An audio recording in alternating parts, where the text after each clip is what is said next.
Hear ye, man. Welcome to the show. If you would not mind, go ahead and find yourself a spot, get comfortable, grab a snack, do all that good stuff that we need to do, and we're about to get started. It's not important who I am.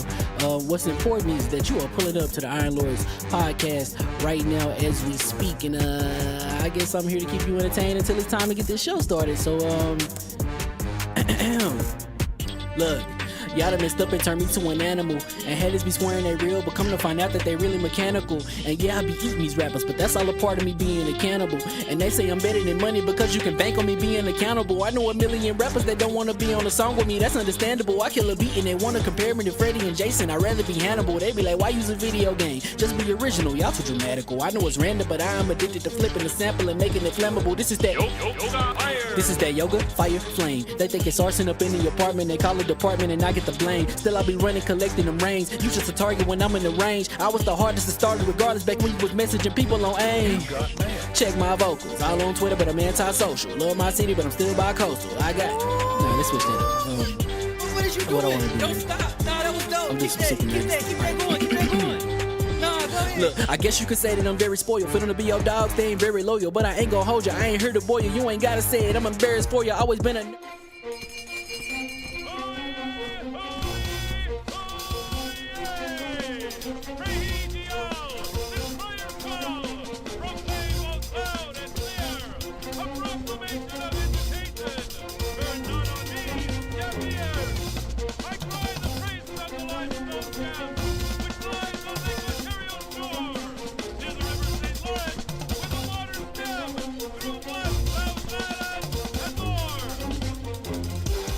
I'ma just chill and watch them and eat snacks in the attic. I wanted to chill with the pack and be like a young wolf, but then they would mistake me for addict. If I can imagine it's cool to give you some advice, then invite your girl to your squadron. Cause if you don't give her that option, you gon' be single player like Sovereign. You gon' get tossed in the bushes by King David. Royalty and not a pretender. Detrimental to an elemental, what's an avatar to a knee bender. I gotta be me though. I know it's my destiny, word to Cognito. Who cares if you fly, if you still a mosquito? You swear you ain't stunting, but really be Steve-O. Yeah. You like to collect stuff and that's cool, but I got bad news. Even if you really was that dude, King David still be the king of the statues. Since a juvenile, I've been cursed with a curse to be musical. And if you hate it, we'll meet in the crucible. Other than that, then it's cool and it's beautiful. We let you know that your dreams are pursuable. Whatever you wanna do, then it's doable. If you got work on a Sunday, it's suitable. Cause you can listen to this in your cubicle on the Lord's Day. Woo. If you got work on a Sunday, it's suitable. Cause you can listen to this in your cubicle on the Lord's Day.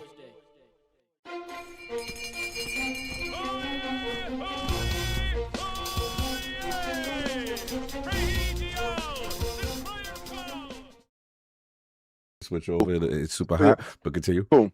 Somebody in that damn building do something crazy. They be like, yo, he about the podcast. It's like, break the levers. He's gonna be there.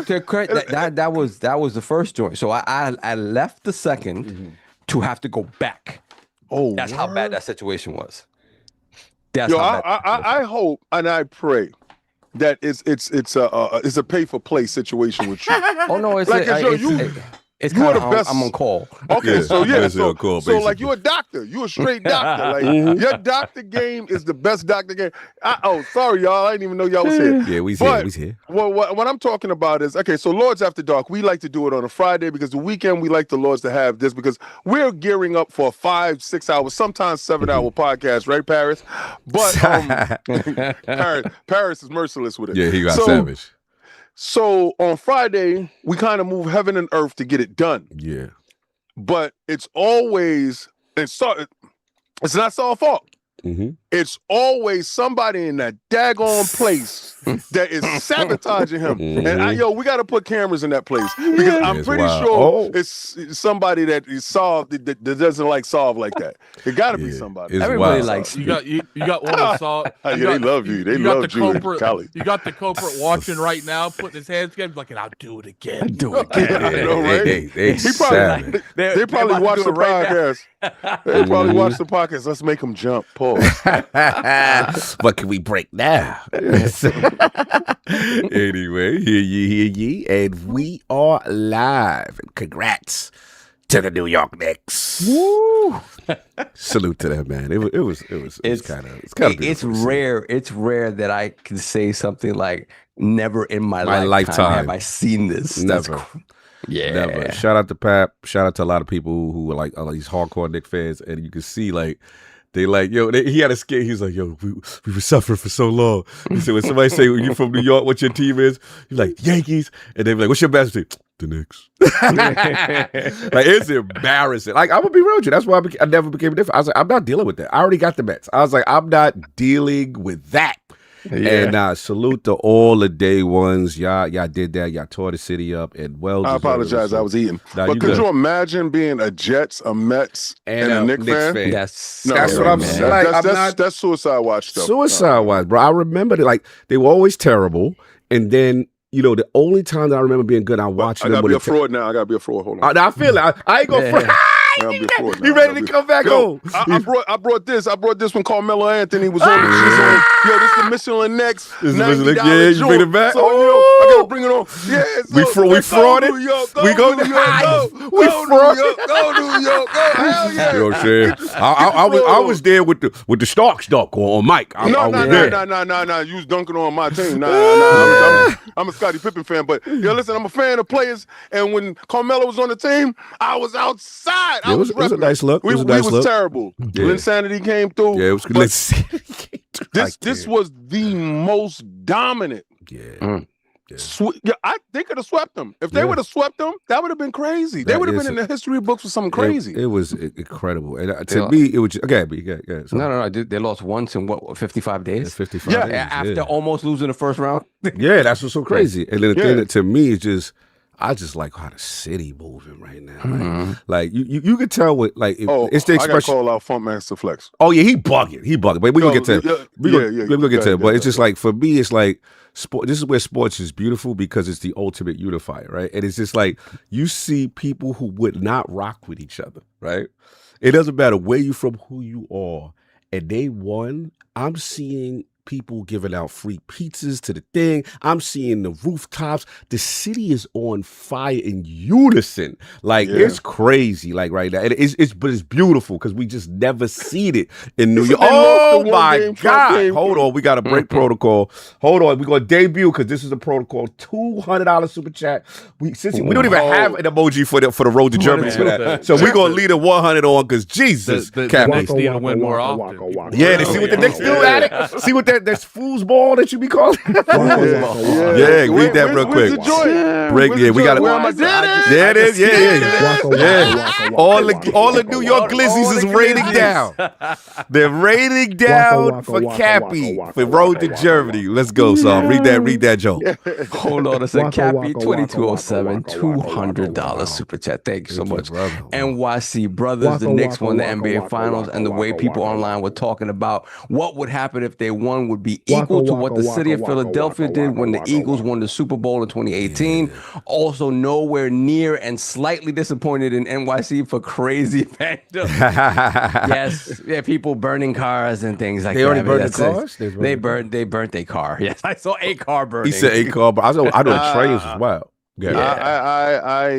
Okay, so I gotta break protocol on this part because Funkmaster Flex, to be and I hope that was AI generated. Please, I hope that wasn't you, because if you are encouraging anyone and you're talking to inner city black youth, because that's you, that's your demographic. You're talking to inner city black youth, knowing that they have a target on their back in this city and telling them to go inside stores.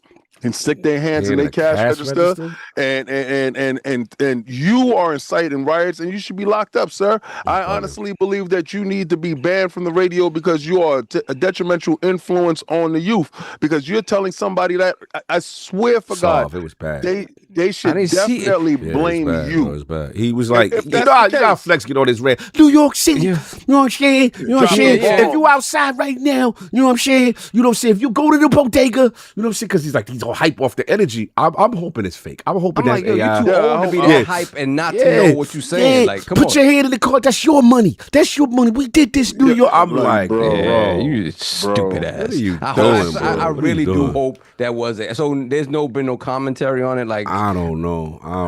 Like I said, I saw it. And I was just like, somebody tweeted it, but I don't know if it's real because we in the age of AI. Well, it was on the Black Hole Kage. Black Hole Kage had tweeted it out, and I'm just saying, I hope it's AI generated because somebody's saying, all right, there we go. Okay, we get clarity. At least the chat is saying the clip is old for Flex. That was old. Good. So he's pretty much saying he said it at one time, just not right. Regardless to what the context is, still wild because even if it's not about the Knicks, you know what I'm saying. But then it's worse. Because if it's old, then it's not AI. See, I was giving him the AI pass.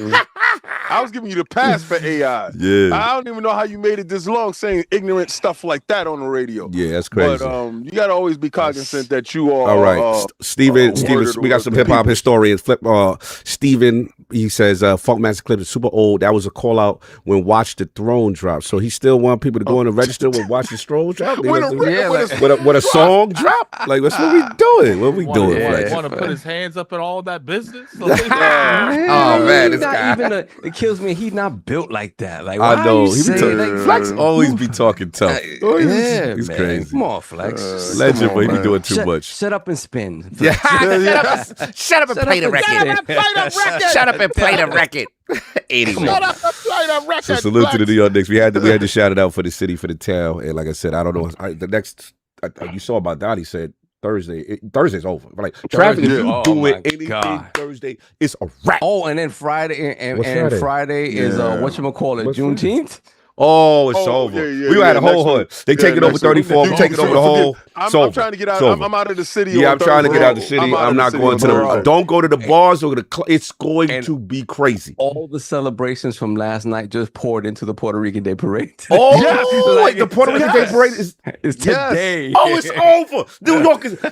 We got the in conjunction. It's like a week of party. A week of party. That's all it is, bro. Addict, just be thankful you don't have to deal with this madness, bro. Oh my God, it's crazy. It would never be an issue. You never catch me living there. Anyway, and welcome to the Iron Lords Podcast, LLC, your LordsGaming.net, episode number 449. Another glorious Sunday. We're back at the round table on the Lord's Day, and today we got mad news because it's been so much stuff. We ain't even saying it. Like, it's bro, ridiculous. We missed 1 week with Xbox. This is supposed to be just the aftermath show, but there's more aftermath going on. We've got the Xbox Showcase and exclusives returning. The great Xbox reset and layoffs inbound. Microsoft spit it off. Xbox rumors and Summer Games Fest to discuss. So we gonna get right into it. Let's introduce the gaming nights to the realm here at the round table. My co-host with the co-most, my brother from another mother, the difficult game conqueror, Lord of the Spin Clap, and the howl of the young wolf, Lord Addict. My man's back to back. How we doing, sir?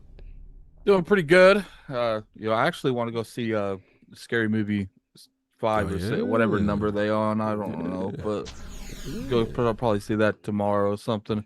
It's been a crazy week, man. Yeah, so I ain't even gonna take much time because we already gonna have plenty of time.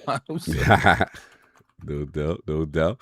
And so we got I would say like we'll do some timestamps because there's a lot of stuff that we do have to talk about, based on what we experienced real quick. So I did want to kind of ask you about Minecraft Legends 2, sir. You just got a chance to experience that at Summer Games Fest. Talk to us real quick. Just a couple bars on that. Yeah, so Minecraft is I've noticed they did a lot of newer stuff. They actually made it a lot more easy to like access your inventory. It seemed like they're building this game off more of they know that you're going to be playing it with multiple people, so they want it to be as easy as possible. Like, you can push up on the D-pad now to access your whole inventory. The bosses seem more like on a more of a grand scale. Yeah. We fought one of the bosses, we beat him. So, you know, shout out to Parris. Oh, it was you. Oh, that's what's up. Well, that's dope. That's what's up. So, you know, it was a fun time, man. They you could tell like that gap that you would expect from a sequel to be, and I feel like they definitely listened to the actual feedback that was given, and they implemented it into this game. And I enjoyed what I played. And now, as far as like, you know, are people going to enjoy this? I think from what I played, which is just one stage, like maybe 10, 15 minutes. Okay. If you enjoyed the first one, I think you would enjoy this one. Got you. Would you did you play the first one alone, or was you like you remember? No, it? I beat the first one. Oh, so you played this game? Yeah, Okay, you played the first one. Me okay. and Smooth beat it. Oh, shout out to So, Smooth. yeah, I actually really enjoyed the first one. So I was really excited to play this one. And it's like I said, it's an enhanced version of the first one. You know, they definitely went back. They listened to all the feedback, and you know, they did right by the people there. But nice. I do think that I got to play the full game myself. Can't really go off just playing like a 15-minute demo, especially one that they chose for us. Oh, right. You know, when it comes down to that, they could have chose the best stage of the game. Yeah, I don't know. That smooth vertical slice. Yeah, I don't think it was a vertical slice though. Okay. I do think that was part of the game. But we'll have to see. We'll have to see. So far, so good with the good old Minecraft Dungeons too. No doubt. Then you also played something. Me and you play something together. Shout out to Nintendo. Rayman Legends Retold. Yep. Talk to us, man. Give me your bars and I'll jump in. I ain't really played Rayman in a long time. I ain't never beat a Rayman, but you know, who's Rayman? He beat Rayman. he never beat up a Rayman before. I never beat Rayman before, whatever. But this is a remake of one of the older ones. Which one is it? Oh man, I forget the original. That's Rayman Legends remake, I think. I believe so. Yes. Yeah, Rayman Legends. So it's a remake of that, and I was impressed. Like there was a level where me and Cog were like essentially like running from a boss, and we had to you know, they got a little bit of like moving around, like kind of going up, and you had to work together. It was fun. You know, it definitely had me interested in the full game. That's for sure. Yeah, no, I'll jump in. You know, I was, you know me, Sav. I don't. This is what I consider the you and King lane. And I don't usually play these type of games. This guy's a hater. Yes, I was definitely hating coming into this, and I have to admit, because I remember y'all always buying them damn Rayman games back in the day and having all the fun, and I'll be like, all right. You know how I used to treat. You know what it is? Yeah, I used to treat Rayman and that how Sav would treat me playing Xbox carb games and roll our eyes. I'd be like, all right, these are my friends. This is just what they do. Dude. You know, all right. You know, I just have to accept my brothers for this genre, right?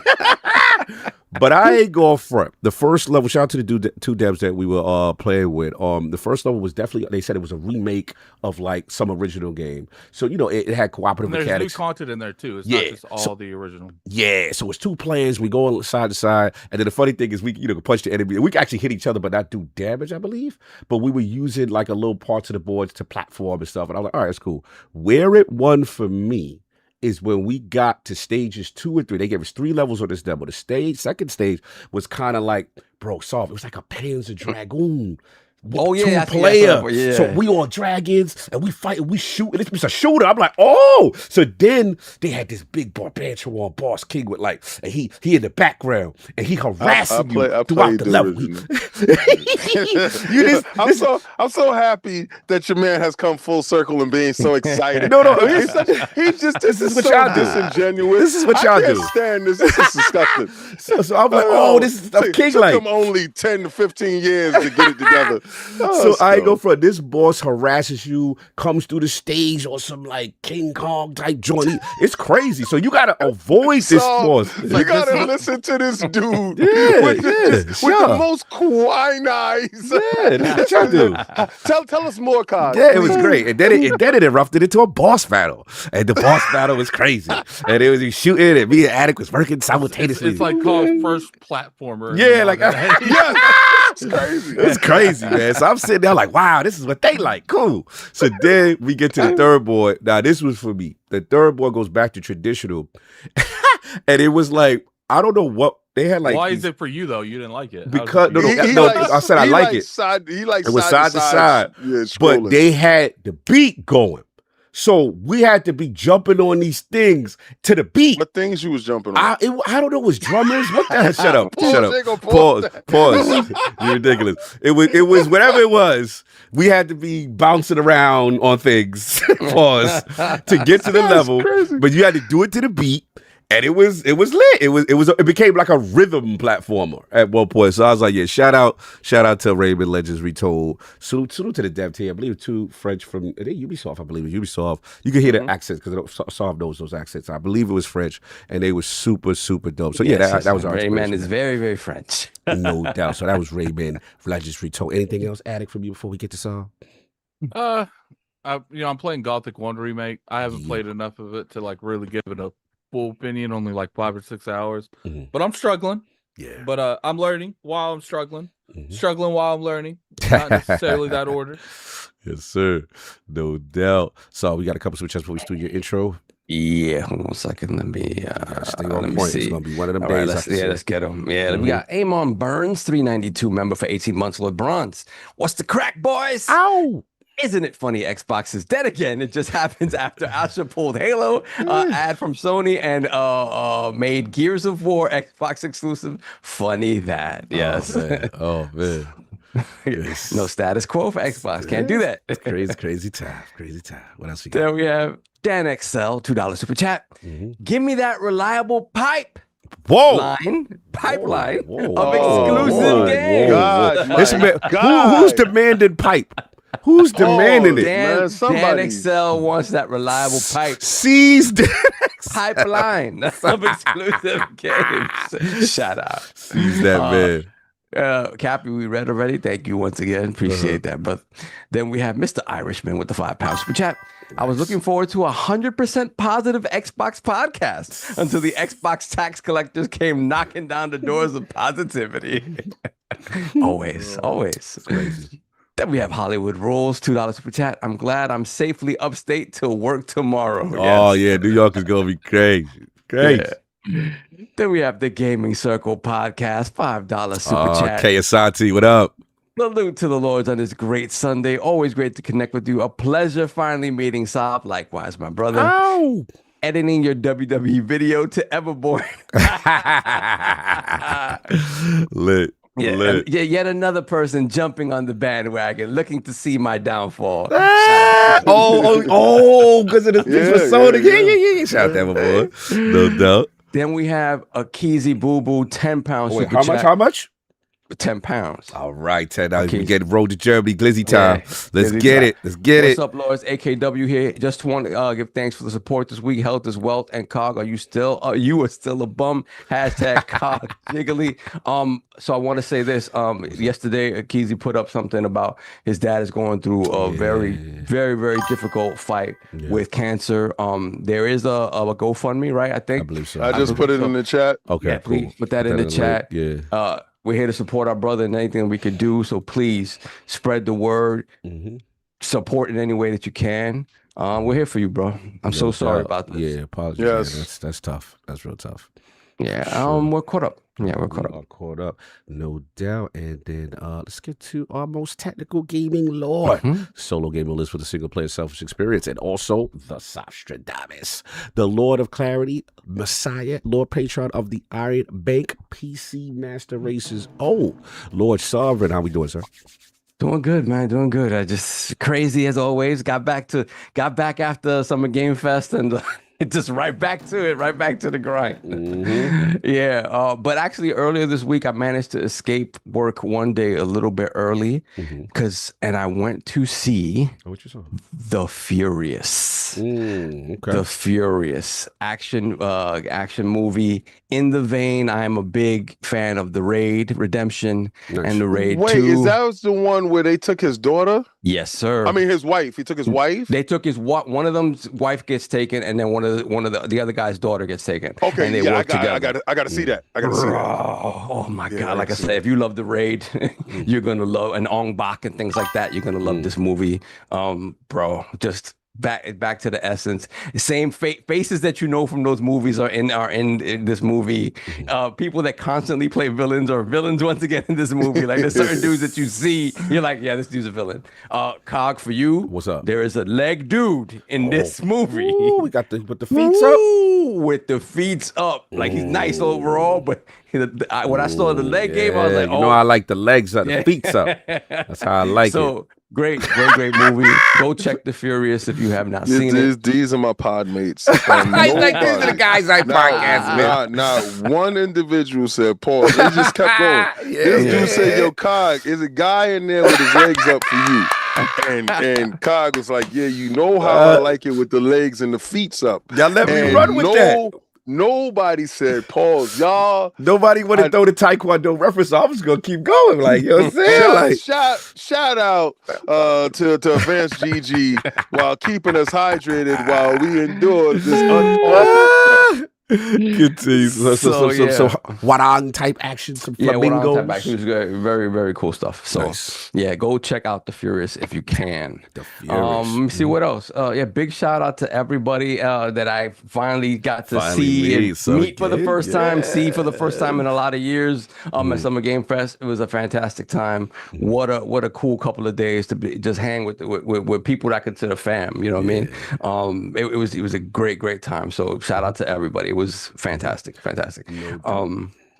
else? What else? I had a couple games I want to ask you about. Okay. Oh, real quick. So before I answer those. Yes. So and there was a game that came out that King knows about. We all know about, but King and I know mostly about. What was the name? Okay. What was the name of the TikTok platform that had very short clips and got eliminated going into like the TikTok era, the Twitter, the Instagram? Oh, you're talking about Vine. Vine, there you go. Vine. I first saw clips of this character on Vine, and it is Killer Bean. Right? Killer Bean. Yeah. So I remember a while back, somebody had Killer Bean. I think it might have been Jeff. It was your TV show. I went crazy. Yeah. So yes, I remember the Killer Bean. Yeah. Killer Bean is out in early access. What? Oh, hold on. Let me get my Steam now. Bro. So it's a little rough still, but it's functional enough where you have fun murdering beans and shooting. It's a good time. It's a good time. I mean, it's still very early. It's the guy who invented Killer Bean. I think he's essentially developing this by himself. Is crazy. I don't know. So it's gonna be a minute before you see like vast improvements to the game. But what's there as a base third-person shooter with a little bit of like bullet time stuff. It's fun. It's fun enough, and I think it's $12 or whatever. So so I'm on Steam right now. Killer Bean. Yeah, no doubt. So it is the funniest thing in this world. Like it looks hilarious. I remember seeing that trailer. I was like, "What is that?" My dad is back. I'm buying it right now. So it's from the Killer Bean Studios LLC. That's the name of Killer Bean Studio LLC. So we got bullet time. And I'm looking at it. Yes. Oh, absolutely yes. 100% yes. The lips is crazy. Mad racist. You're crazy. And the computers that we have like can literally run it like at 150 FPS or something. Like it's running well. Like it's running pretty well, despite it being very early still. That's hilarious. But it's still very basic, but yeah, it's fun. So yeah, shoot away. All right. So games. I wanted to talk about Ace Combat. Did you get a chance to check out Ace Combat? I did. I was. Who was it? It was Lord Chris and myself, kind of riding shotgun as King was playing the game, right? So we're watching him. Got to check it out. I'm excited for Ace Combat. I think it's. We were there from day one with Air Combat, the first one, on the PlayStation, and then the very next entry became Ace Combat. And I overall, I think it's become a little bit less arcadey, right? So if you like, I won't say it's a sim by any stretch, right. But there's more to it than there used to be. So if you haven't followed it, it could be a little like they're gonna walk you step by step through what you need to do, because there's plenty in that you need to learn in terms of, you know, controlling your plane and stuff like that. So it's more sim than the arcadey style what we used to? It's the action itself, once you get into it, it's a balance in between. Okay. It's a balance in between, right? And so I enjoyed what I saw.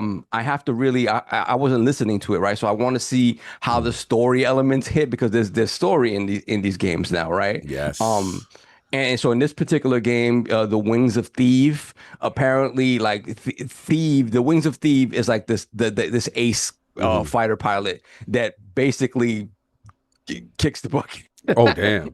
And you have to take on the mantle of the Wings of Theve. And it's, I mean, again, the things that I saw story-wise, I'm like, oh, this seems cool. Let's see where this goes. But mostly you did a couple of missions. I think you could do like 2 or 3 missions, and they jump you from mission to mission. And each mission is kind of a tutorial unto itself. Right. So what I saw in terms of like the dogfighting, once King got into dogfights, it seems like it could be cool. But I really want to sit with it, because again, I've never been the dude that wants to play like a combat simulator, right? Right. Give me something that is more afterburner. And that's where I'm excited. So I'm excited to play it, because I want to see where it lands for me. It's definitely not, like, flight simulator like type of thing, but it is more involved than I kind of expected it to be. And King, you played, your experience with it just because was pretty much like how was the feel? King, we lost King for a second. He frozen in time. No, I'm not frozen. Okay, there you go. No, I was just saying, like, because you played it while they was like, oh, okay, how was the feel? I was reading the chat. Oh, okay, got you. Okay. I didn't like it like that. Okay. I'm gonna be the bean with it. I'm just like, I'm gonna be a killer bean with it. Well, what is your feedback? What is your criticism? You like there's two story driven? I'm an Xbox gamer. You PlayStation dudes will love it. You put down your controller for 45 minutes and you just watch the cinema. Oh, but listen to the story. I heard they had like a crazy story. Like it's mad deep now. It's a narrative. Get your Red Bull ready. Oh, you was tired. Or you can go to Advanced GG and get Addict's energy drinks. Yeah, sour. Get that sour. Yeah, get that sour. Sour puss. Yo, you still have done. But I ain't gonna hold you. I was like, oh, come on, man. You just want to get to it. Come on, man. Like, I don't care about. Come on, man. You guys need to set up, and it was a dope little setup. You had to sit in a fake little fighter jet. And you sit there, and you take your controller, and you think you're gonna jump into a game. No, you're gonna be pressing X to advance the conversation. Oh, okay. X. It's not voiced. Yes, his voice. I don't care how good it's acted. I don't care about that. Oh, okay. You just I want to play a game. I didn't come here to see Top Gun. So, I didn't come here for that. The vertical slice should have went more to the game. Yeah. Okay. I think, King, did you notice that? I think I asked this to all of you guys. There were certain demos where it's like there was a lot of preamble to the fighting, and I'm like, yo, we don't have that much time. Why are you having me in a place where there's so much story to get through? Right. In order to get to the when time is limited, gameplay, when the time is limited. I noticed it with Onimusha a little bit, where I was like, I'm skipping these conversations to get to the combat. Because you want to do that in the house. Yeah. And I'm playing this game, and I'm actually all right. So let's get to the actual gameplay. Yeah, somebody did get a chance. Yeah. So we had like an hour sit down, and I probably have 15 minutes of gameplay, right? Out of an hour, people. All right, so I'm like, this PlayStation game is crazy, right? It's on multiple platforms, but continue. No, it's a PlayStation sponsored and delivered game. Just because you have to control your head. I'm pretty sure that they give you some special perks. Shout out to Bad Damco. Shout out to them. The legends. Shout out to them for giving us the opportunity to play the game. Thank you. Listen. Y'all want the real, right? True, give it the real. You're right. Yeah, because these. You started this conversation with you PlayStation people gonna love it. They are because they like cinematic stuff like that. So that's a positive, right? Okay. Me, I'm getting to the game now. Okay. The game feels great. Okay. The lock-on features feel fantastic. The spin around, turn around is fantastic. The dog fighting is great. It was this one part where you have to protect the Harrier, the space Harrier, the carrier, the space carrier, space. I'm so into space fighting. Anyway, the carrier. So you fly off. and then bogeys. You have to intercept the bogeys. Oh, bogeys on the 6. So the clouds look dope. Like you go through the clouds and it gets wet on your visors and stuff. You could do the view with the ship, or you got to do the view inside. You do both. Yes. Actually, you do like 3 of them. There we go. It's like so. It's 3 different views that you do. I like to do it while I see my plane. Yeah, me right. too, Like afterburner.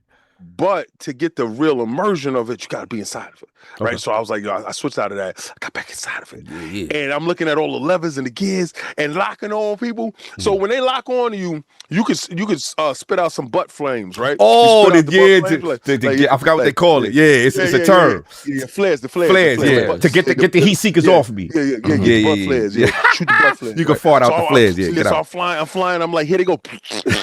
Right.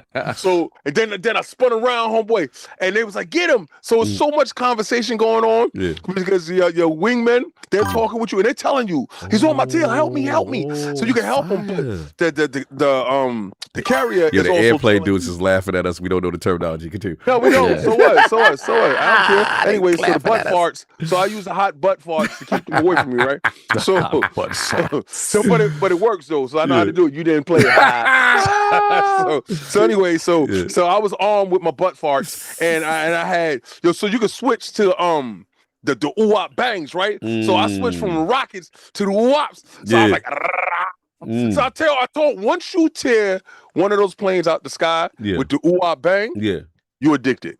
Yeah, because you gotta follow him, right? And he's running like hell. He's running like hell. He looked like you know how you watch cops, bad boy, what you gonna do? And they're running and hopping over stuff, and you're just following them. So I followed him. And you just gotta let off at the proper time, you gotta lead him. And I was like, he blew up. I said, oh, I'm addicted. All right, I'm addicted to you. One quick question. Does it have, when the people talking, do they have the faces like in Star Fox and Wing Commander? Oh, they got face. Or they just, you see the text and you hear them. No, you hear them. Okay. You hear them. There's no text unless you put the text there. But no, you hear them. Oh, okay. They talk. You hear them talking. I do like the Star Fox and the Wing Commander thing, but where you see the face and it feels more intense. But that's all right. This looks more realistic though. But it's like an RPG flight simulator / arcade game. Okay. I just wish I'd have had more gameplay to play. Right. But the gameplay that I did play, I was like, oh, okay. Once you gun them down, see, because you can shoot them and you can shoot the rocket and it's cool, but it's wetter than forget it. Yeah. When you got the bullets on them, and you chasing them down, you bangs. Like, yo, you hopping over on them. You like, I got you. That's that flight term, the ooh-wop bang. Because that's what pilots went to school for. It's like, yo, let me do ooh-wop bang, right? So, and the butt flares. Requesting permission to use the ooh-wop bang. Ooh-wop bangs alive, son. Yo, and the peoples be like, you got that, you did that. They boost you up. They get positive reinforcement. Yo, I was for the eradication. You just took away. I don't like his airplane terms at all. But it was dope. The stuff that the 15 minutes I did get a chance to play, graphics on point. That's one thing I'm gonna say. Namco, you did that right there. And the sounds was crazy. So I was so because you know how you playing it or you listening to it and you bored. I was bored as hell. I was like, I was falling asleep. I was trying to think of stuff. We was tired. Around. But as soon as it was time to get busy, then it was up. It was up. Right, so I just say y'all need to do your demos better. But other than that, I had a good time with that. I ain't gonna hold you. No doubt. So last other question I have for you was, did you get a chance to read Crimson Moon and Nekome Nazi Hunter? Yes, oh, that wasn't true. Okay. Yeah. Just some brief synopsis. Start with Crimson Moon. Addict and so Crimson Moon is a third-person action RPG / Souls-like, where you can it kind of invoke once you get when there's a power that you can kind of build up and you invoke basically become an angel to fight these from what I recall, like these demons. As what can I say? What stood out to you? What didn't stand out? So this probably Monsters. This dev and this publisher. They they're kind of focusing on AA games, right? Like, you know, in terms of like, you know, production quality and stuff like that and value. So they're trying to give you these sort of genres in sort of a smaller overall package. So what I played of that game was cool in terms of like the different type of weapons you can utilize, everything that you like. If you enjoy Souls-like games, all the options you have in terms of kitting yourself out. If you want to be someone who's parrying and blocking, you have that.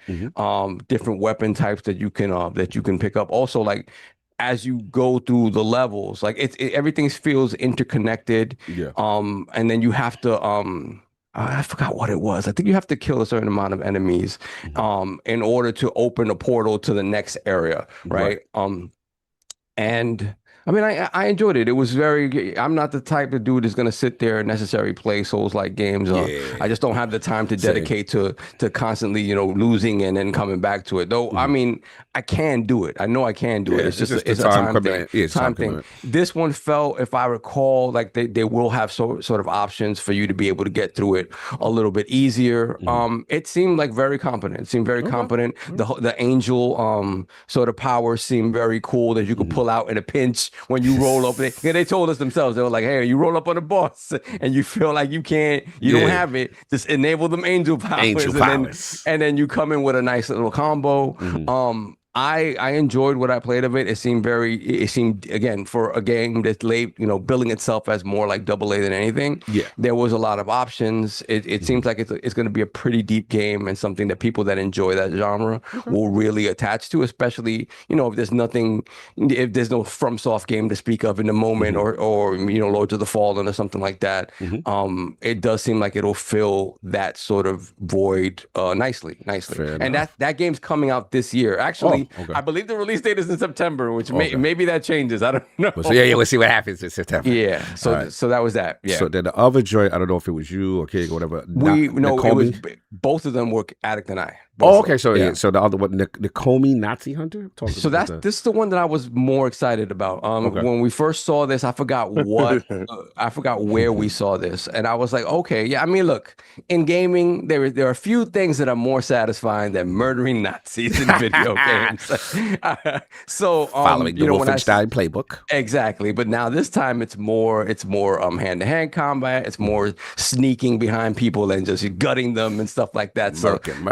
Murk and murder. What I love. So you play a young man whose family is murdered by the Nazis, right? And he's on this like revenge, like this bloody sort of revenge. If you've ever seen something like Sisu or something like that, where it's like all out blood, all out like gore.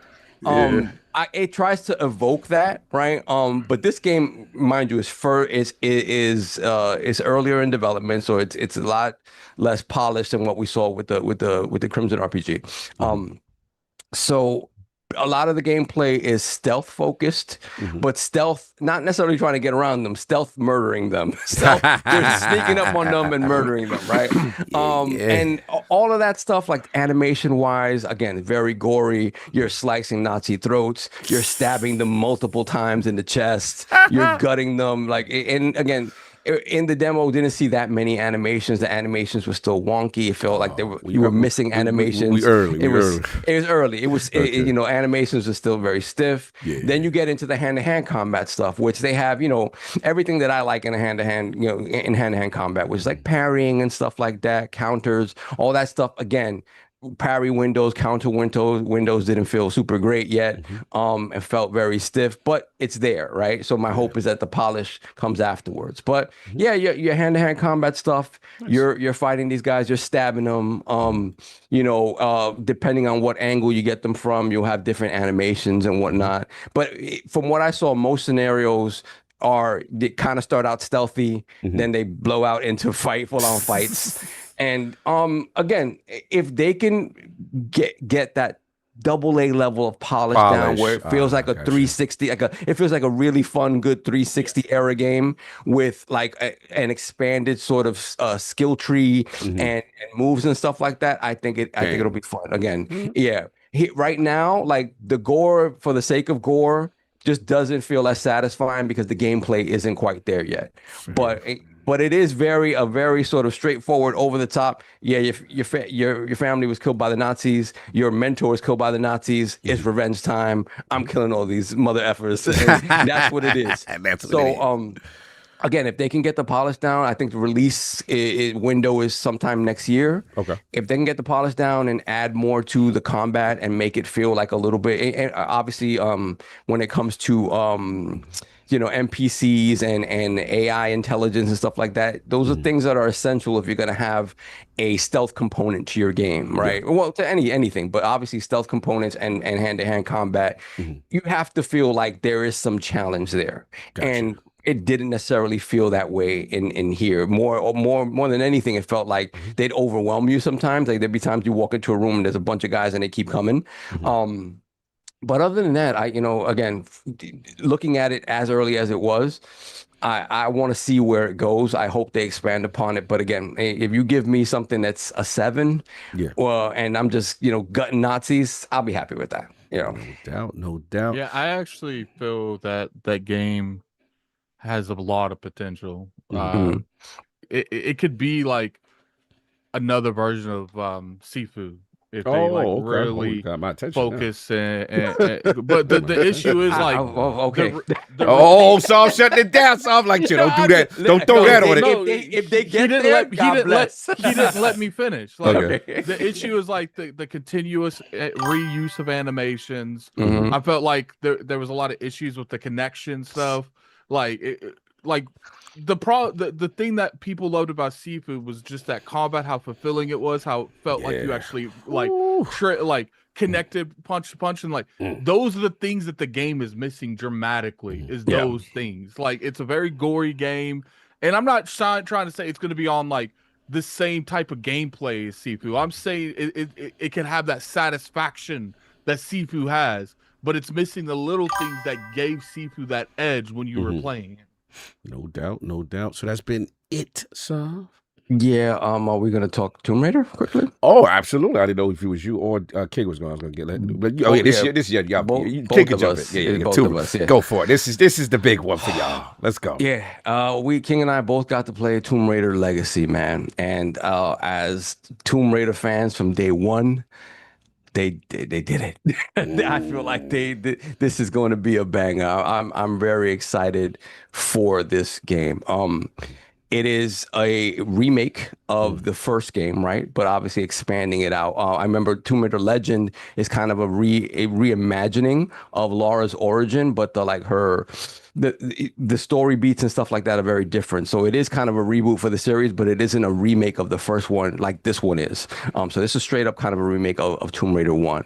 And what I feel that they got perfect was like when you look at the last trilogy of Tomb Raider games, those games were a lot more grounded, right? They felt a lot more like it was a different Lara, and the entire world felt like it was more grounded in reality. This one, the moment you turn the game on, it's absolutely gorgeous and beautiful, shiny. UE5 is out in the streets, like it's beautiful. It's Crystal. Who this?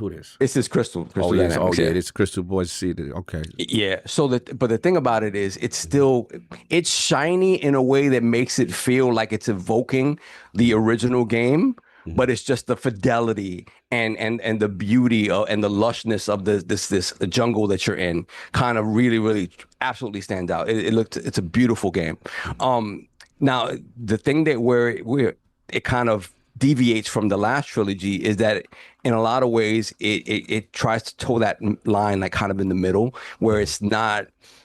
You have your grappling hook, you have things that you need you have your double guns and stuff like that. It just feels more in line with the original game. So I'm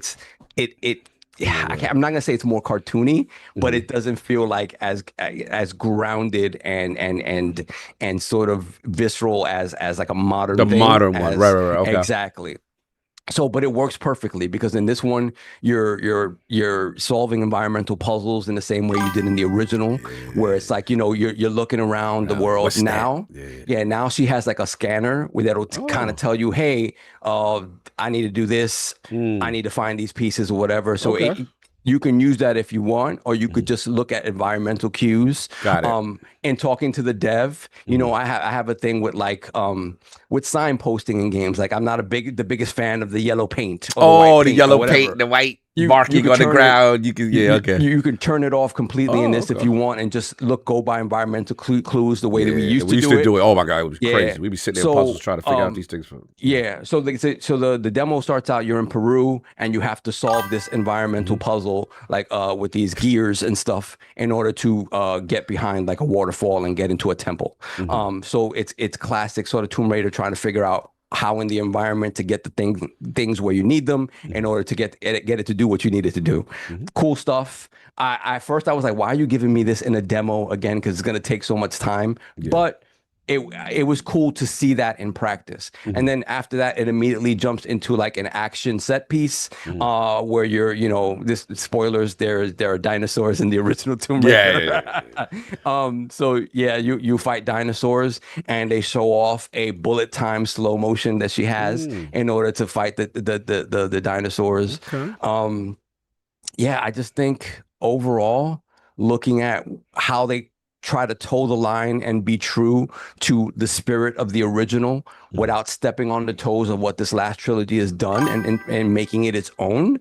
I was so impressed, man. I was so impressed. You know, to go back, I recently purchased the 1, 2, and 3 collection, and then the 4, 5, and 6 collection. Again, those games, to have those modernized, being able to play them on Steam in a modern format, fantastic. But those games are old, and there's certain sensibilities that once you get an hour or two in, you're like, oh damn, I don't want to do this anymore. You know what I mean? This is taking that and again bringing that forward and allowing you to re-experience that story in such a beautifully realized modern context. I'm so excited. This is one of my tops. I love me some Lara Croft. So King, you got a chance again. Shout out to the Crystal D boys. Got a chance to get over there. You know what I'm saying, and experience Tomb Raider yourself. So what was your experience briefly as far as it was hot trash? No, I'm joking. Now that game is done. All right, it's done. They just avoiding Grand Theft Auto 6. It feels like it. I sat down with it, and I can remember Cog's excitement in trying to set me up. Yes. One of the greatest moments in gaming I've had. I just bust out laughing because I said the moment is going to be back in this game, and the dev didn't know why I was laughing. Right. Oh, okay. Right? So I remember that moment. I was like, yeah, that guy called me on the phone, stayed with me on the phone. And he's like, yo, did you went past? And I went past the part, and he didn't get the reaction. Yes. That he wanted. That's like the Resident Evil Dogs moment. It's a kind of thing. Yeah, but see that moment, you that moment must be triggered. Yes. Cog didn't know that the moment that he had, I could have avoided it entirely. Yes. So, like Saab said, you get down into Peru. This looks gorgeous. And I had started late. I had started 10 minutes into the hour session, and because they was finding a space for me. This thing was booked up the whole weekend. And they found a space for me. So shout out to Crystal D. Shout out to the people who was at the front door. Shout out to everybody that made this possible. Shout out to Addict walking over there just to make sure that stuff got done. Addict is a real Addict, bro. Like, good. Addict pull-up game. He used his white privilege. His white privilege. No, let's be real. No, it's because he's big, though. It's hard to say no. It's hard to say to the big dude. He's big and white. Right? I gotta be the white privilege. Two different things. Don't throw that over me. So you could be white and small, pause, and just don't really work as well. But he pulls up, his West Virginia pull up. Yeah, his West Virginia. He's like, he said, my darky friend would like to. We gonna get canceled. I'm joking. He's like, I'm just checking to see if when he Addict did not say that, by the way. He did. But when he gets to his business addict, business addict is fun. Your business addict is fun. Never seen business addict. Business addict is fun. We all got business voice, and y'all know what it's called, code switching. Yes. Well, when you see a white guy code switch, you know it's gonna work, right? So he code switched so good. He was like, "Excuse me." You stupid.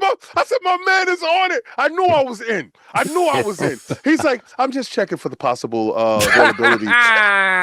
The possibility of any openings finding their way. For Iron Lord's podcast, yes. And it went through, and after he secured the bag, he said, "All right, good, see you later," and just dipped out. I was like, he was in there with me on my session. He's yes, like, I'm out. I like his hover over the front desk portion because you know there's that front desk portion.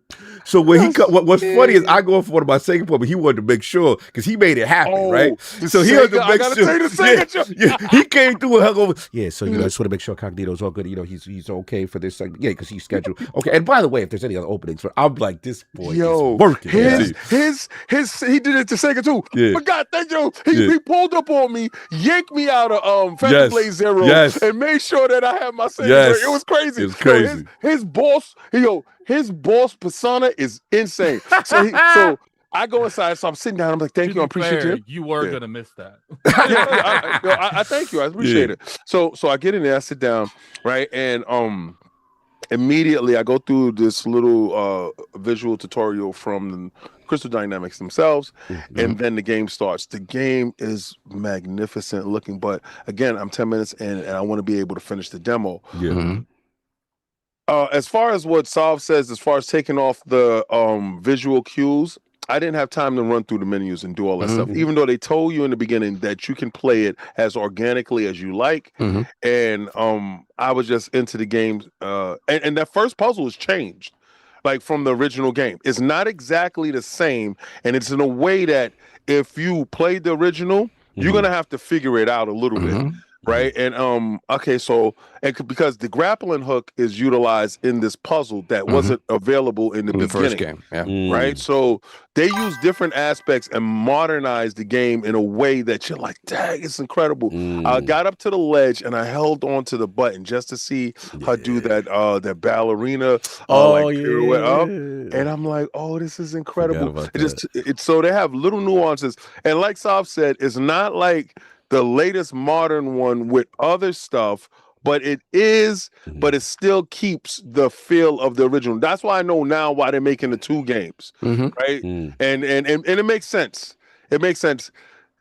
The animations, the facial animations on Lara Croft herself is dope. It's great to see because it's not exaggerated and she looks young enough because remember this is early in her career and it's just a strong female character in a role that absolutely makes the complete sense. This is her. She's an icon, and I love everything about the game. Nice. It got to the chase scene, and because I don't want to blow it up for you guys, you're gonna get it. When it got to the chase scene, the audible cues of what's happening in the bush, like it happened because we had Dolby surround sound, and I looked and I was like, "What? It's coming from over there."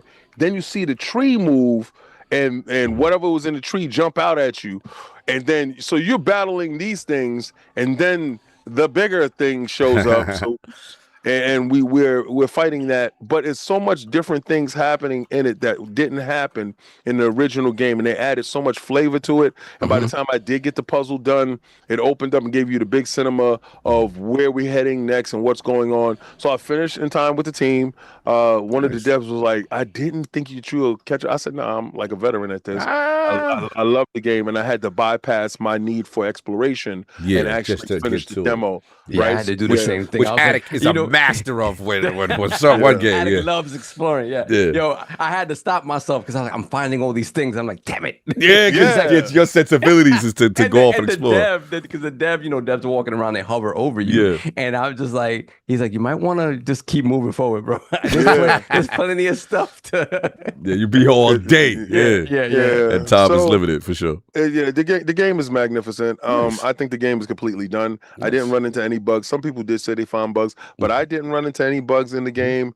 The game was running on a 5090. You had the option of playing with an Xbox controller or a PlayStation controller. Nice. Of course, Clearly of course, I forego the ugly controller and went for the pretty, beautiful console Xbox warring controller. during previews. Yes. Yo, they gave me the option of war, and I held the line in warring. I did the same thing. I did the same thing. I had the controllers right in front of you. You could just unplug them and plug in the one that you want. And I plugged in the Xbox controller. Man, it was holding the line for demos. I was like, get this ugly thing out of here. I just think it's fitting that me and King were the ones that got to see the game. I mean, Alex, because the thing is, like, I don't know if King remembers the story of how we first saw Tomb Raider.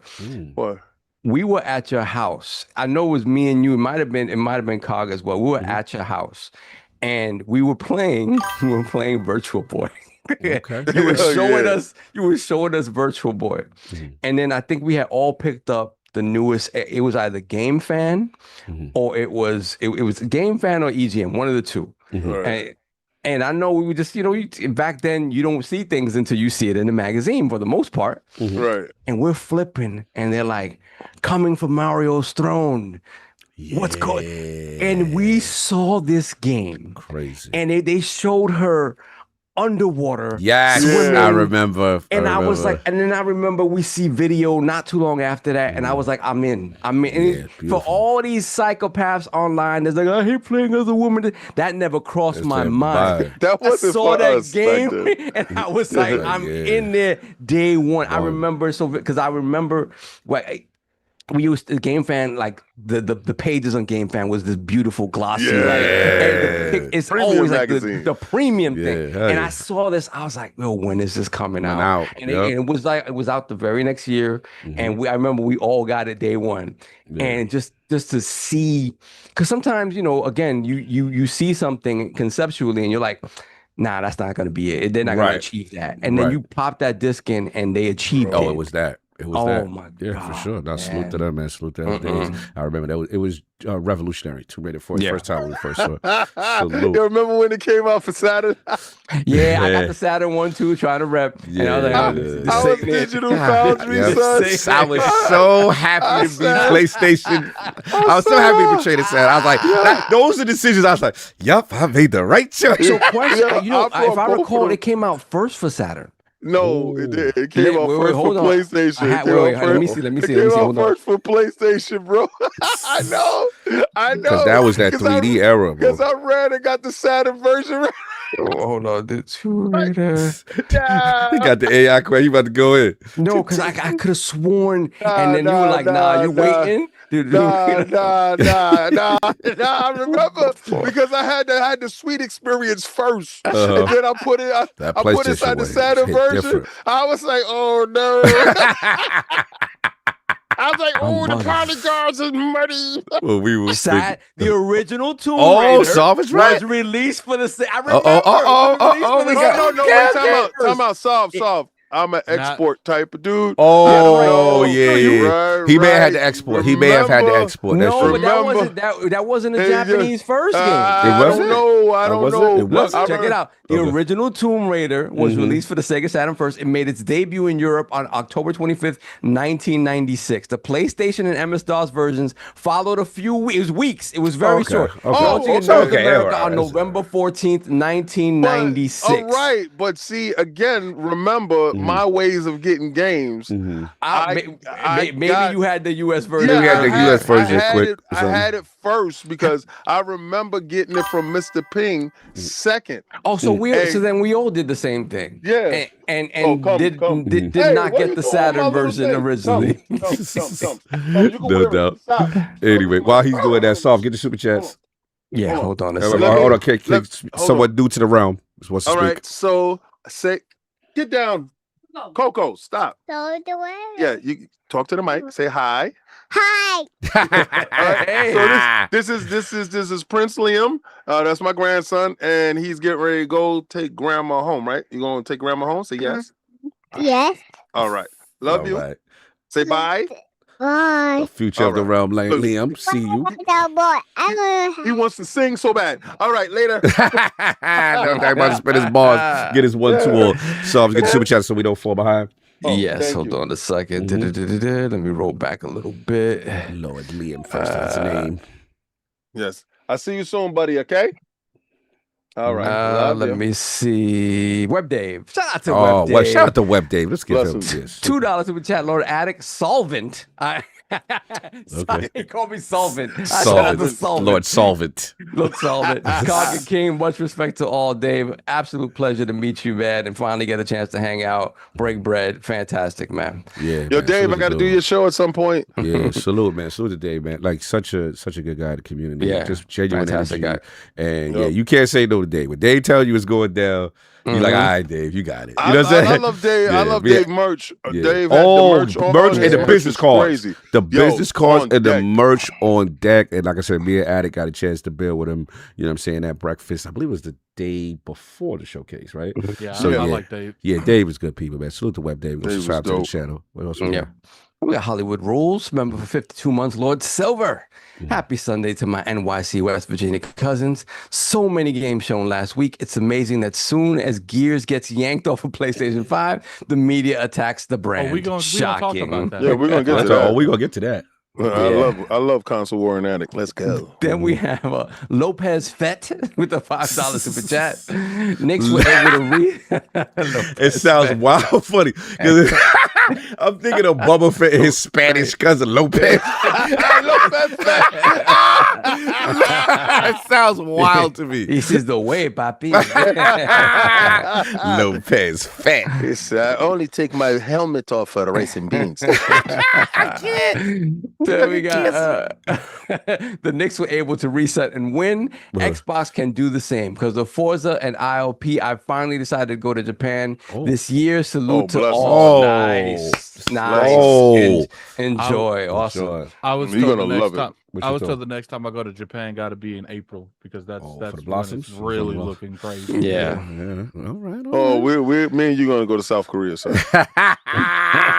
Shout out to the Phantom Blade Zero. Phantom Blade Zero. Oh man, such hospitality. Oh my God, that game is. Oh man, the best press kits you've ever seen. Jeez, that game. That was game. Oh, that was Lord. something, man. Wow, just talking to the team was amazing. Forget the game. The team. Really? What a team. I ain't never been so happy King was in the room my whole life. Man. They really know how to sell that game there, boy. That's Phantom. That's why they were off to the side. Oh man, you turn around that corner behind the little Winnebagos. Yeah. Oh man, You like hello? Hey, what game is this? Said, what the hell? I'd like an appointment for this. Hey, yo, they so exclusive. Oh man, yo, their vetting process. No. Bro, they don't let anybody up in the Phantom Blade Zero Club. Yo, that NDA is wild. That was not an easy thing to get into at all.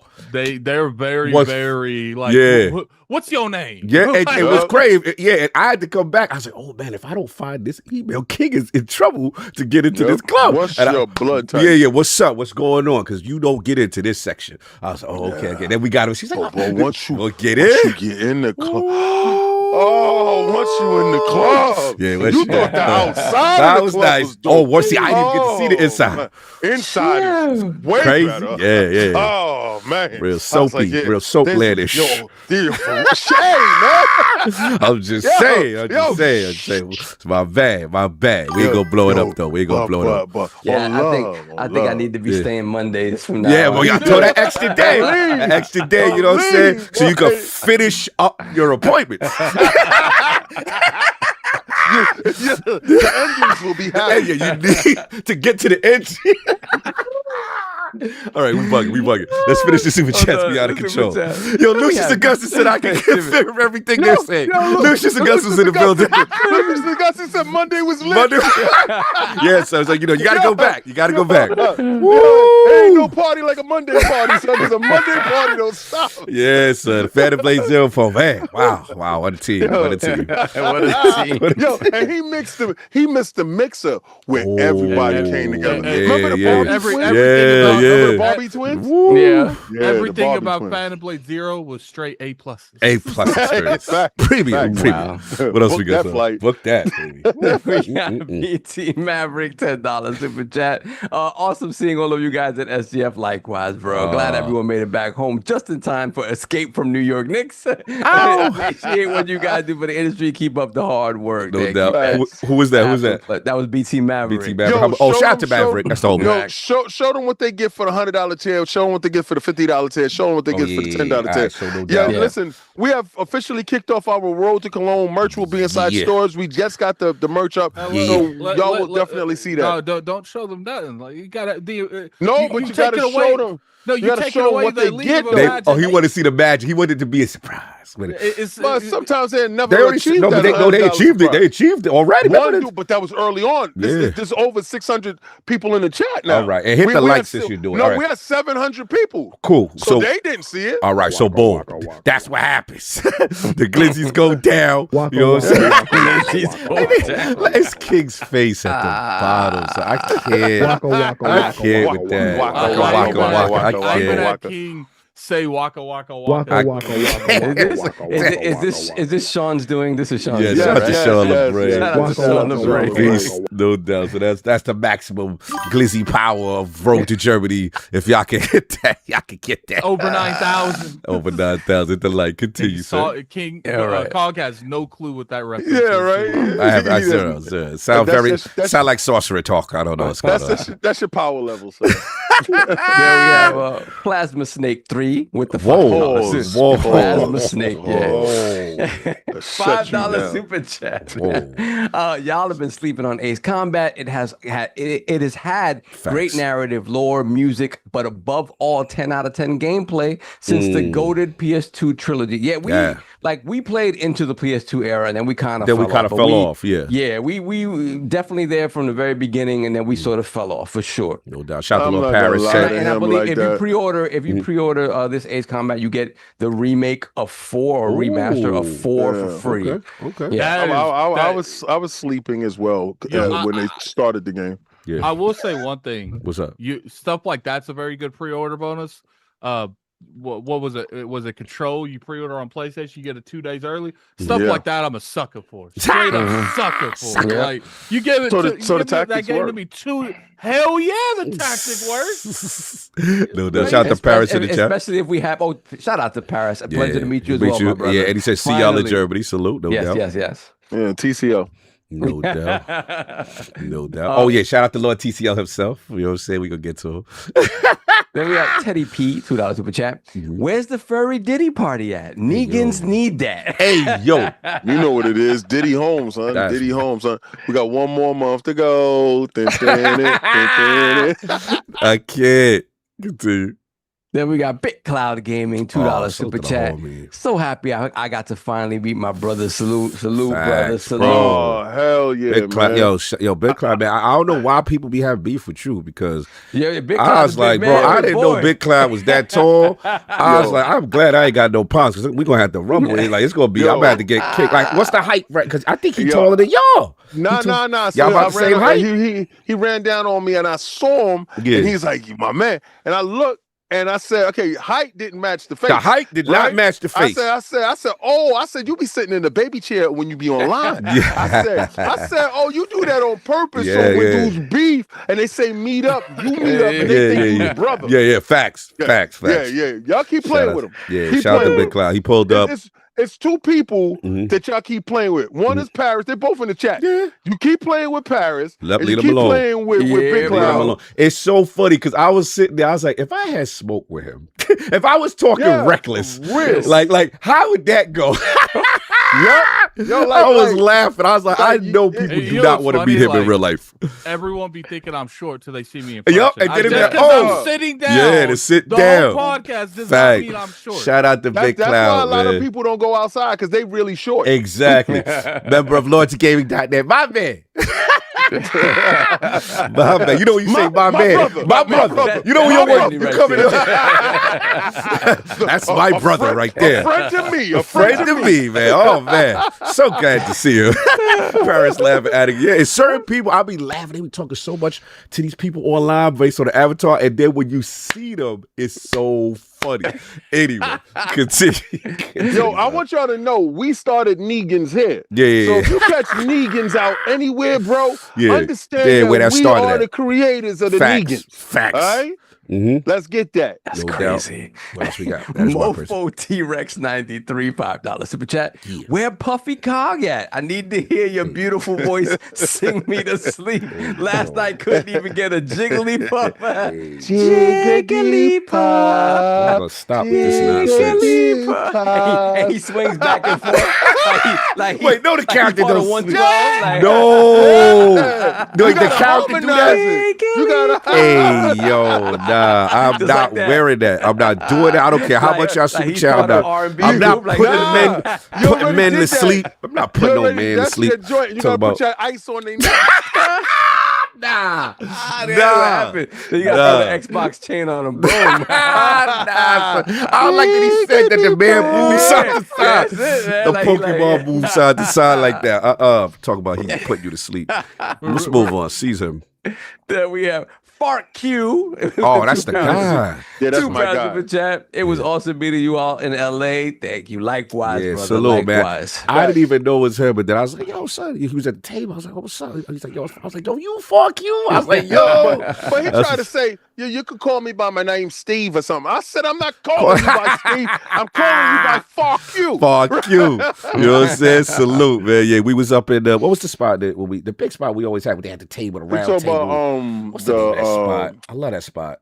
I hate The that spot with the which spot with the big round table? The big the table. one with the bears. Addict almost fell asleep at the bar. And they almost threw him out. And then Fawns, everybody was there. The yard house. I like that spot. Yeah. I don't like that spot. I like Taps 33. Oh, Taps 33. Taps 33. Yeah. Fire. Oh, Taps, Taps 33. Talk about any place he can smooth. Yeah, schmooze and drinks. Yeah, it's but all. So next year is different. I don't care what y'all saying. Nah, we're going to JW. Nah, we ain't buy going to you JW. drinks. We're going to. I want to buy. Addict, he doing it. He did the face. He did the face. Hold on, I gotta put it on here. He don't like Addict. You don't like being at the JW when I buy you drinks. Yo, so that's how I an inside joke. And if you That's go our to inside Lords joke. After Dark, yeah. Lords After At the Dark, dark, you get will that. You understand get that. Yeah. You get that. No doubt.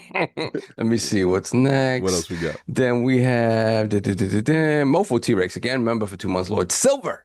Y'all see Xbox speeding development for key franchises, Halo, Fallout, The Elder Scrolls. We'll get to it. Yeah, we're gonna posted talk their to it. thoughts. We're gonna Yeah, talk we to will it. talk about it. We're going to talk about it. Then we have Mofo T-Rex again, $5 super chat.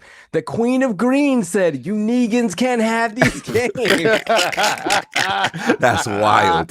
That's wild. You know That's what's wild. funny though? I saw people take pictures of Asha when she announced after the showcase that Gears was an exclusive. Remember, and they got her in the best frame. She has this like crazy grin when she says that. Oh, She's like, man. "How's that Gears exclusive?" And like the craziest smile ever. That's wild. Like she done took someone's lunch money. That's wild. She's good for business. Somebody got the best meme. It was like it had Phil. It was like spent his own years in the console, and then what was it, Addict? And then they had to pick an option. She started it in seconds. Yeah, Which, started that like ish this. right back there. I'm sorry. I don't like the concept that you like want exclusives and stuff. You're automatically a console warrior. Like I don't like that. I feel like how am I a console warrior that I want them to do what everyone else in the industry does? Like, I feel we gonna get to it. It's gonna be fun. What else we got? Let me see. Lucius Augustus Rex, $5. Oh, the chat. guy. It's my guy. Shout out to the Lords. Great seeing y'all at Summer Game Fest. Funny how everyone in the media can understand PlayStation exclusive, but not everybody's brain just farts when Xbox says they're gonna do it again. Yeah, that is true. Sometimes it's all investment based. Exactly. Then we got Hollywood Rules. Once again, $2 super chat. Solve with the Game Fan EGM Mags reference. Good times. Yes. Shed a tear for Game Fan and EGM. No doubt. Shout out to Citizens. I see the Puerto Rican flags. Puerto Rican, they play. Yeah. Shout out to Cognito in the building. He said tap 33 home with a 30-minute hour. Yeah, the 30-minute. Yeah. A little bit late. Next time we know. To go right there. Clearly. Oh. Then we got Back from the Dead, member for 39 months, Lord Bronze. Happy to see all the great content you guys are making from SGF. Hope to make it out there next year. That's the one. Shout out to let me shout out to the homie Back for Dead. Because my Destiny brother, miss you. Haven't get a chance to be on this week as much with Destiny with y'all because of the and Sinister, because obviously all the content that we have to do. People forget when we go out to these things, it's content responsibilities after the show, which is more work than you would in. But definitely gonna turn up. And if, like, to your point, I know you've done PAX, I know you've done GDX. The one you and wifey have to do is Summer Game Fest. You have to. That's the one. That's where we be at. But just want to give you the heads up. Yep, I think we are caught up. You got FarQ gifted a message. Okay, wait, hold on. FarQ came through again. Hold on a second. Gifted a message, no doubt. Oh yeah, shout out to FarQ. Put the crest in the chat for FarQ because he gifted 1 ILP membership. Salute. Oh, Parris says Gamescom is the one. Yeah, for sure. Yeah, but you know not everybody can afford Gamescom, Parris. Here's the thing. That's like, a lot, man. Gamescom is a lot to ask. We trying to raise. We still got a lot to raise. So we need all the realms' help. Ain't nobody. We're not heavily funded by anyone flying us out over there. No disrespect, not implying anyone else is. I'm just saying for us, like it's a tough ask. You know what I mean? Yeah. So if people could do it, great. But yeah, we tell people LA is the consolation. and a lot of people, there's a lot of people that live on the West Coast. A lot easier to get to. And Xbox as far as Germany, not so much. Right. And so even the Xbox haven't realized that. Remember, they did Gamescom LA because they knew it's a big ask to get everyone out there, to enjoy. So we'll see what it is. But anyways, get a couple more super chats. We got One Pump Man. $2 my dude. Right there. Straight to $2 it. super chat. Coggly Puff is your sleep paralysis demon. I don't like this character y'all keep throwing on me, son. I don't like the singing. You already got the costume. You're about to do it up. That's it. And stop putting me in them AI pictures. That's another thing. Getting on my damn nerves. You talking about this one? Tired of the realm with this nonsense. I'll be about to mute y'all in them feeds. Anyway, we good? We caught up? We got the Iron Rook. Remember for 14 months, Lord Bronze. One of the Punishers. Blood sugar through the roof with all the nonsense. I mean, today, freedom, finally, you've earned it, brother. Eat whatever you want today. Oh, yeah. Salute. That boy gonna eat.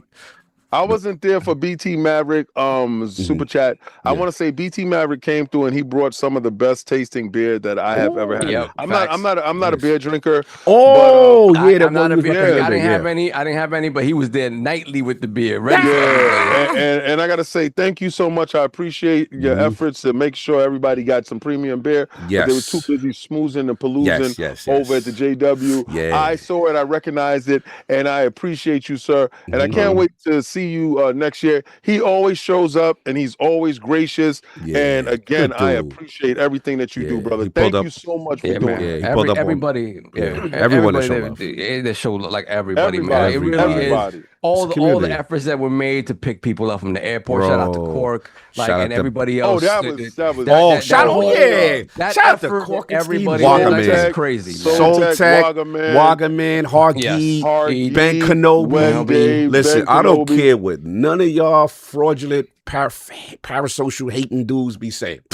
Like, this is the best community. Bro, they had a coordinated effort for everybody. Yeah, man. What flight y'all in? Who's going to be at the airport? This is your ride. We're getting you back and forth. Like, no one's getting paid for this. Yeah, like, man. it's all love. Like what I liked is when we all got the chance to congregate all of it. I think shout out to Chris and Hargeet. They took like the photo of all of us. We were at the table and stuff like that, just chilling, just talking games and hanging out. Like, that's what it's about. We're from that era where people actually meet up. It's not just running your mouth online. How about actually meet the people you're talking to, play games together, experience dope moments? That's what it's about. Yeah, that's what it's about. That community. Like, listen, man, and salute to everybody who pulled up on me, said, what's up? There was so many times me and Addict was like, yo, I don't even know that person. Yeah, and they're like, yo, I watch your stuff. Or, you know, and bro, it's family, yo. Like, it's a beautiful thing. I implore you, for guys that don't go, try to go to one showcase. Go to one thing if you can. The experience, you'll never forget it. And that's what it's about. That's what got me into the community. If I didn't do this stuff,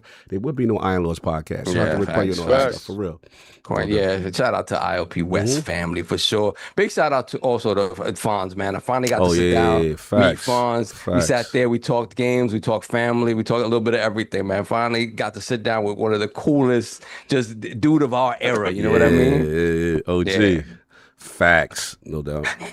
Where we at? Okay. Keezy Boo Boo once again, £5 super chat. Cog, don't talk too fast. I will. So God help me. Hashtag Cog Jiggly. Grown man try to get me to put them to sleep. It's wild. Stitch 25, $2 super chat. Giggly Puff is Diddy's favorite Pokemon Cog. I can't with y'all right now, so I cannot. There we have the legendary Yovi, $5 super chat. I'll see y'all next year at SGF and Fan Fest. Gotta hug my brothers, especially King. We breaking bread. Let's learn and grow together. P.S. Bum. Nah, you ain't hugging me with that bum talk. Put you in the court over there. You hug your man. Salute to you. I gotta share my screen. You know here we go. Yeah, you know how to do.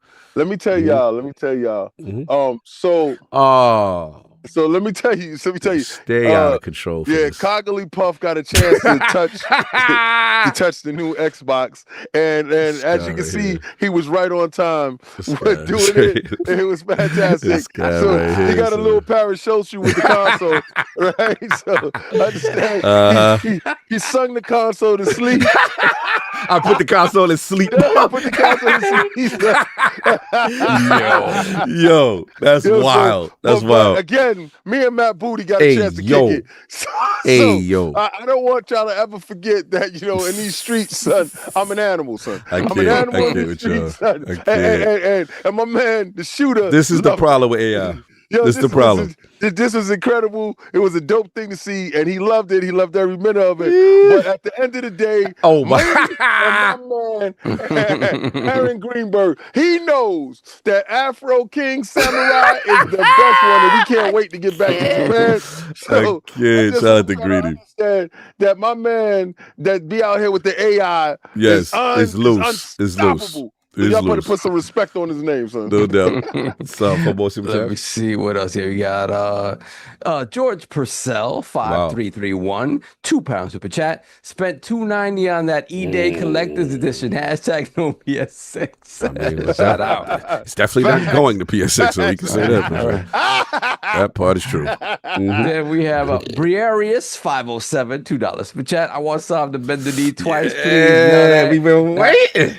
Listen, when do we get you these officially? Not until Persona 6 launches in 2030 will I bend the knee. Thank you very much. That's great. We're going to talk about it. What else we got? We good? I think we're caught up. Yeah. All right. Almost done. I know it's a lot of bills and stuff to be paid. But, and of course, we have the Incredible Hulk of this, a.k.a. the Excess Gamer. Wow. That's how much, bro. The prophet of Xbox. Swami. King of the statues. The man's nothing less than that premium experience. And it's the, are you the Ascended one? Yes, I'm Ascended. I'm Ascended, but I still come back down the console wall. Okay, platform a little bit. Beloved Lord King, how we doing? I'm doing fantastic. I want to give a shout out to New York Knicks. You know, I had this Michelin-esque hat since when Carmelo Anthony was there. Yeah. So exactly. You know, let me tell you, son. No, I wasn't. I'm a fraud. I'm an absolute fraud. We definitely frauded for you. That's right. I'm clout chasing the Knicks. And if you see any Knicks stuff on my timeline, if you see the orange and blue, know I'm lying to you. Because nothing right here is true. Nah, I ain't gonna hold you. I'm a Scottie Pippen fan, an Allen Iverson fan, Dominique Wilkins fan. These are the individuals that I absolutely love. So those are the teams that I rep going forward. But at the end of the day, I'm down for my town, and my town put it down, and they did it in a way that I wish they would have swept all the way. But we did that, and I was there with them, championing them on, because I want the same feeling for my Jets. Facts. I want the same feeling for my Jets. I want to feel pause. I want to feel what that feels, because as much as I'm happy for you, I want to be happy for me. All right. So again, last night I got a chance to see Bam Rodriguez, probably one of the best fighters that I ever seen in my lifetime. And I know you're gonna say, you've seen a ton of fighters. You have been in the ring with a ton of fighters. You have studied fighters. You have called fights. And you're going to say that this guy is one of the best. Let me tell you, there are 3 people in this world that I feel that are, you place them in any era and they can be unstoppable. That's Willie Pep, that's Sugar Ray Robinson, and that's Floyd Mayweather Jr. But Bam Rodriguez has stepped into that spot. Now, where everybody can see Lomachenko, and they try to compare him to Lomachenko, Bam Rodriguez has jumped multiple weight classes, kept his same skill. He's a southpaw, and he doesn't need to punch through you. He punches to you. And when he punches to you, he punches at you, and he's accurate. I think Bam is a better fighter than Lomachenko, and if you don't believe me, fight me for it. Anyway, but he beat Vargas yesterday. What made that fight so significant was Vargas was an undefeated young champion, and he was an Olympian. There's a different code that you have, some DNA that you have in your body when you are an Olympian. And because you fight many different styles over many different trials to get to become an Olympian. So I respect anybody that goes to the Olympic trials, because you went through hell to get there. And this guy was not there to lay down. They disrespected him when he came out by making him, as the champion, walk out first in favor for Bam Rodriguez. That's crazy. I never heard that. That's crazy. Yeah, but we seen why. Because Bam, I'm gonna send you the highlights card. Okay. You're gonna realize the guy dances when he fights, and it's a beautiful dance of destruction that he places upon you. You can think that you're going to be doing something to him.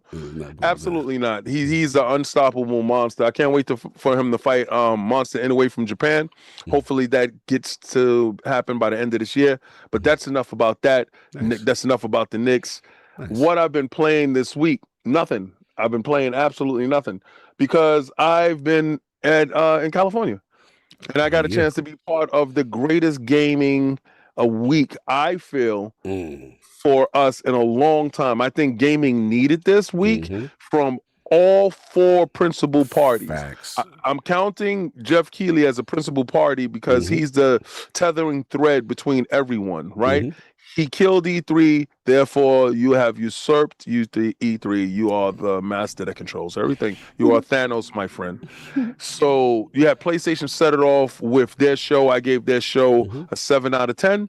I thought their show was adequate, dope, and I had 3 titles that I wanted from it. Again, Jeff's show, immaculate. He was the chef's kiss to this whole week. Then you had Xbox that pulled up that did what I wanted them to do, except for put Grand Theft Auto 6 up. It was beautiful. It was beautiful.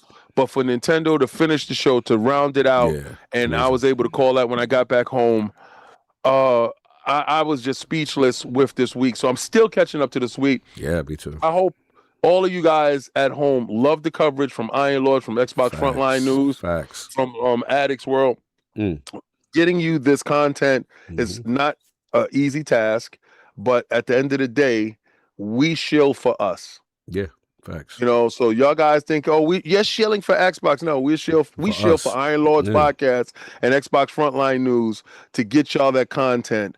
We don't champion big corporations. We champion our ties with the community, the developers, and everyone that's inside our ecosystem. So again, I want to thank each and every last one of y'all for supporting us. And as we're going forward to the road to Cologne, I can't wait to see more support going forward, because y'all got me out here eating glizzies live. So they can see what y'all can do, see what we get them doing, see what put the thing right now. This is what y'all can get. So if y'all want to put me in a compromising position, again, please pause, stop it. There you go. As I take my Xbox Power Ring and I do my thing. Oh, you still got your Jack Kept my J too. I like that. I like my Parris Lilly bracelet. I like that. I like my Green Lantern. I like my Green Lantern. And so y'all don't know what this is. If you're in the in crowd, Xbox gave you something to identify you with. That's the Illuminati. Right? Yeah, this is Illuminati joint. this is the parasocial bracelet. And Put it higher so they can see. But see. Oh man. 25th, So you tapped your joint, right? Right. So, but look, this is when you want to get randy. You slow it down. I'm done. Put it right, higher, but this, y'all see it in a minute. Y'all see it in a minute. But then you press this one right here. This is when, hold on, get it there. When it's steady, that means don't open the door. I mean, don't open the door. So you saw the lights was off. You see a lot of blinking lights. I can't. So shout out to the Xbox party because the Xbox party don't stop. Hey yo, that's wild. Don't do that. Don't do that. Anyway, one last thing. You got a chance to experience Impulse. I just want you to talk about that. You're the one that dragged me over there. You said, "Cog, we got to cover this game. We got to play this game." Give me your brief impressions of Impulse.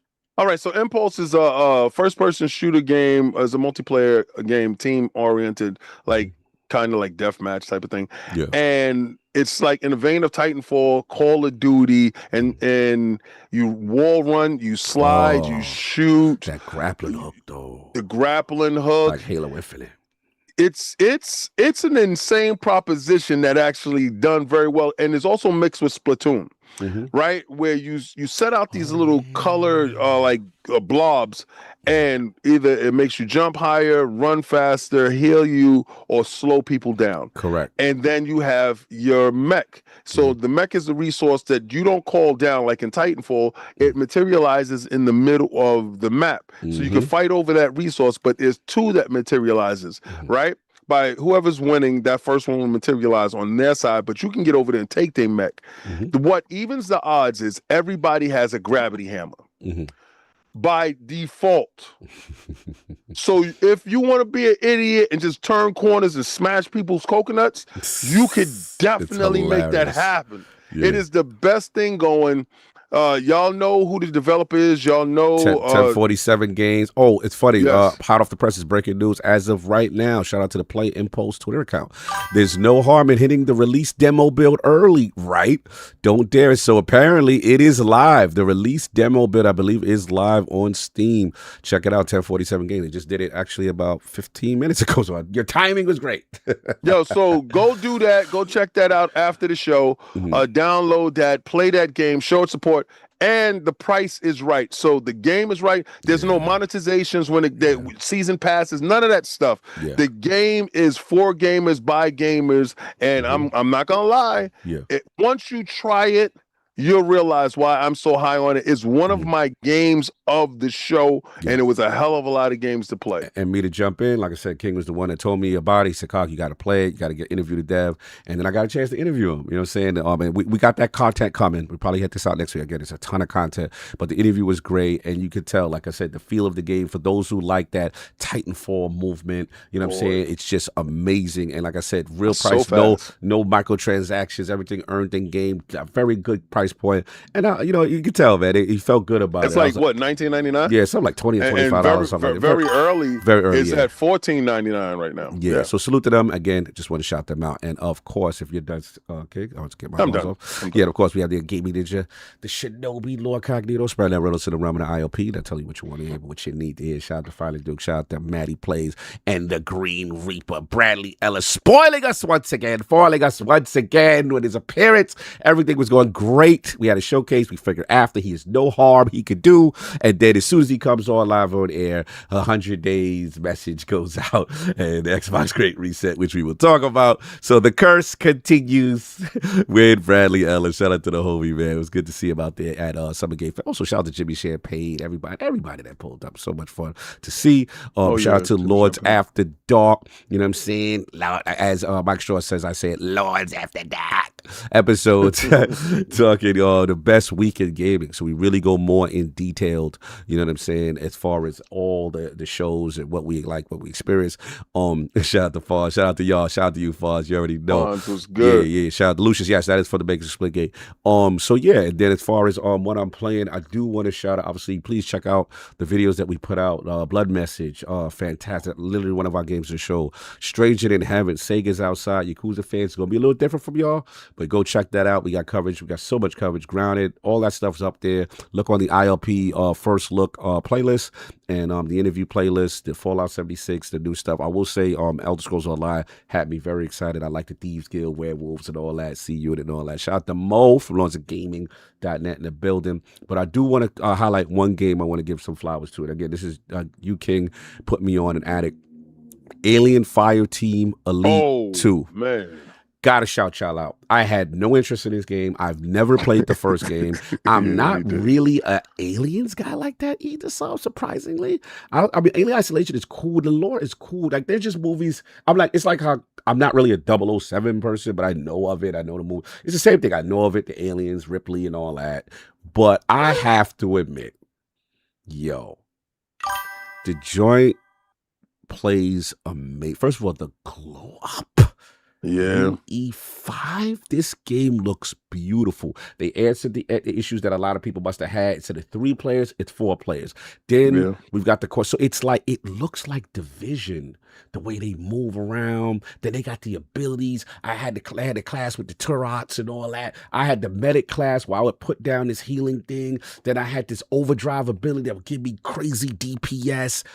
Bro, I only had one problem because I thought that we was gonna have a session with all 4 of us together. Yeah. It was so many people playing this game. It was crazy. We were supposed to. What ended up hurting us the most is one. We went down to 3 because Saul was there Monday. Yeah, and then you got that last minute Tomb Raider. Showing. So shout out to them. Yeah, listen, man, it's a Game Pass Butters as well. But the thing about it is playing this game, I'm like, man, I am addicted. Shout out to the narrative lead. I forgot the gentleman's name. Awesome describing the game. And this really sold. And then the thing that sold me for the build craft, the skill tree, but also as you level things up, you unlock abilities and classes, right? Yep. They have a create your own class thing in it as well. I'm telling you, man, it's crazy. So I want to shout out Alien Fireteam Elite 2. What you call Addict? Check your DM for a second. Somebody tell you check your DM. But listen, man, I want to give that team. I think they're called Iron Cold Studio. Something. Yeah. Them boys, y'all guys. There's something they also show me that I can't talk about. But I'm super excited. I can't wait for that. I can't wait for that because I was like, wow. What's crazy is the only reason why Money showed us that was because he watched the show. I didn't even, again, it's so humbling to see people who are developers, creators, who like, yo, I watch y'all. I listen to you. I'm a big fan of what y'all do. And the thing about us, we're honest. I'm like, yo, I love you, but I didn't play the first game. I'm not really in it. And they just, man, what I'm in. I mean, for those who, it's Left 4 Dead and Division had a baby in the Aliens universe with a nice little story, and it gets hectic. And I loved it. I absolutely loved it. So yeah, I am there. Elite, you sold me. Alien Fireteam Elite 2, y'all sold me. Definitely there for that. And then the last thing I wanted, 2 other things real quick. Toys for Bob, man, got a shot. I got a chance to sit down with the team. Absolutely amazing. Spyro is back, you know what I mean, around beyond, and it was just so cool to see them so excited about being able to create and bring Spyro back, and being having the IP control after the whole situation, kind of thing. Again, the legendary voice actor Tom Kenny is back. All you Spyro boys, y'all got all what y'all wanted. You know what I'm saying? They definitely going off the reignited trilogy. But I heard since Toys for Bob left Xbox that they were dead.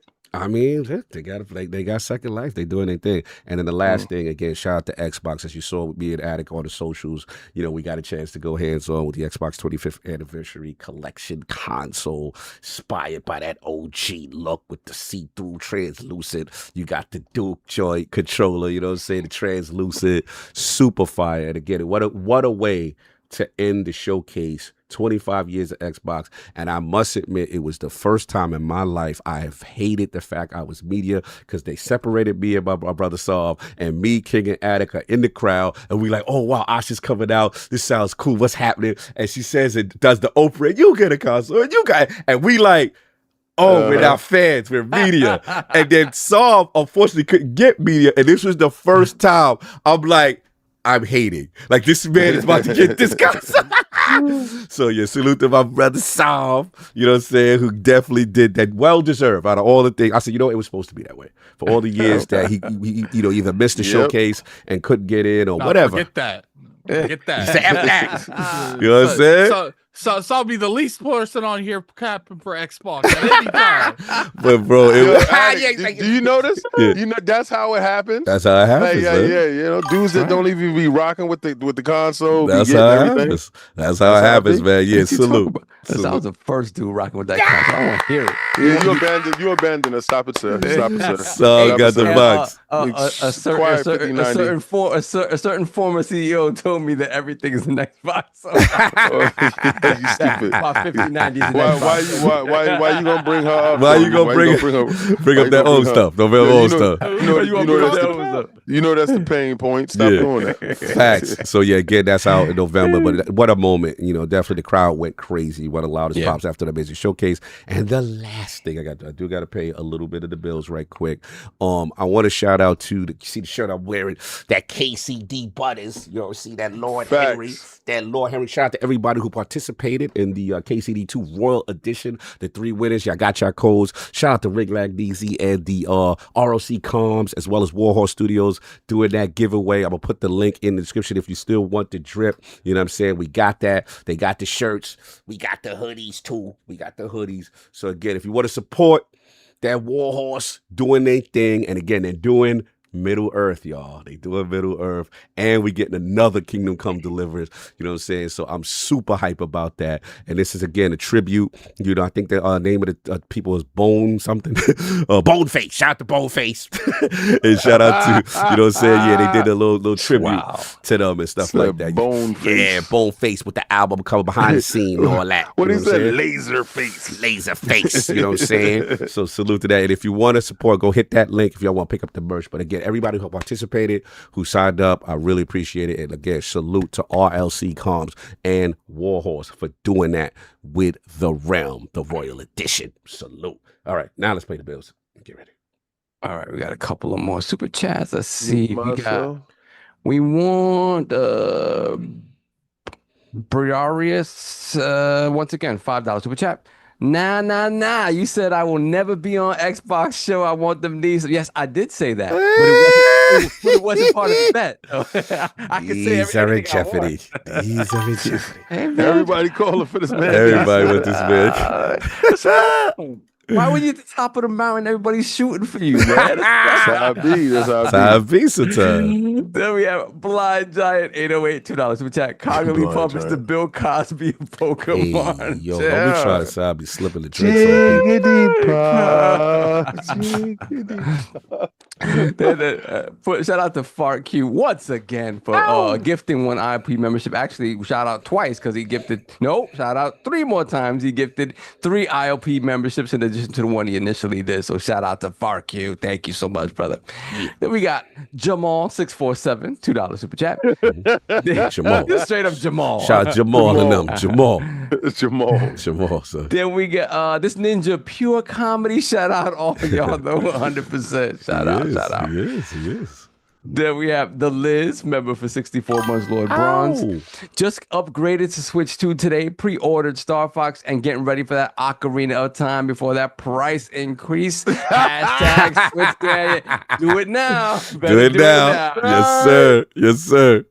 Yep. Oh, y'all caught it? We caught it? Sir. All right, I see the legendary Parris Lilly in the chat. Good to see you again, brother. You know what I'm saying? Stop threatening me with these workouts, man. I'm trying to work you out here. You know what I'm saying? Making it seem like I'm slacking. I wasn't feeling that. I see what we do. I see what's going on out here. I'm ready though. I'm ready. We're going to rematch this. We're going to do the rematch. What's going on, brother? How you feeling? No, I'm good, man. Yeah, Addict P me asked if I want to come on and talk Xbox stuff. I was like, sure, I come on. But let me say this real quick while I'm talking. Let's go. It was my absolute honor and pleasure to finally meet Sav. Yeah. Likewise, my brother. Yeah. When I looked up and I was sitting down there and I was eating with you guys and Mag, and I look up, I was like, I got so happy. It is him. No, He's real. Yeah, he's like the other Latino in game. The other Latino. No, he's not AI generated. They act like there's only two. This whole time They're like Highlanders. That's funny. Actually, that's still not solved. We hired a lookalike because he's always been AI generated. I can't. With that man. Yeah, and like we was talking about Big Cloud, the moment Parris stood up, I'm like, yeah, it's a big boy. Yo, somebody got him. Yeah. Let me say something about Big Cloud because that was my first time meeting him too, bro. Last weekend. I'm like, that's a big son of a gun. Yeah, bro. I was like, I'm so glad I had no problems with my brother. I'm so glad he's down with Lords of Gaming.net. Right? Yeah. Right? Yeah, it's like he's not even trying. He country big. Yeah, for no reason. Country big. Like, yeah, like let me help you move that tire big. Let me say a funny story real quick because when I was packing for the trip, I realized that the last time Big Cloud was supposed to go with us to, I forgot what event it was. It was years ago at this point. I never sent him his shirts because at the last minute he couldn't go, and I think the whole thing got canceled. It might have been like 2019, whatever. Something got canceled. So he didn't. I never sent it to him, and it was literally in a bag in my drawer. So I see Big Cloud. I'm like, yo, what's up, bro? I owe you money. Yo, he see how big he was. He see how big. Yo, sir, I just want to let you know. Like, we didn't. You tried to explain yourself to that 6'4" man. I pulled out the wallet. Here you go, bro. Some had to make it right immediately. It be like that, son. Shirts, and I completely forgot to send them. Oh, man. I will send you your shirt soon so you can have them as a memento. Bro, I was like, yo, I owe you money. Looking up like this, like. That's hilarious. Crazy. Yo. No doubt. So anyway, so what else would you want to talk about, Parris, real quick? Oh, I'll just bring up the Gamescom thing again. Okay. Like you said, look, it ain't cheap. I get it. I get it. But I'm telling y'all, when y'all go this year, it's gonna be transformative. It's gonna be more transformative than Tokyo. I'm telling you now. That's you're gonna be there in Cologne. You're gonna be like, this town is so dope. And when you walk into that convention center, okay, we're big Tokyo guys. Okay, that's in that convention center. Yeah, you ain't gonna believe how big it is. You gonna be tripping. Wow, I'm telling you, it's crazy. Can't wait, man. That's but dope. man, it's just something about the European life, bro. Yeah. I love it every time I go over there. So I can't wait to see y'all there. No doubt, can't wait to see you as well. Then we got another special guest for the very interesting topics that Xbox is going through. Sir. We need experts. We need people to break things down on M&A and subsidiaries and spin-offs. And my man, RallyCarDelta Gaming. How we doing, sir? Good, gentlemen. Good. Thank you for having me back on. As you can imagine, my head has been spinning the last couple of weeks with all the Xbox news and everything going on. But here we are. Do you get excited when like that type of information comes out and it's just like people hit you up like, bro, what does this mean? Yeah. It's weird because when you work in a mega corporate thing like I do, right? You see this stuff a little more often. You're a little more used to it, right? But and then of course when this stuff comes down through the video games industry, and then people start throwing their takes and stuff on there. You guys probably see I go into like overdrive. On X/Twitter, trying to like fix things, correct things. You get into misinformation correction mode. Yeah, for sure. And I mean, it's not about being right, but it's more about trying to explain how things work, right? Facts. Yeah, we got some fun with that, man. Yeah, so we got a lot to talk about. Let's get into it, y'all, because boy, we leave Xbox for a few days unattended, and the whole industry, you see what happens, man. So let's start, obviously, with the showcase itself. And what a showcase. Obviously Xbox comes out, all guns blazing, lots of games to talk about. And someone's at the door. All right, go for it.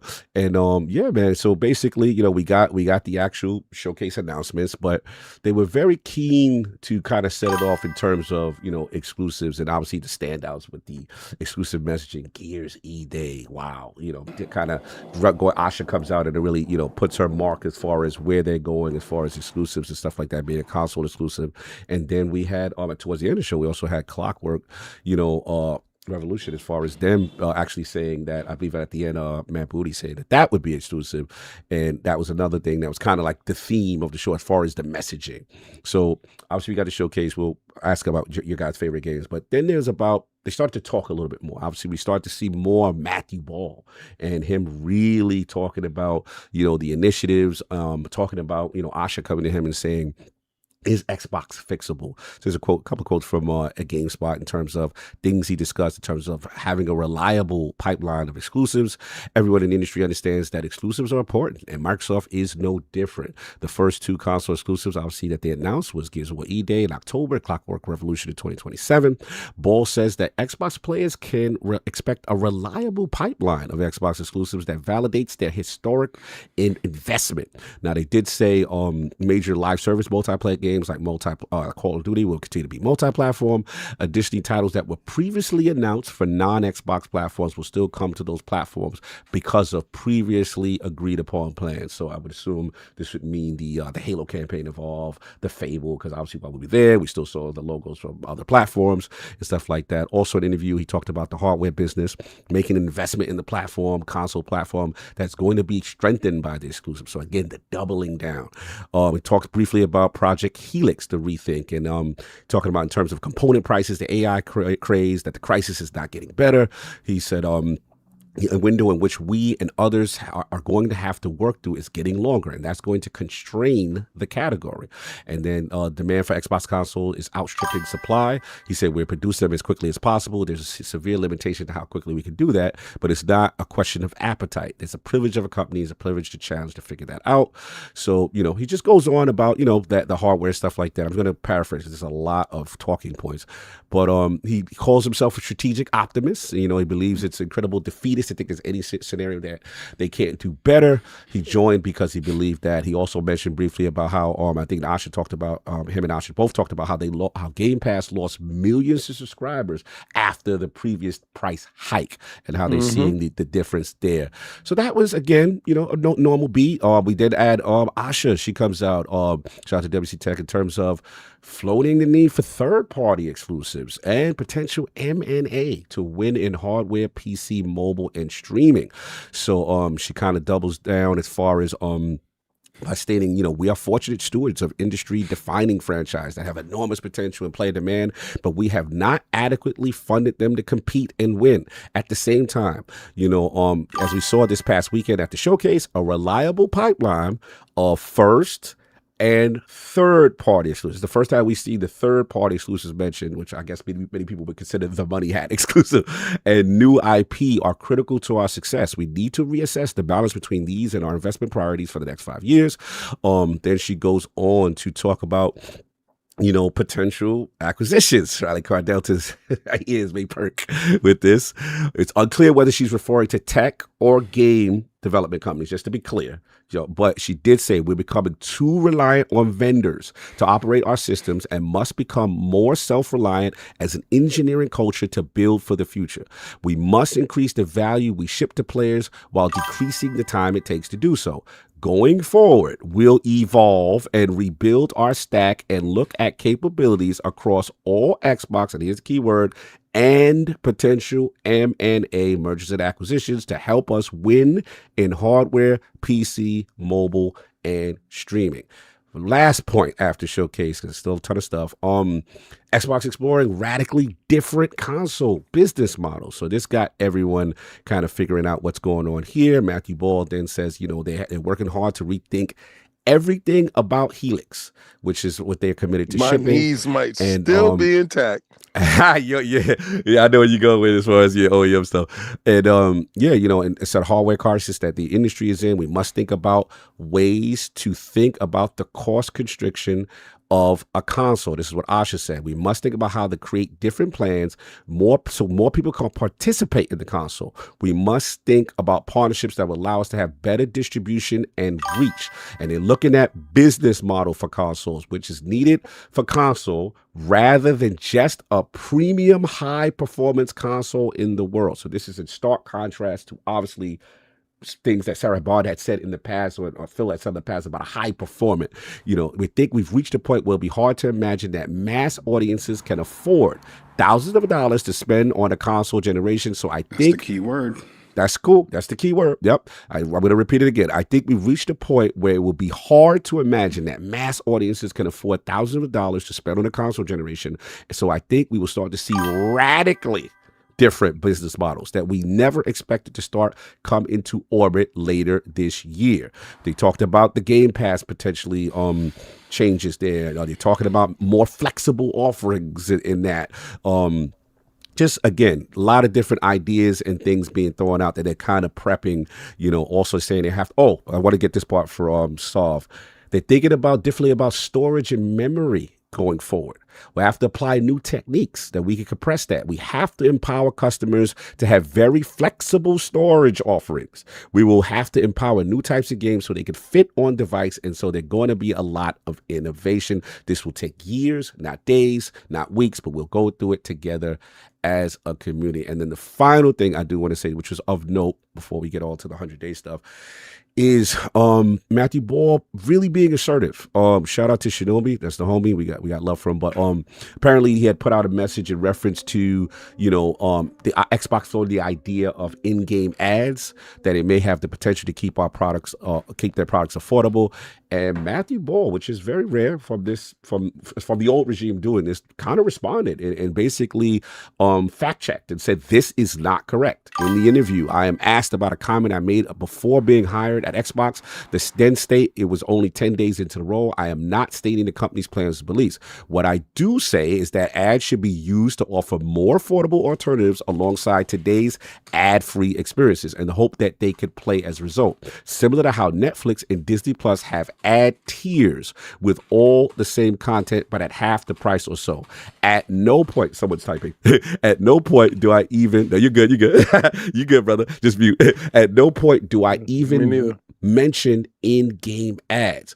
And he said he personally believes interrupting the gameplay experience would be bad. So again, stark contrast from past regime. We have now seen this current regime, whenever there's false narrative, seems to actually respond publicly and love it. The person. So these are all the different things. So I know this was a lot to process, a lot going on. We had showcase exclusives, hardware, initiatives. Start with you. Let's actually start with RallyCarDelta, because I don't know how your time is limited. Sure. What was your thoughts on the exclusives part, and then obviously every subsequent thing that they've come out in the media and said? What are you getting from this so far?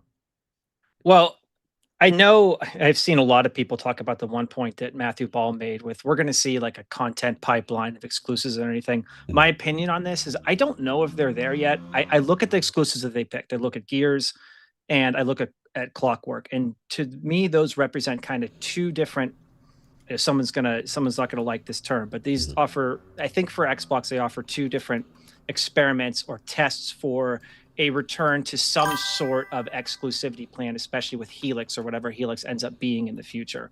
I think in terms of Matthew Ball's comments, which are like, hey, we want to offer you a consistent pipeline of exclusives. I think that is where they want to be. But my opinion on their exclusive strategy is it's still going to be selective. I don't think we're going to see some future where Helix comes out and we see everything that falls within Xbox or the subsidiaries, ZeniMax and ABK suddenly push some exclusive plan. That's not coming. My opinion on their early exclusive plays, they took two titles, two that they think are slightly different market type games.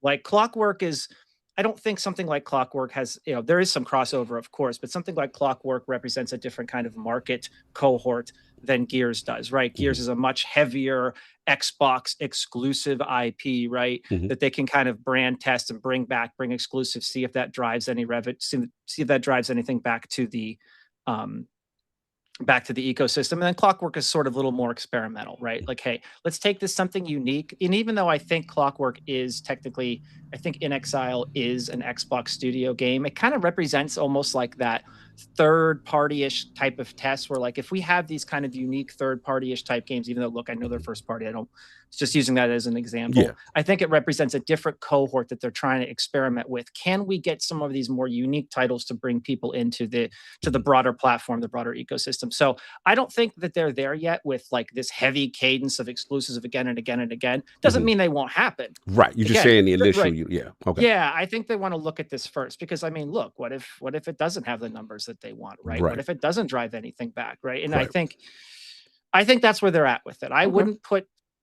I think they're still in I don't want to say wait and see because I've taken a lot of flack for saying like wait and see approach. People are like, no, Matthew Ball said this, but I do think they're in a bit of a like, let's try this mode. Right. I think that's what I take from it. One more follow up. And then I got Parris next. Shout out to Tom Henderson, Insider Gaming, saying the homie. He put out just recently that I believe was it 300 or 400 million that Gears E-Day cost. Like, how do you 400? Thank you, Addict. How do you rationalize that, RallyCarDelta, in terms of like, yeah, you can experiment, but this is a big loss if you remove a whole PlayStation ecosystem from this, right? How do you think they rationalize that? Because this is a lot of argument that people are saying, like, this is dumb. Why would they do something like this? Is fine. They're sending that studio out to die, is what the talk that I'm hearing. So how do you rationalize that they're thinking with this experiment with so much money being invested? Sure. Well, I have to go back to the beginning of that. We have to talk about the numbers that get thrown out there from the industry insiders and leakers and everything, right? And I'm sure I'm not going to win any internet points with this, but I put absolutely zero energy behind those numbers. Nothing. Because there's no context, okay? And when in a corporate environment, a game budget means a lot of different things. You could be talking about just the labor costs. You could be talking about the base cost of keeping the studio running. You could be talking about the marketing that's added on to that. You could be talking about, so when a lot of these folks throw this information out there into the, onto X, and people start, it's a scary number. I'm getting scared. Right. It's like, but what is the context, right? What does 400 million mean? Where did it come from? Who said it? And even if that was accurate to some regard, because look, the reality is you can actually take, so for just general ballpark estimates, there are actually standard formulas that you can take for a studio. Let's suppose a studio has been working on a game for 6 years, and let's suppose that studio has 100 people in it. There are industry standard formulas you can just plug into the number of employees they have and just calculate that out forward. That's the base cost of essentially keeping a studio open. And I think that's more important. That's more important of a number than these kind of bucketized project numbers that get thrown out there, because games aren't like movies. So I have to go to the back to the beginning of that question. When I see folks like Tom Henderson and this folk I was told it was $400 million for this. $400 million what? What's the context? I don't know what the context that is. So for me, it doesn't mean that much. What means a lot to me is obviously they have a lot of people employed, right? They have a high base. They probably have a high base cost, right? That's one of their bigger studios. And so, yeah, they're not going to, at least right now, as far as we know, they're not going to push that to PlayStation. They're going to kind of run that. They're going to run that play on PC version 2. Don't forget. Right, and I think that's a big part that people forget about this, is that maybe not forget, but it's easy to kind of lose sight of the fact that this is Xbox plus PC. Yes. So, and here's the thing. Here's what I think may also have made sense for Gears. I think it's some, back office discussions in Microsoft, they may believe too that Gears maybe won't sell all that well on PlayStation anyway. Okay. Because there's a lot of segmentation that has gone on over the past 2 decades, right? Xbox and Xbox PC players tend to rally around certain types of games and stuff. And a lot of these cohorts, shooter bros. Yeah, exactly. Right. And a lot of these cohorts don't always mix well with the general demographics that we see on the PlayStation console. Now, of course, there's crossover. Obviously, there's crossover. Nobody's debating that. Yeah. I'm sure there's millions of people that play Call of Duty on PlayStation because it's Call of Duty, right? But I think there's also sort of an angle to that like Gears just makes sense to try to bring back exclusive and see if they can drive that back. I don't think they're throwing the coalition, I don't think they're what's the right word I'm looking for here? I don't think they're doing a lot of damage to the coalition by not putting it on PlayStation. I think more so, this is going to sound bad. I think the damage is already done. right? Whatever that base cost is to build that game is gone. It's sunk. It's done. So what you have to do is you're looking at rebuilding the business going forward. You're looking at my strategy play with Gears, and they have to see how that plays out. Okay. No, fair enough. Lord Parris, we got a lot to talk about, brother. We was in the crowd. Man, Asha comes out, right? And then we saw that announcement, and we were like, okay, this is big. Gears of War E-Day is a console exclusive. You got that going on. You got Clockwork with Bad Booty. You've got, them now talking about rethinking, Helix, doubling down on exclusives, and not saying it's not a one-off, right? And Matthew Bull is not saying it's one-off with Christopher Dring, exploring radically different models, and then obviously, them getting in front of a lot of narratives. So how do you process all of this? Where are you at with this crazy week of just the exclusive part? Yeah. I want to follow up on one thing that he just said as far as Gears of War goes in the coalition. I think another aspect of this is they're doing the 2-game, yes, you can call it an experiment, however you're saying, but they're dipping their toe back into exclusivity. You needed something now for instant gratification. Clockwork wouldn't have been good enough because that's not coming until some point in 2027. So you probably have to think, well, what was a game that was coming out in 2026 they could do this with? Modern Warfare 4 obviously was not going to be that game. I think they had no choice other than it to be Gears. Gears was the game that made the most sense. It is what you would consider one of their franchise legacy IPs. So to have that as an instant gratification of, hey, this is a game that is now a quote unquote console exclusive made a lot of sense for them. Everything that Matthew Ball has said, Asha has said, we did the interview with Matt Booty. He obviously talked about this as well. I'd heard some of it prior. I'll just leave it at that. Okay. So it wasn't surprising. I didn't know about the Gears thing. I'd be clear on that. I did not think that was happening. Really did not think that was happening. But the fact that it did, and now understanding what this new focus and strategy is, I think another game that I would be shocked now if it wasn't exclusive is Halo, the next Halo. Because if there is any IP that should be quote unquote console exclusive to Xbox, it would be Halo. I didn't think they would because of the multiplayer aspect. You want to get as many people to play it, but they're doing it with Gears. So why wouldn't you do it with Halo? Because that is the identity of Xbox. So if they're truly, as we're understanding now, trying to rebuild the brand, like they're going to take some short-term pain for long-term success, because as she said, they got to reset the business. They got to reset how they're doing business, how they're monetizing revenue, sustainability, obviously everything that has been said over the past few days. And obviously Satya himself weighed in on that as well. So clearly the business of Xbox is about to transform. And let me just be clear on one thing right now. What you doing? When it comes to exclusivity. I was going to go with it because they coming. Not a fan. You keep it. Oh, you standing? Okay, you standing 10 toes. But let me be clear. All right. I can personally say, play where you want. Okay. I could care less where you play. It doesn't matter to me. But there is a business side to this that we are seeing. They obviously, because it comes down to this. If you're trying to sell the box, obviously you have to add value to the box. And that's why last year I asked Phil that, okay, you put these games everywhere. Why am I buying your box? Right. Clearly, the new leadership has come in and go, no, if we're still going to commit to sell this box, we got to give our customers a reason to buy it. Exclusivity obviously is a part of that. So I think that's why you're going to see some selective exclusivity moving forward with them. But as Matt Booty said, when we talked to him, it ain't going to be everything. Right. Live service is going to play a big factor in things being multi-platform. Right. But I think a huge question with that is going to be, okay, we could say a Halo, we could say a Gears. Forza, probably not. Elder Scrolls 6. That's cool. That is the linchpin of all of this. Because that, while it is not the phenomenon that a Grand Theft Auto is, it ain't that far behind. Ain't that far. So if you're truly trying to sell the box, and they want to sell the box, right? So the Elder Scrolls would be something. But let me throw this monkey wrench in there, King. All right, let's go. Here's the problem that Asha has laid out, Matthew Ball has laid out, Matt Booty has laid out. It costs too much.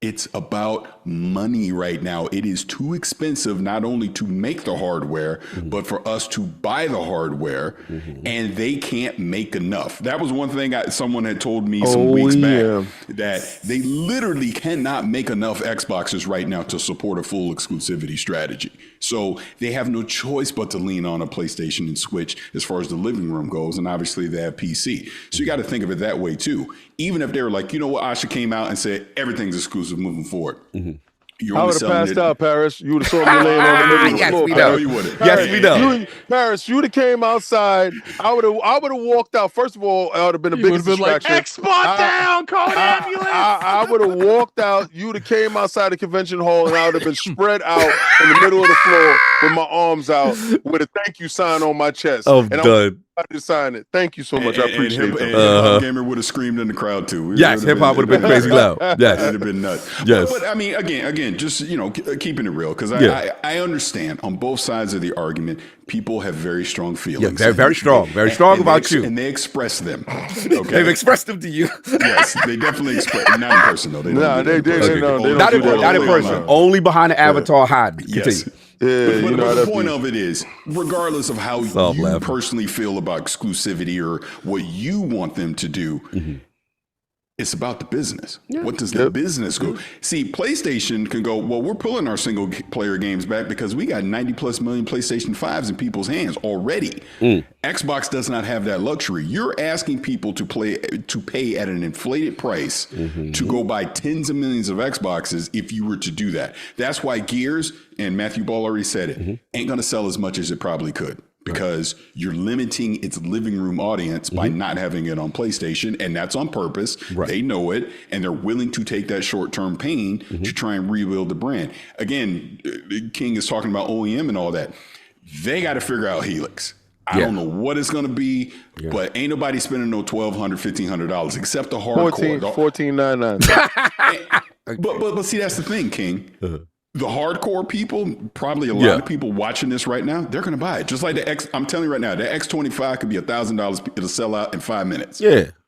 But the average person's not going to do that. And Asha told you that. She literally told you that. We cannot sustain expecting people to spend thousands of dollars. So they got to figure out new business models. They got to figure out another way to subsidize this hardware, the service, all this stuff. So you're saying a curse word. Hey, subsidy? Yo, when you say, I'm just saying, have you ever seen when you say subsidy in front of Satya? You ever see his face shrink up? I'm done. I'm done. Yo, just yell out subsidize. His whole face would crunch up like a fist. Continue. But here's a crazy thing. I think it was Jez that told me this, but they're subsidizing it right now. That's wild. Wow. So at these prices, they're still subsidizing it. They ain't making no money on this hardware, even at the current prices. But they realize people are not gonna go buy their box at $7,000, $8,000, $9,000. It's just not going to happen. And I'm going to keep it real with you. And some people get mad at me if they want to. Ain't nobody buying no PlayStation 6 at $1,000 either. So we know that. Everybody got to figure it out. Because it is no PlayStation 6. But let's talk about what's been announced, Parris. Let's continue at least let it be announced. At least let them acknowledge it. You know what I'm saying? They're not even acknowledging it. Let's talk about what's factual. Let's keep our integrity intact. We all have integrity here. So let's they haven't announced it. They're not even thinking about it. They're highly successful. Let's continue with the PlayStation 5 Pro. Let's talk about that. Well, here's the thing, King. I mean, all jokes aside, their hardware is in people's hands. And look, we know Gen 9 is going to the 2030s at this point. Gen 9 ain't going nowhere. So facts. They will still have the opportunity to sell games to their customer base because they already got the device and they don't have to spend these inflated prices. Whereas Xbox does not have that luxury to do the same. So they got to figure out a way to make Gen 9 cheaper. And then whatever y'all doing with Helix, OEMs, whatever, some partnership with Netflix, offer it all kind of crazy stuff. They got to make that thing cheap. No, but I was agreeing with you. I'm just saying that we do know a helix is in the works. That's all I was talking about, because you said something about some mythical creature. Cannot wait. I cannot wait for this PlayStation 6. You know it'll be the most horrible thing for you, that 2030 does come around and consoles don't exist, and then this kid is running around screaming hashtag no PlayStation 6, selling merch that you should have brought in '86. Without saying this, but I'm just saying, if you ain't on the bandwagon now, you'll be on it later. Hold the line, Addict. I'm done with you. One quick follow-up question before I get it to Addict and so. All right, Patrick, again, I know you've been very, consistent as far as like where you feel, as far as, recently about things. Some people won't say that, but go ahead. I know you feel very strongly, I know we're not on the same pages, but I respect that you're standing on it. And my question to you, so how do you internalize this latest thing from Asha with like saying the need for third party exclusives? Because it's one thing to say, okay, first party, we'll give select, right? And, we'll pick games that make sense. Not going to be everything, not a one-off, but not going to be, we're going to be choosy. But then say third party exclusive, like that, for what we internalize, is like the day of the money hat. Like, how do you process that? So here's how I'm going to answer this question. And I genuinely, truly believe this. I respected Phil Spencer's vision for, hey, I just want people to play everywhere. Right. I'm not going to do these third-party deals. I'm not locking a game down to one device. That was his vision. I respected it, and I'm going to be honest, I liked it, because it should be player first. We decide where we play and what we want to play. Fiction net king. But Asha, think of this with Asha. Asha's not a gamer. She's an outsider. Thank God. No. Hear me out on this. She's coming from the outside. She has no loyalties or legacies to anything. Whereas Phil Spencer, had been there from day one. So even when he took over, he still had a loyalty and a legacy to previous people at all that stuff, right? She coming in, she was like, I don't know, y'all. Yep, she just want win. So from her point of view, that's right. Hey, if PlayStation gonna do it, guess what? That's right. I love it too. Yo, listen. Yo, Parris. Yeah. I love that. Stop being traitorous. I know you. I love it. The body ain't even the cold yet. Yo, first of all, love Phil. That's my dude. Phil Dominus Maximus, Aurelius Spencer. We got emojis and everything. Let me tell you something. The body is definitely cold. Body's probably cold after 100 days. Sometimes you get too wary for the war. Sometimes you don't want a war anymore, and you just want peace in the land. Yeah. And that's when you have to be usurped. Oh my God! You have to be usurped. You traitorous swine. No. Time out. Swine. We'll put you in a comfortable castle. Definitely not holding the line. Right? Definitely not holding the line. This can't be the guy. We'll place you in a nice, comfortable castle over there. Don't try to act like my man is C-down. He got to be removed. No, what we need is Khaleesi. She needs to. Dracarys. When she stood on that stage and said, E-Day is for them and for us. That was Dracarys? She said, Dracarys. The whole building went crazy. Fire all over the place. Dragons just moving all over the place. You got RallyCarDelta. You know what it felt like? It felt like petitions is gonna happen. Oh my God! And you know what I said? God bless the Empress. God bless. All it took was two pieces of silver. You traitorous swine, and you feeling forgotten about already. The shooter came out. He said, just in case you forgot.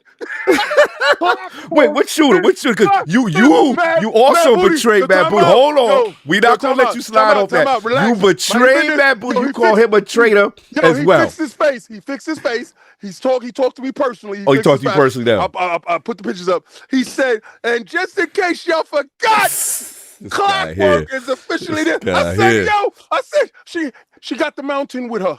She got the mountain with her. So what's Matthew Ball then? What's Matthew Ball? Oh, he's Littlefinger. Okay, all right. That's exactly who I thought he was gonna make. He's going. So he's Littlefinger. So I'm gonna tell you right now what I'm seeing and what's happening. Parris, I love you to death, but the biggest sound in that building was Dracarys. E-Day with the fire. And she said it with the smirk because she knew she was setting the world on fire. Yo, they're going crazy right now. They gotta separate them. Separate them. Separate them. Stop them. Get them away from each other. She's leading into your console war nonsense. She's me. good for console. That's all this is, Parris. She's good for console war and business. That's all this is. Yo, fix your face, Addict. Stop smiling. I don't like Addict smiling. Parris, you see my numbers? Parris, you see what we got to do? We thought it was over, Parris. We thought it was going to be nice. It's back, baby. And multi-platform. And you see this foolishness is back. The Empress has rained down. Finish your thought, Parris. She don't care. Get him, Parris. Look, he missed his help. I'm just by saying this. She look. PlayStation's doing what they got to do. Nintendo's doing what they got to do. All these publishers, Xbox, everybody's doing what they got to do because combination of the pandemic, freaking AI, just tariffs, all this stuff has just thrown this gaming industry into chaos. We're in unprecedented times. Everybody's trying a business model, trying to figure out which one works. So you can have King that can love the console wars and all that stuff. That's great. Can't stop, won't stop. They're going to do what they got to do to run a sustainable. And look, Satya laid it down. He was like, look, we ain't subsidizing this stuff no more. Y'all need to start making some money. We're going to get to that. We get to the real part. And one other thing, if just... You saw his face switch up, right? Yeah, I saw it. Yes. But one other thing came out of all this stuff that I think people need to be crystal clear on. Yes. Before they raised the price, Game Pass was fine. They were literally using it to subsidize other things in the business. I thought it was sustainable. Oh yeah, RallyCard. Wait, hold on. We gotta get give my man RallyCarDelta his flowers. When everyone was at the Game Pass unsustainable narrative and it doesn't make money, he was one of the few people that was saying like, "No, I'm calling this. You guys are doing the show. You get your little sure. I'll throw my 2 cents. Quick victory lap. I've been saying since the very beginning that subscription services are, generally speaking, high margin, safe revenue for a company, and they help smooth out failures and wins, right? It kind of gives you a baseline of revenue that you can then kind of peanut butter spread around all your businesses and make sure everybody gets a little bit of piece of the pie, right? And they handle all the credits and debits and stuff internally, right? But and it was very interesting to actually see them say that, put that out there in the public, that apparently, at least what Jez was told, that the Game Pass was doing pretty much exactly what I expected it was doing, which is they were like, okay, we're going to take this big pool of money and we're going to make sure that we can do all these little experimental things. We're going to try these other things. And as it turns out, that's exactly what it was doing. That's exactly what, I guess the thing is that none of that was surprising to me because that's exactly what those types of services are meant to do. They're literally designed so that you have a safe level of revenue that you can then kind of spread around to your other business units and use to kind of do, things can win, things can fail, but it's supposed to. But what happened is they threw a torpedo into it with that $30 a month thing. Yeah. That was just. Well, I know you guys will get to that later, but good call out. But the point is that it was doing exactly what I thought it was going to do, and I hope that they continue to drive that because I think Game Pass is actually a winner for them. And I know a lot of people are like, they should deconstruct it. They should take first party off there. But no, I think Game Pass is the differentiator that can make Xbox and Xbox PC work as opposed to be something where it just becomes another, like, here's games that come on the service a year or 2 years from now. Good luck. Have here, whatever. No, good. I think it could be a differentiator. The only pushback that people are going to say to you is they're going to say, okay, fine, you were proven right with that aspect. But they're going to say, okay, but then why? Did they take Call of Duty out? It's proof that cannibalize it and it doesn't work. Like, what do you say to those people who, now that they've made this adjustment and then brought the price down, like, is it counterintuitive to what you say? Call of Duty is a very unique monster in the games industry, right? It is costly to build because they have 3 studios and heavy rotation on it. However, people who buy Call of Duty buy Call of Duty. They buy, or they have up and down years, but even their down years sell tens of millions of copies, even when it's like this last one, right? And it's such a juggernaut that it's very costly, but the people who buy Call of Duty anyway. There was absolutely no reason to put that cost center essentially into Game Pass. There was just no reason to go there because it just didn't make sense. You're taking out people who will buy the $60, $70, $80, $100 special edition of Call of Duty, regardless, every single time, and you're trying to recalculate it into a monthly subscription. Now, to be clear, had that gone on long enough, if they had magically made $30 work and millions of people hadn't have left, it would have worked just fine. Right. The problem is that you're giving a subscription cohort, right? There's a subscription cohort. There's a demographic of people that enjoy having that subscription service. They consume games a certain way. And you are then essentially penalizing that cohort for having Call of Duty in there when that cohort may not actually match up well with the Call of Duty demographic. There are people that buy Call of Duty. I have my neighbors who literally live across the street buy Call of Duty every year. They do not spend anything else. On anything else. That and Matt, I know guys like that. It's all they do every year. Yeah, that's it. Yeah. And so now you're charging the Game Pass people for that type of model. It just didn't make sense. It's like the one unicorn, the one monster in the games industry that just doesn't make sense to mix into Game Pass. It's illogical. No, fair enough. So anyway, that's my 2 cents on it. Thank you for that. I just wanted to get that. We got to open this thing up, unless Parris had a quick bar, because I know. Well, actually, I think I will respectfully step down. I got children texting me. Appreciate you, brother. But no, again, always appreciate y'all having me up, man. And it's been a fantastic conversation before. I'll keep listening. And love y'all. Love you, brother. Yeah. See you in Germany. See you in Germany, sir. Already no. With PlayStation 6 will still not be out. Stop it. Addict, let's talk about it, man. You have been, I got to give Addict his flowers, man. This man got tomatoes thrown at him, nicknames.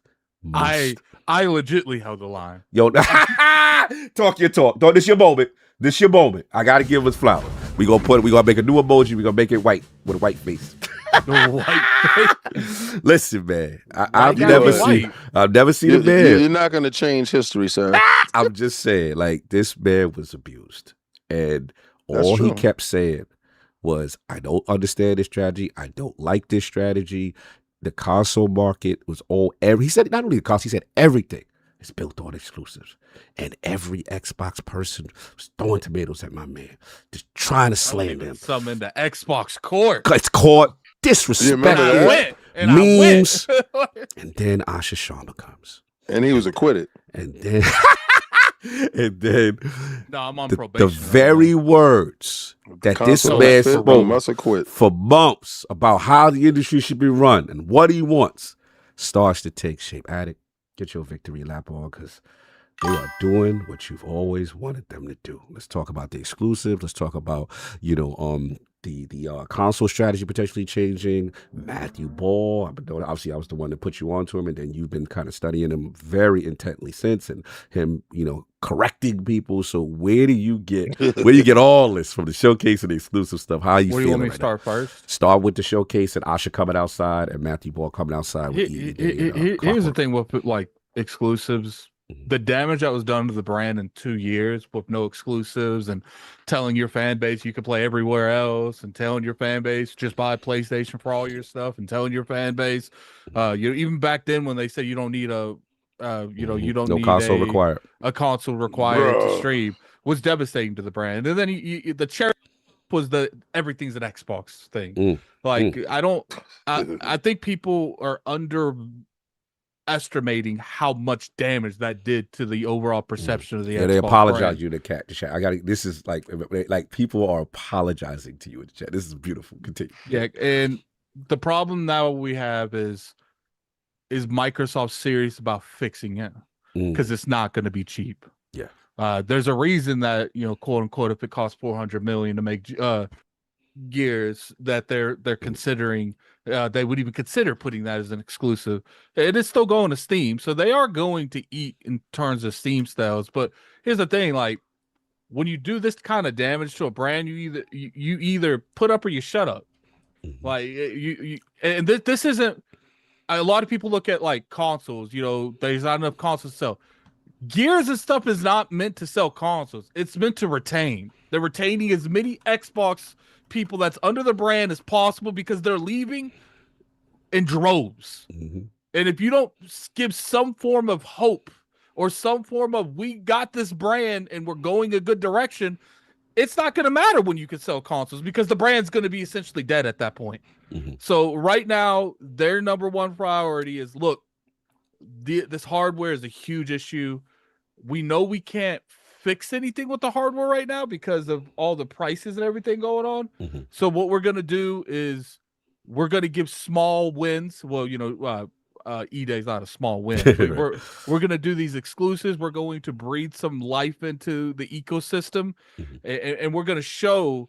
Right now, we have our hands behind our tied behind our back, but we are listening to the overall senses that we messed up. Like, we shouldn't have went multi-plat. We shouldn't have abandoned exclusives. Like, we understand we made the wrong decision. Because look, I said it from the start. If you're going to be a multi-platform company, be a multi-platform company. If you're going to be a hardware company, be a hardware company. It is legitly impossible to be both. You can't be both because they literally contradict each other. Multi-platform is about having your games on everything you can. TVs, refrigerators, like anything. But the problem with a platform holder is a platform holder is selfish. They want you on their stuff. There's a reason that selfish. PlayStation's like, they're looking at some behind the scene metrics to be like, yo, this ain't it. Like, we're not making enough money off of this, and it's not worth the longevity and the long term to keep our single player games on Steam. So we're pulling those back. There's a reason they're doing that because they saw. I think the same thing that happened with Microsoft. They thought these multi-plats were going to go everywhere and sell like hotcakes, and that's never the case. And what's funny is, like, even though they are going to lose out probably on a significant amount of money, I'm not entirely convinced E-Day was going to sell on PlayStation like hotcakes anyway. I think it will sell good, probably 1 million, maybe 2, maybe even 3. But if you're going to sit here and think that they're going to sell to the point where they're going to make all that money back and they're going to make all this profit, you're delusional. All right, let me ask you a quick meaty pushback question. What about, because I think the early estimates, you are correct as far as like Gears Reloaded didn't seem like it did much, to your point, right? 500,000. But what about that moment? There's one moment I was like, Addict might be up against the ropes. But that Forza Horizon 5 numbers came back, a mad old game. Because how'd you feel there? Forza Horizon is a beast in its own because there's nothing in the industry like it. There's no competition. There's no 16 first-person shooters. There's no 16 third-person shooters. There's Forza Horizon and The Last Crew game. That's it. So that's the outlier. It's the outlier because there was nothing like it on Xbox. And there damn sure wasn't nothing like it on PlayStation. So when you put a one-of-kind unicorn in the wild, people are gonna look at it. Oh, you gotta take pictures of that. Take them. Like, and that's why it's like people talk. Even Oblivion sold a little bit over 1 million on PlayStation. Like, and that's not saying Elder Scrolls 6 will sell like hotcakes on everywhere if it was everywhere. But the problem is Microsoft. We've been hearing rumors and stuff that they're making more money off Game Pass than they are making their own storefront now. And when you take that into consideration, why? Because you have essentially bullied everyone off your platform. Multi-console owners don't feel comfortable in investing into your ecosystem anymore because you've been very, very mixed on the messaging. And a lot of people see your brand is on life support. It's about to die. Why would you invest into that? Console or software? You wouldn't. I could never, with like actual integrity, recommend the Xbox console during those dark ages. I said the dark ages. And it's just like, because like, what am I doing? Oh, yo, man, I can't guarantee you that your stuff's gonna be here in a couple years. We had Game Pass. Like, we always say Game Pass. So we was like, Game Pass the best deal in gaming. We stay over here. It is. No, it still is. It's the best deal in gaming. But the problem is I don't agree with Delta, I do think that they are going to take those first parties out of there eventually. Because regardless how we feel about it, they have been very vocal that they are not happy with where the expectations are, or where they were supposed to be, and how they got cut off, and we kind of got stuck in that 30 million growth area. And to me, in my honest opinion, like, you know, when you do have a Elder Scrolls 6, you could probably sell 3 to 4 million of that if you get your ecosystem healthy on that. And that's a kind of game that sells throughout all the time. Like it's a very, very lucrative game, you know. And I do think that there are certain companies, and I'm not going to say anything, that was holding Microsoft ransom for years, saying, I'm going to miss your platform because I'm going to come back and get a Game Pass bag in negotiations to putting my game on your platform. I think that's the reason you saw a lot of these games miss the platform for 6 months and just miraculously come on the platform with the Game Pass back, being in Game Pass day and day. And I think a lot of these companies saw it as quick money. It's like, you know, you're not going to necessarily make that kind of money over there anyway, so I might as well get the Game Pass bag and be a significant more money than I was going to get just naturally porting onto the platform. But it's just like, look, like, there's a reason that they're willing to take these losses, because the damage that was done to the brand is going to take years to fix. It's not an overnight thing. And I don't even know if Microsoft's willing to take those years of losses to do it. They might take the rest of this generation and a couple years of next generation to fix that. Because once you start losing the faith of the hardcore, the casual is completely beyond your grasp if you can't even keep your hardcore happy. And I think they know that, because, you know, there's a reason that, like, a lot of the people that used to lead divisions like PlayStation, Xbox, and Switch, I don't know, I think Peter Moore said it, the first one to 10 million always wins the generation. Because a lot of those times they have the mainstream access, and how they get that: hardcore converted casual friends, hardcore converted the people they talk to at the random you know, job events. You got the Madden marketing, you got Call of Duty marketing converting casual. Like, these things matter. And for 2.5 to maybe even 3 years, Microsoft stopped caring about any competitive practice that's been in the industry since the dawn of time, and they just did their own thing. Well, guess what? Their own thing put them in the grave. This ain't even about keeping a dying Xbox. Xbox is dead, and they got to revive themselves. Like they got to the point where they sold. I think it was rumored that last year they sold like 2.3 million the whole year, or 2.4 or something like that. Some ridiculously low number that they would normally sell in a quarter. Yeah, man, I feel bad. Who was buying Xboxes last year? That's my bigger question. It's like funny. People must have, you know, there was time, and then they pulled out all of retail. I have a friend that's like in a mid-size thing at a retailer on the West Coast, and she told me this is the first time she's seen Xbox, like, consoles come into their retails. And she's not like at the store, she's above the store. And she said in like a year and a half they rarely see the boxes themselves, and she said just randomly started showing up one day. You know, it gets to the point where I know certain retailers where Microsoft don't even care what they're, because normally how these do is they have someone that checks these places. They want their brand to be shown the best possible way it can at these events. And they weren't even doing that no more. They're like, oh, let's just lay all those people off. We don't care. We don't care what our stuff looks like at Walmart. We don't care what our stuff looks like at GameStop. We don't care. Best Buy, it's cool. Why do you think all these retailers, the Xbox section started getting smaller and smaller, and now it's only controllers, really? Because there was no one there, because Xbox didn't care anymore. And then Dracarys. And it's just like, look, like, you know, Asha definitely feels like, to me, now obviously she still has a lot to go. Big fan. I haven't seen you this excited. Stuff. Yeah, because I'm gonna be real. I thought it was Jover. It was over. Jover. Like there was nothing that could be done, because the people in charge, including you know, Satya, Phil Spencer, Sarah, were just cool. They're cool with it. They vibing.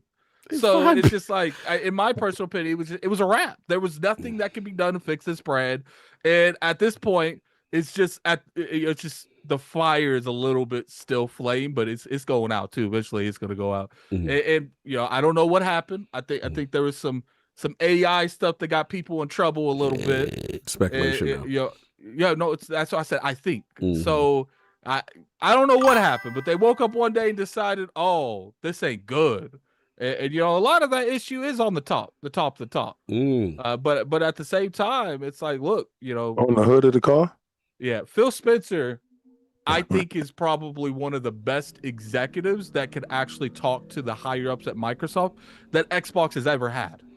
That's the biggest, most praise I ever heard from him. But I do think that's why he's Phil Dominus Maximus Aurelius Spencer first in his name. At the same time, you can make an argument he's one of the worst people that's been in charge of Xbox when it comes to the first party aspect in the studio that's ever been there. I love it. It's the Asha because under Phil Spencer, you guys forget doing this for a while. When Phil Spencer first took over, we had the State of Decay 2 reign where everything's a 68, 69 for like 2 or 3 years. You remember that, don't you, Sam? And then you turned around, and then we had he started buying stuff, and we started getting hyped. And then all those games went everywhere, so it didn't matter at that point. And then he made a studio that got shut down, and Halo had some crazy aspects that never happened. He let the Halo TV show run wild. Nintendo or PlayStation never would have let stuff like that go down. So it's just like, look, like I think he did a lot of good things when it comes to Phil Spencer's biggest strength was always his biggest weakness. He was a likable, golden-tongued individual that people wanted to get to know and they wanted to talk to. But the problem was too is he didn't manage those people correctly at the same time because he would get too friendly, get too too parasocial. Yeah, well, I don't know if you can call that parasocial, but I always felt like studios are getting like unlimited rain and nothing's raining but my back. So I'm sorry, I'll let you finish, guy. And it's just like because I said no one, very few people in probably the world could have convinced Microsoft to buy ZeniMax Studios. Very few people in the world could have convinced them to buy Activision ABK. But Phil Spencer was able to do that because he's got a golden tongue and he knows how to talk to people. People like him. And so, but at the same time, special. After ZeniMax was done, I always felt like, and they bought those studios, there wasn't enough time to really synergize how you want these studios to work. I always felt like the quality assurance fell drastically the more they grew. And I do feel that Phil kind of got a blank check, and he was overextending, and he didn't set up precautions and policies to double check the work he is doing. Because by the time we got to get ZeniMax, and we're still working on it. Phil's already, hey BK, what you looking like over there? Like so, I do feel it's like I said, no one else could have done that. And I'm convinced no one else could have convinced him to do that. I respect that. In fact, that's the first kind of flowers from you in terms of the saving the bread, but at the same time, you being fair with as far as the other side to it, which is when you're that personable and maybe to make stuff done, maybe things got too big because there's always two sides to one equation. Phil did he got all this money because I don't think no one else could have done that. But he's also the person that built a studio, didn't make a game, shut it down. That's a fact. That's a fact. He's also the person that let the Halo brand get the position he is when he made me interview saying Halo's the most important franchise in the industry. That's a fact. That quote came back to do harm for sure. And not to mention like all the other stuff that's going down. Because let's be honest, like it's not been a clean reign. But at the end of the day, when it comes to the gaming division, he fell to the most important places. That was the most important, which was the games that are being developed. Because I was talking to someone the other day, and I was like, if you really think about it, something that, I will say that it has to be fair. I'll get to this here in a second. Yeah, be careful. Look at we got people that's fine. Yeah. You look at the 360, Gears 3, Halo 3. There was a lot of like Mass Effect, even though that was a multi-platform type of thing.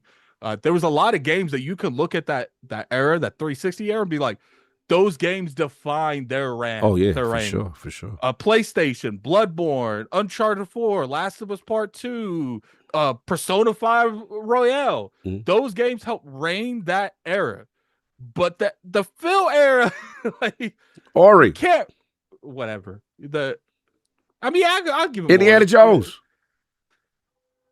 The level of disrespect is crazy. Yeah, so I think he made great games, but he didn't make those. You didn't want that. You want that 90+ game of the year game. Yeah, it's not 90+. I want that console. I want that thing where I look at 10, 15 years from now and say I was there to play that, like the Elden Ring. And I think you could probably give him like Sea of Thieves because that ended up being an iconic thing that he did under his reign. He made a lot of good games, a lot of fun games, but nothing that again.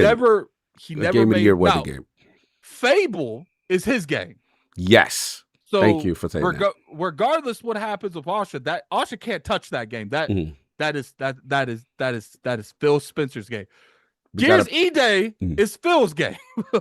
No doubt. So we gotta break protocol for because Road to Germany has triggered real quick. A shout out to Jovar if you've seen it. Hold on. We got Jovar Ingi Haraldson with the 7,500 Icelandic krona. Phil was great, but we feel like feel like he needed a buffer he could trust between him and Satya. Now have fun in Germany. Yes, I appreciate it. Thank you. Special emoji for you. Getting the glizzy for you right now. I'll end on this. I'll end on this statement. Yes. I said from the start. First off, I've been saying they bring exclusives back since she took over. Since she took over, and I've held on that. When people say, "Oh, the genie's out of the bottle," ain't no genie out of no damn bottle. Like, you notice she caught that sucker. She threw him right back in that bottle. Now, in my personal opinion, Phil handed Asha a way worse Xbox than Don Matrick handed Phil. But in my also opinion, Phil didn't have the tools that Asha has that Phil never had. Phil didn't have ABK to start out with. Phil didn't have, ZeniMax start out. Even though they're flirting with exclusives and we don't really know a whole lot of info right now, Asha has the marketing rights to Call of Duty. Phil never had that sucker. Okay? Like, even though she got it in a worse spot, she has way more tools than Phil ever had to build those blocks back. That part. Thank you for saying that. That part. All right, let's go because I know storms are running through. We got things going. We still got to get solved. He's got limited time, but we had to give Addict his flowers or his, I told you so. But we had to give his. He suffered, so I had to give my boy his bars. So where you at with this exclusive seam on the menu? Third-party exclusive seam on the menu, radically different console business models on the menu, and what do you feel about Matthew Ball? I didn't get your opinion. Him just all the way outside in terms of the strategy. I think this is one of the times when I'm glad they're talking and being clear about kind of where they want to go, and in thinking about what happened with the Phil and Sarah regime, and now kind of doing the 360, or not the 360, the 180, and turning and going the other direction. I think for me, it's very simple. They made it very clear in the past regime that they were devaluing the console. The console had plateaued, and they weren't reaching the amount of people that they thought they could. Or he himself admitted, like, hey, there's a limit on who cares about a console, and we have to start thinking beyond that. Cool. Right? You said that. You were working towards that. You were kind of in and out when it came to, you didn't want to pull off the Band-Aid completely. And that created a lot of distrust in the community. And that makes 100% sense. But if that was continuing to be the path that they were going to go on, right? This is an Xbox. This is an Xbox. This is an Xbox. If that was a path, then cool. Like, just go down that path and don't deviate, right? So at the end of the day, like, and for me, as now primarily playing my Xbox games on PC, the idea of the console under the TV meant less to me. So I was like, hey, whatever, perfect, right?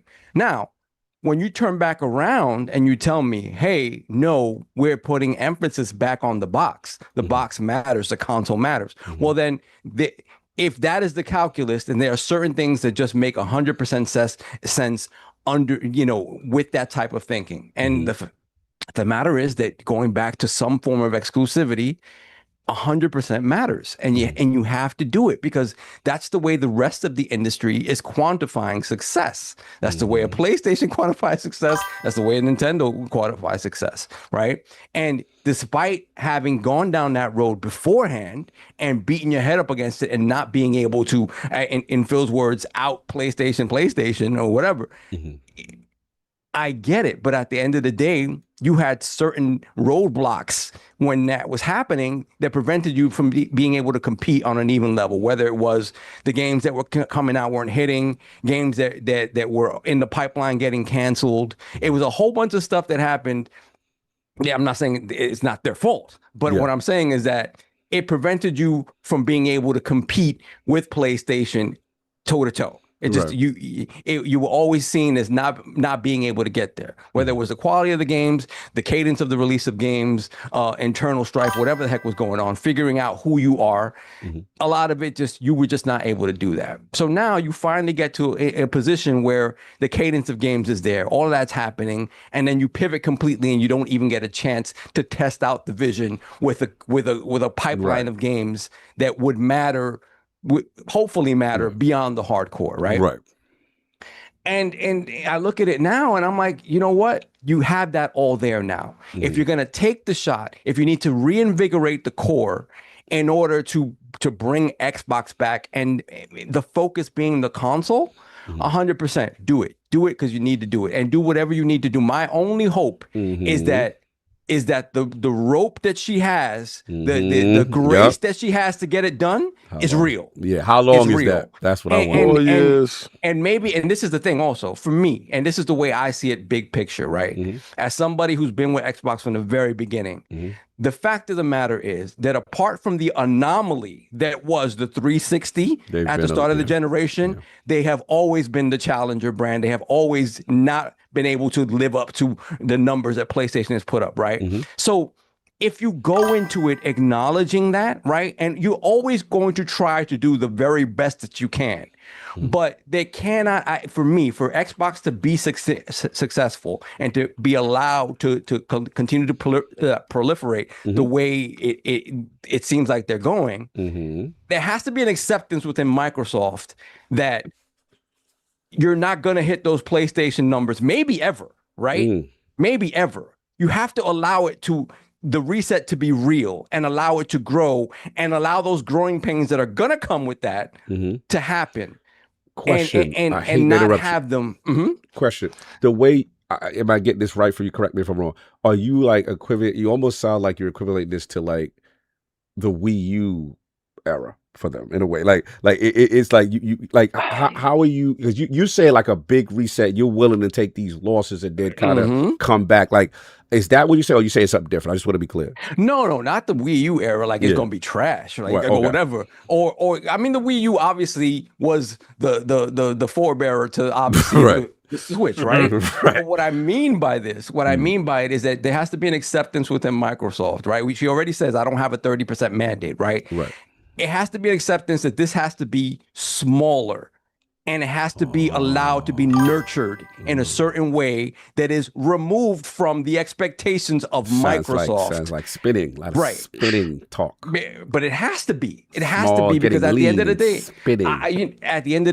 at the end of the day, let's look. Just if you look at the trajectory, if you look at the history, Xbox 360 was the outlier. It's an anomaly. It is not. It's not the standard when it comes to Xbox. Be Xbox LinkedIn, Xbox GitHub. Whatever. No, none of that. I'm just saying. Look at fandom. Get his own narrative. I'm just saying. Yeah, it's so funny. Fandom needs to be removed. I want to be big. I want to be the biggest. You have to. I want to be the strongest. Xbox. You have to see Xbox for what it is. That's my son.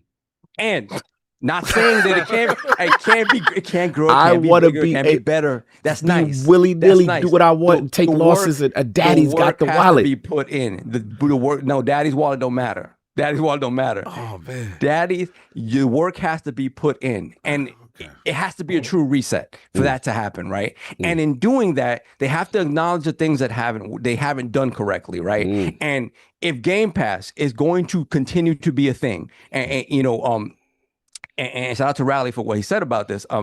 For me, I can understand that Game Pass as a business proposition works, right? But I'm thinking about it from the human perspective. And from the human perspective, a couple of things I see haven't happened. A, they haven't marketed it to the people that don't know a damn thing about Game Pass. You've been on that. They have not. I am a fan.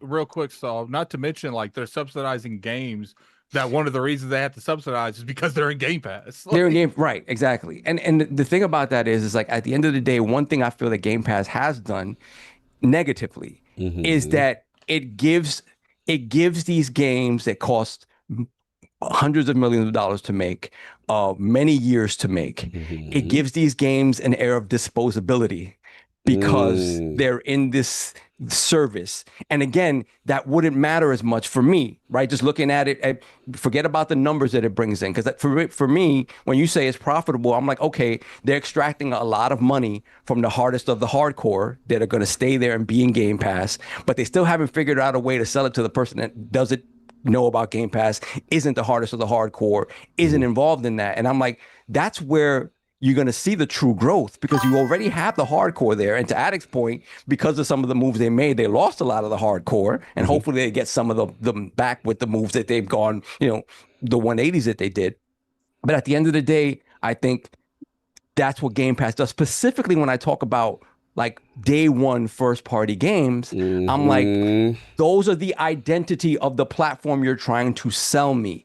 If they're getting lost in the mix of Game Pass, and only the people that would have purchased those games anyway where they're not Game Pass are the ones that are excited about it in Game Pass, you still aren't proliferating the message beyond the hardcore. And for me, it's like, I'm a fan of old school, like, guerrilla advertising. What's up with the street team? Like, what's up with the billboard? Street team? Like, for real. Like, what if that's antiquated soft? Yo, he's on some old gumshoe. Yeah, like he back in the street. He's hustling. You're gonna get on that beat and you're gonna find out who did it, aren't you? But let me tell you this: has the other way worked? No. Has it's a whole different time, yeah. But those people ain't there. But what if? I remember when Spider-Man launched, every freaking train had a Spider-Man advertisement. When Ghost of Tsushima launched, every freaking train car. I got you. You right. But what about what we saw the numbers? Real quick. I will agree with Saul when it comes to the marketing and the unique. He talking about something in 1992. No, but PlayStation did it like a year and a half ago. They ain't doing that. Stop it. And the thing is, you don't have any sort of proof that it's working any other way. That's the thing. King, real quick, you don't think they're going to do that? You don't think they're going to do that with Wolverine? What? Go all market that way? Wolverine's going to be plastered all over the place. I don't think Wolverine's going to sell like that. You're talking to the wrong person. Wolverine's going to be plastered everywhere. The thing when it comes to, and it ain't gonna help. You don't have to do it with every game, but your big games, do unique marketing. Just don't throw something on a YouTube trailer. I feel that. Y'all talking to me about the wrong stuff. But anyway, I'm enjoying this. This is great. Finish off. But again, I just don't understand it, because the thing is, you walk away from it, and again, it's this idea of you determine how to move forward by some algorithm or by some internal metric, some numbers, and you're forgetting about the human element of all of this. And the human element is what's going to get the people that aren't in the know, that aren't constantly doom scrolling Twitter, that aren't on Instagram. They're the people that still kind of consume media in an older way. And the fact that that's been completely abandoned is crazy to me, especially from the Challenger brand. I can understand if a PlayStation does it and it's like, yo, the numbers are going to be the same to King's point. Yeah. Cool. But they don't. And this is the thing. How do you walk away from this when you're not pushing it to more people? I just don't. That's the part that bothers me about this idea of these games still staying in Game Pass, because it only matters to the people that would have bought them anyway. And it's like, who are you? How are you going to grow the business? And when somebody comes up to me that I know has no attachment to Xbox, doesn't even know about anything, and asks me a question about something, I'm like, yes, finally, you saw something. You saw something in your purview that made you have questions and then come to the dude that you know about games, right? That has not happened for the duration of Game Pass existence for me. And that's insane because there's so many people where I work that have questions about games and none of it ever is it's not reaching these people. So I'm just like, I get that. I just don't understand. How do you tell me you want to win? Right. No, I get that. You cook it. I just want to get one caveat part. Finish your thought. I've interrupted. Then I'll ask you a question. So that's the way I feel. So again, they're doing the work. I love the fact that they're out there talking about, Helix. Let's talk about Helix, right? Before you go to that, I just got to ask because I don't want to forget this point. But what do you say to the past regime? I'm just going to throw his name out there. Again, this not be true. I'm just going to use him as an example. But what if what you're saying is everything Aaron Greenberg want, and they never gave him a budget, and the top, let's say the Satias, the Amy Hoods, whatever, like that's fiscally irresponsible. We're not doing that, and he's forced to deal with the constraints of what he's dealing with. Then you really don't want to win. But I think, here's the thing that's not Aaron Greenberg. That's what I'm trying to say. It's not marketing by multiple people that he's always been cut from like the knees down. Like, right. So that's what I'm saying. Like if he's saying everything you say, so I'm like, where's the trains? Where's the billboard? Where's the Super Bowl commercial? What's up? Like these dudes are beating us and dragging us to the street. You know what I'm saying? And I'm out here with a rap guy. He's giving me the rap guy. And then I'm here with a rap guy or King on his show. Talking to dudes.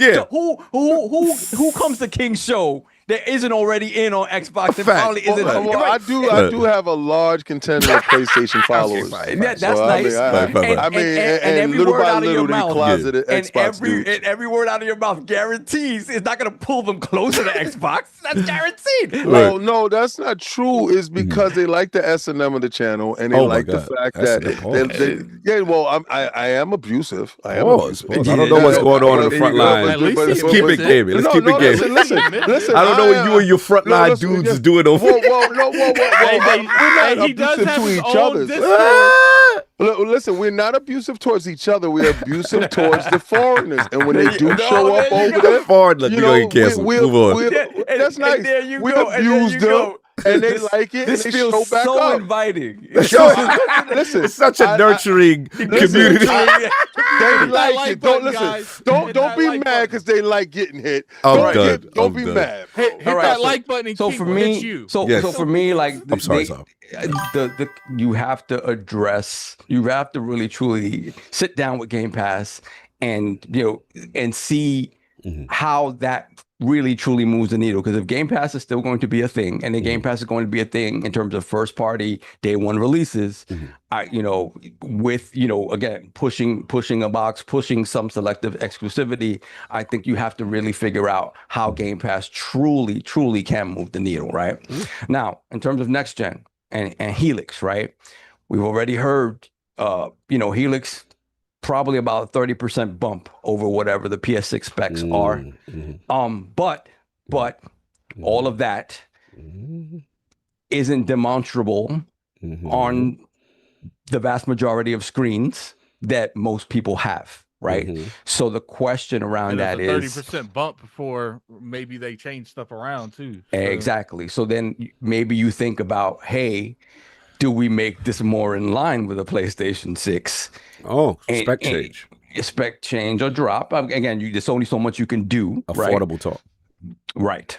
Because if they're talking about, hey, we have to figure out how to make this more appealing. I don't know that there's a market for a $1,500 machine out say there. That, which is completely opposite of Phil. Right. Completely opposite. Right. But at the end of the day, we've seen that the strongest console doesn't always win. Yeah, doesn't always win. It just doesn't always win. That being your except the Xbox One. They kept the 900p days. 900p days. But the power as a separating factor doesn't matter as much to the masses, right? So I think if you look at that and there are changes they can make that don't demonstrate in performance and in visual fidelity any sort of deficiencies next to a PlayStation 6, I think that's something they should consider if that means the price would go down, right? 100%. I think they would consider that. Also, what kind of monetary lift is it to have it hybrid? And maybe you just cut the hybrid part. Oh, we going. Okay. And it's a console, right? Because the hybrid part, it's a PC. No, I do think they're going to keep the hybrid, but I think that multiple storefront thing, I think that's old regime stuff. Yeah, because if you keep it hybrid, right? Then I think they're still probably going to move forward with making one that is Windows which would be Helix Xbox. So you think but I don't think they're going to let you just go to boot up the Steam store anymore. Like, because at the time, I do think Phil Sarah, it's funny, Matt Pookie, but at the time, I do think that was the general direction that Microsoft was going. We are bowing out of the hardware. We're going to give you something, but it's not really going to be us. It's going to be other people doing stuff. You're going to be able to, load in your Steam stuff. We're going to give you all these choices, but that's not what the current regime and the current direction that Microsoft's saying they're taking Xbox. They're kind of giving like, no, we want you to come to us. That they wouldn't have brought exclusives back if that wasn't the case. Like, what's the point of doing exclusives when you can just go over to the other store and probably get it cheaper because Steam always has better deals most of the time. So that's another thing you have to consider. Like, are you closing off the wall garden again, right? And how much are you closing it off? And I think, well, here we go. I don't think they're leaving. If the question is like, how do we grow Xbox? The Xbox removed from the brand, right? You're talking about the box, and then the brand comes over that. These are the decisions. This is the way it's always been done. You close off the wall garden and you funnel people to you, right? I mean, the PC dudes won't even open a free game app. 100%. Store. 100%. You could get them free food, and they like, no, we going over here to eat. We like this plate, and we prefer. Here's the thing. 100%. Here's the thing. They do have those morales, but I call it cap in a way because you let no. So how many people you think? Hold on. I'm be honest. I don't care about that. I know dudes that are really hardcore. So let's say Rockstar makes an exclusive deal with Epic Games where GTA 6 is dropping date over there. How many people of those? Yeah, that's my point. Yeah. You're that way too. It's a game you care about. So everyone's like that way. So there's a bunch of GTAs running around that's gonna make all these PC dudes stop and go buy a console. 100%. No, I'm not talking about console. He's talking about leaving the Steam store to not a console. They won't do that. The funny thing, I know people right now, and I won't say them because I'm not going to put you on blast. They're hardcore PC people. They make content related to PC stuff, and they hide offline when they play games on Epic Games Store. But it's one thing to hide offline at an Epic Games Store. It's another thing to buy an entire console and say, I am not playing this on PC. I am buying a console for this game. And you know what? In the Xbox One generation, I know 5 people right now that primarily play on PC that had Xboxes. Guess how many of them have an Xbox now? 0. Yeah. So, end of the day is this. And Matthew Ball being out there, I love the fact that, when people put out misinformation or misinterpret things. Who did that for you? That's about who gave y'all Matthew Ball? I did. I give y'all. Okay. Who did that for you? I told y'all. I was like, that was the move. Yeah. So I will say this. I like the fact that I like the fact that they're out there being honest about what's going on and letting people know that there's going to be bumps along. Things are gonna happen. I gotta listen to all this fraudery, so I just gotta let it rock. You gotta suffer. Yeah. I gotta put the green light up. We gotta make this happen. He's almost done. Well, I don't get allowed to speak. Yo. And then the thing I'm not interrupting you. This is the thing with King, right? And I'm gonna say this. Let's go. Get him. Mr. showed up last night on Lords After Dark. We had a couple of months. We had a couple of months where King actually had salient points because he couldn't. There was no way around. There was no console. There was no way around it. Now he's been given the scenario that he likes, and now normal trains of thought or don't work anymore. Now it don't work anymore. Someone screenshot I don't think you're King in that pose. With that pose, it's killing me. Yo, someone screenshot that and make it the Power Rangers. So Asha, this is the problem with Asha right now. She's enabled. He's created the scenario where he can fester, where his messaging can fester. That's what it is. Yo, you know what she gave me? You know what she gave me that when it pertains to you, your damn knees. I'm Sonic 6. God bless. I don't. I'm watching. I'm watching from the outside, and I'm going to supply the shea butter for your knees. Yo, listen. I love what she's done. She has done the impossible. I just want to know. So what I want to know is when are you going to officially change your name? When is your name going from 98% wrong all the time? You coming for the percentage? I want to know when your knees showing up. All I know is that slipped over. All I know is that when Slippery Phil came out and changed the narrative, King was right there on that slippery slope. He had to do marching on his chains. What's crazy is I told you I will feed them until I don't have to, and then we don't have to. But the best part about this is I was so happy that you was sitting front row. Front row. So when they for that console,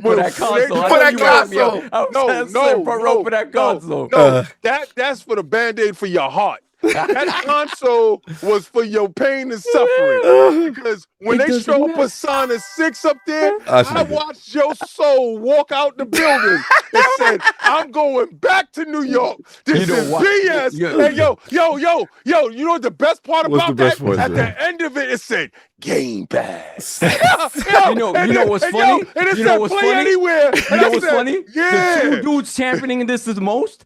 Ask them how much time they have in Persona games. None. But now we're gameplay shaming, we're game hour shaming. Murray, am I wrong? Am I wrong? Are you coming for my active users? Am I wrong? No. Listen, I'm glad you did this. I don't like championing for causes that you have nothing to do with. This is the day you watch them really fall. I'll be right back. Continue, Seth. Finish your buzz. I can pass the skill check. I can pass it. Now we're getting shamed. That's why your name did not come up on gameplay hours because of our victory. Yeah, exactly. You rapping something you have nothing to do with. And you got no plans to play. I love the saltiness. No plans to play. You know why? Because it's creepy high school stuff. You ain't playing that, Cog. You're not playing that. Just to see my brother just fall like this and just fight his way. It's just beautiful. Yeah. It's beautiful to see him. You know, he never loses. You know what it is, RallyCarDelta? Like, this man is so smart. Like, he rarely loses. So it's good. Oh, he got the receipts. Oh, get him. What receipt is that? Get him. He got the receipt. Does he have an PlayStation? Get the receipts. Get him. PlayStation. Get the receipts. My Lord. Get him. Get him. Get the receipts, King. Let him know that we do this. You know what I find impressive? The reasons why your ass didn't see my game tag have anything done. Let's go. Because this was done on PlayStation 4. I got your ass. And I told you, don't come for me unless I say we got the gameplay hours. This has been platinum. This looks like it's never come out of that case. But see, the problem, listen, the problem with you is you like to talk in your own little vacuum. And here I am to let the air out your bag. Because this is the day, sir. Your knees fly. And if you would have bet me, because I should have bet you. This is what happens. This is what happens when you lose to me so much that you need to glam on to somebody else. Listen. This is what happens when you lose so much. When you lose so much and the air that comes out, you're inflated. Say it into the Xbox. We can't hear you. Say it to the Xbox. It's all right, son. We love to hear this right before your beheading. It's awesome that you're get it all out. It's like Ned Stark. Like, get it all out. Because you're getting beheaded. You're getting Bro, if I pull a game 4 Knicks on y'all, I swear to God. Hopes and dreams. I love it. I love it. I love it. It's great to see the Messiah like this. It's great. Jesse, but his reign of terror is over. Alive, Jesse, keep hope alive. All right, we gotta go. We got to because I'm butchering RallyCarDelta. So anyway, you shouldn't have never messed with me. Actual salient Xbox points and not. Oh my God! Here we go. I want to point out. Here's my Persona time played 206 Mind your business. This has nothing to do with you. I didn't call you out because I know what you do. All right, look, we got to get back on focus. We got to get back on focus. We got to get to the main event. I know. And you got to go, and then we got to go. My actual boss is cursing me out. All right, go. His sciatica is acting up. I just broke his back. Get his ass out of here. Yeah, shout out to... Actually, before you go, Harky Shani, it's 2 super chats we want you to read before you go. Before you go, just do your job. There's no... See, that's before we hire AI, let's do it. Have you do your job. $5 super chat. Saab is trying to deflect. PS6 shown on Xbox stage and in Game Pass. Take the L, brother. No, you know why? That was not the bet. That wasn't the bet. Had that been the bet, I would have taken. Yo, I would have bent. I would stood up in the middle of the presentation and bent the knee, and they would have been like, "Why is it bending the knee?" I know we got him. We got. Yo, I know. I had him. Susie said. I like how he scraping and scrambling. It's great. You notice how I had it sitting in the back. I love it. For you. Booby trap. We had $100 super trap right before that. And Cog's like, yeah, read this one. This one. No, but in fairness, let's do our road to Germany $100 before. Let's read that one. Read that protocol right before. Okay, Mr. Danger UXO $100 super chat. A little trip money. Make sure you wave to game when you're flying over his new yacht. Remember the most important German phrase is "Ein Bier bitte." I don't know what that means. I'm going to look that one up. Love you, brother. Blessings. I salute you. Have a good one. We will continue your torture as this goes on to release things. Just put some Ambisol cream on your back, man. And a little icy hot because your back just got broken. Listen, bro. Just because you pulled out your bargain bin persona bargain bin. He mad because I broke that back. I think you got to go. I think they calling you. Just because you go, you buy a $20 bargain bin copy of the game. Yo, listen, yo. What that say? God bless. God bless. All right, fair enough. Yo, go make it happen, sir. Sir. Yo, when you at work, tell them why you walking like that. Now the Lord said Atlas sends their regards. I'm gonna laugh if I'm the only one that gets the game early. That would be funny. That'd be funny. I want this guy to play it. You get the preview book. I can assure you, Saul, if we get one code, it's not going to you. Facts. I will be the one reaching out. I can assure you. It's Love you, brother. Love you, brother. Do your thing. We got you. We got you. Tell them at work what I did. All right, no doubt. All right, cool. We got King. You got to get your boy. Then we got to get the reason why RallyCarDelta is facts. Oh, Jesus. You didn't even get to the reason why he's here. No, we did. We did. But you can watch the show as you nurse your spine. No, it's acceptable. It's acceptable. I'm Bane, your back man. Yes, please. King, your bars, exclusives, the thing, real quick. If you can give a little slightly. No, it's not going to happen. Okay, sorry. Everybody, you're right. Nope, okay. Not going to happen. This is the moment that I prayed for. Fair enough. Yeah. Yo, I swear to God, this was a great day. It was a great day. So we're talking about exclusives. The what you call it, the potential M&A, and then radically different models, and then obviously Matthew Ball being outside shutting narratives. Okay, so I got a chance to see Matthew Ball when we were there, and you know what's crazy? I didn't talk to him. And I apologize, sir. I was just all over the place. I didn't get a chance to speak to you, and I will have that time to do so. And then he was like, right, it was weird. It was just a weird thing. So next time I definitely will. Exclusives. Yeah, how we feeling? Ash was on stage. I told you I believe all the rumors now. Like every last one. So if they saying that they're going to split, they're going to spin, I believe it. If every rumor that has come out since this woman has been in place has definitely blown up like a grenade in your hand. So you could be smart and get ahead of it and throw it away and just believe it. Just believe it. They said exclusives was back on the table.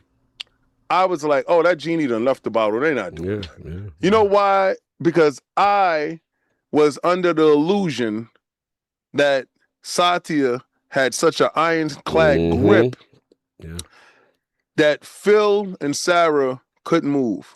I don't know. That was their price to pay. I don't know what mystery that she did, and it could be like Rally Car said. I think the reason I never like felt that way, King, is because I felt like if he was just going to shut it off, there would be no change regime. We're just shutting down. Oh no. I say I don't agree. I feel very differently when it comes to business. I know what Phil did and made sure that Microsoft couldn't get rid of Xbox in the way that he did it for the reasons that Rally Car explains. No, I'm talking about hardware as well, because there's things that they have in place when it comes to what they're trying to achieve as far as data centers go and getting our data based upon those machines being in everyone's home. A lot of people think that, oh, just because they sold 44 million, told y'all before anyway, but just because they sold 44 million, that was a terrible number. No, the reason why they went from monthly active users into daily, hourly players was based upon that's how they are selling your data. Your data is being sold based upon your time on those machines, logging in, doing whatever you're doing, watching YouTube, watching Netflix, whatever you're doing, you're being monetized for their gain. So every console in every home makes a ton of sense. Great. So I never really felt that they was walking away from hardware. Actually, I feel that they're doing a hardware extension with this current hardware of the Generation 9, stabilizing it, but also a console that is next gen that they're talking about that has been real, that is coming our way next year in Helix. I know that is part of the plan. What that turns out to be is absolutely irrelevant at this moment because we're dealing with what we got here. Exclusives. I wanted this so bad because I hate you guys. And I'm going to tell you, if it was up to me, I would have run this company into the ground. It's not RallyCarDelta. It's not RallyCarDelta style of running a business. But okay, that's nice. I mean, I never told you I was trying to be profitable. You're not trying to be fiscally responsible. Say that part. I didn't say that part. Okay. Like, as long as he gonna keep giving me money, I'm gonna keep doing what I'm gonna do. Oh my God. All right. Listen, I'm gonna tell you right now. Oh my God. When they tell you, yo, only put X amount of sugar inside the Kool-Aid, I'm selling Kool-Aid outside. I want my Kool-Aid to be the sweetest. I want you to come over here. So if I got to spend that much more money, and it ain't my money any goddamn way, you're going to come get the best damn sweet Kool-Aid on the side of the block over here. Until they get control of me. Imagine King doing one of these showcases. He would do the rip the shirt off. You ain't that. Yo, I swear I would have came out and said a PlayStation shirt like that dude did. We saw him too. We saw you. I didn't say nothing to you. Do a parody of you doing the Xbox showcase. And ripping that PlayStation shirt off and saying no soup for you. It's messy. And I am so happy that y'all got petitions out right now talking about y'all want E-Day. I told y'all when y'all got gears, it was a trade for a trade. We got your Hell Divers, and we good with that. But Arrowhead gonna give us the next one too. But you ain't getting E-Day. It's out. And it's okay, now it's messy. I love it so much. I love it so much. You know why? You know why I love it so much? Yes. Because that was probably damn near the best looking game this weekend. And you know what it is? Y'all was sitting there like, yeah, we gonna get that. And she told you before your hopes even popped, before your hopes was popping. No. She said, this is for them. The people that are real, the true people, the Xbox. You want that? Go buy an Xbox. That's the reason to get the console. Or since you got high-powered PCs, wander your behind over there and get it in that store. Because I heard the PC specs are palatable, right? So go have fun with the palatable version while we have it on Xbox Series S and X. You know where it won't be shown? Where you want it to be. Sign all the petitions you want. It ain't gonna happen. And I love it. And I love when Matt Booty came out and told you he doubled down. The only time you saw both of them is when they was bringing bad news to you. You're ridiculous. You're ridiculous. I love it because we don't ever want to see them. But I want to see them more. I want to see them more now because they only come out when they bring in bad news to you. So this is strategy. You like that when they come out with this. I love this new format. This new format is the best format that they have ever put together. So anytime an executive comes out, you've got to be scared because there's a chance your platform might not get a game. For you. No, one platform. Palatable. I love it. I love it so much. And listen, it's a new day. It's a new dawn. Yeah. And I'm feeling fantastic. And I want y'all all in unison to say it with me. The Empress has struck. And she had laid waste to your hopes. And now I know y'all holding on to Halo. Talk about, well, we got Halo. We got what you truly love. You got a remix of a remake of a redone. You got an old one that you're gonna have some fun with. But what I heard, it was a rumor, right? Remember I said we gonna believe all the rumors, right? What's the rumor now? We gonna believe all the rumors. The next time you see her, and it got something to do with Halo. That's the last one. God forbid that's the last one you gonna see. Oh man. Oh man. One thing. Don't let them come out. Don't let them come out for Forza. If they come out for Forza, implying they might rip they might pull a Gears E Day and the logo might be removed and something might be stripped. Addict. Right? What if they say, now we're gonna keep preparing for Xbox. And all your guys that got 5 that was hoping to get 6, y'all don't get it because you ain't got it now. So you know it's outside of Grand Theft Auto 6, right?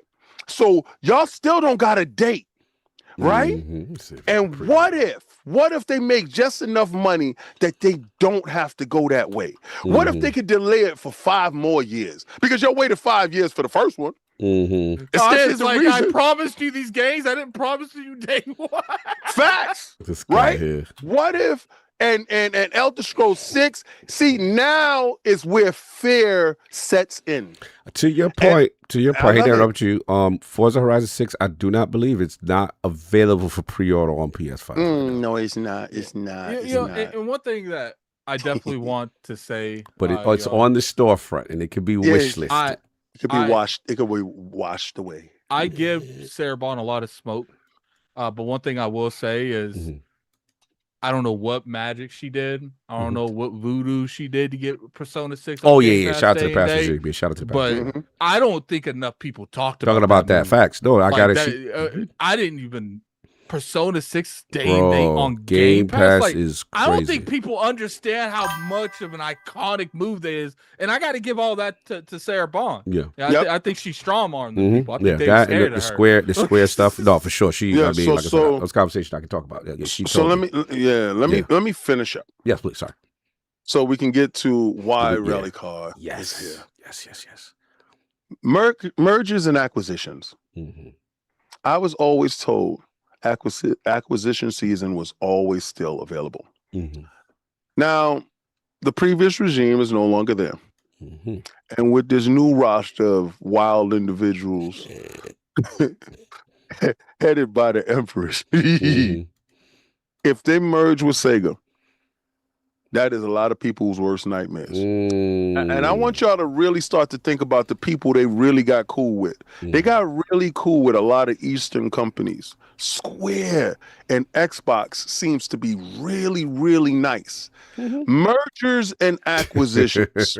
Now, when I say mergers, because a lot of y'all say, well, they can't buy them, King. Y'all can merge and form a company. Didn't Nintendo just do that with Namco? You talking about that joint? Yeah, they just did a merger with made a subsidiary company that was a side-off company that's on the side. That is a love child between the two. That's my son. What if Xbox? Yeah. What if Xbox and Sega get together and make a nice little subsidiary love child? That's a beautiful thing.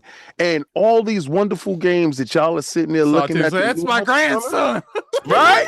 You know how grandparents are with their grandkids. They give them everything. What do you want, baby? You want that? Yeah, Grandpa Pop got that. See, because my grandson get all he want. He living the life. He got his own private room, air conditioned, toys. He got a big screen TV. He got whatever he wants. He got keyboards that's made for adults. He got it all. Persona 7, Grandpapa. That's right. You want it in Game Pass? Where you want it at, sir? What do you want? So mergers and acquisitions make you absolutely nervous because we know anytime you see Xbox execs, they come with news that is not favorable for you. Now they say it is silent. You have to look for your logo. You got to do this. You got to go. I can't with you right now. That's what they got to do. That's how they watching the showcase to see the bottom for the logos. Hey, did that say PlayStation? Did that say play? Rewind that. I don't think that said PlayStation. Did that say PlayStation? I'm done. Yeah, I don't think we get that. Did that say it's coming out the same day? I'm done with you. Damn, I don't think we get that damn. Did they say that? Go look, check Twitter. Check Twitter. Yo, Xbox got your check in Twitter. They can't do it. So I'm glad now that your Twitter fingers is back in place. And all I wanted to say was I appreciate each and every last one of y'all for showing up to get disrespected right in your face. So Xbox exec means bad news for you. Keep watching the showcase. Remember, y'all said there was a State of Play Part 2, right? Yeah, it was. And it had a lot of bad news for you, and I champion that. So I look forward to the next Xbox show when the next exec comes out and tells you that's not going to the other team. Because she said, and I love when rumors hit, but this was confirmed, we messed up with those logos. Yeah, so she did say that, which implies moving forward, there will be more changes, right? Because basically she said that was the first time she said this was a miss when the logo stuff started happening. I loved it. Thank you. She took ownership too.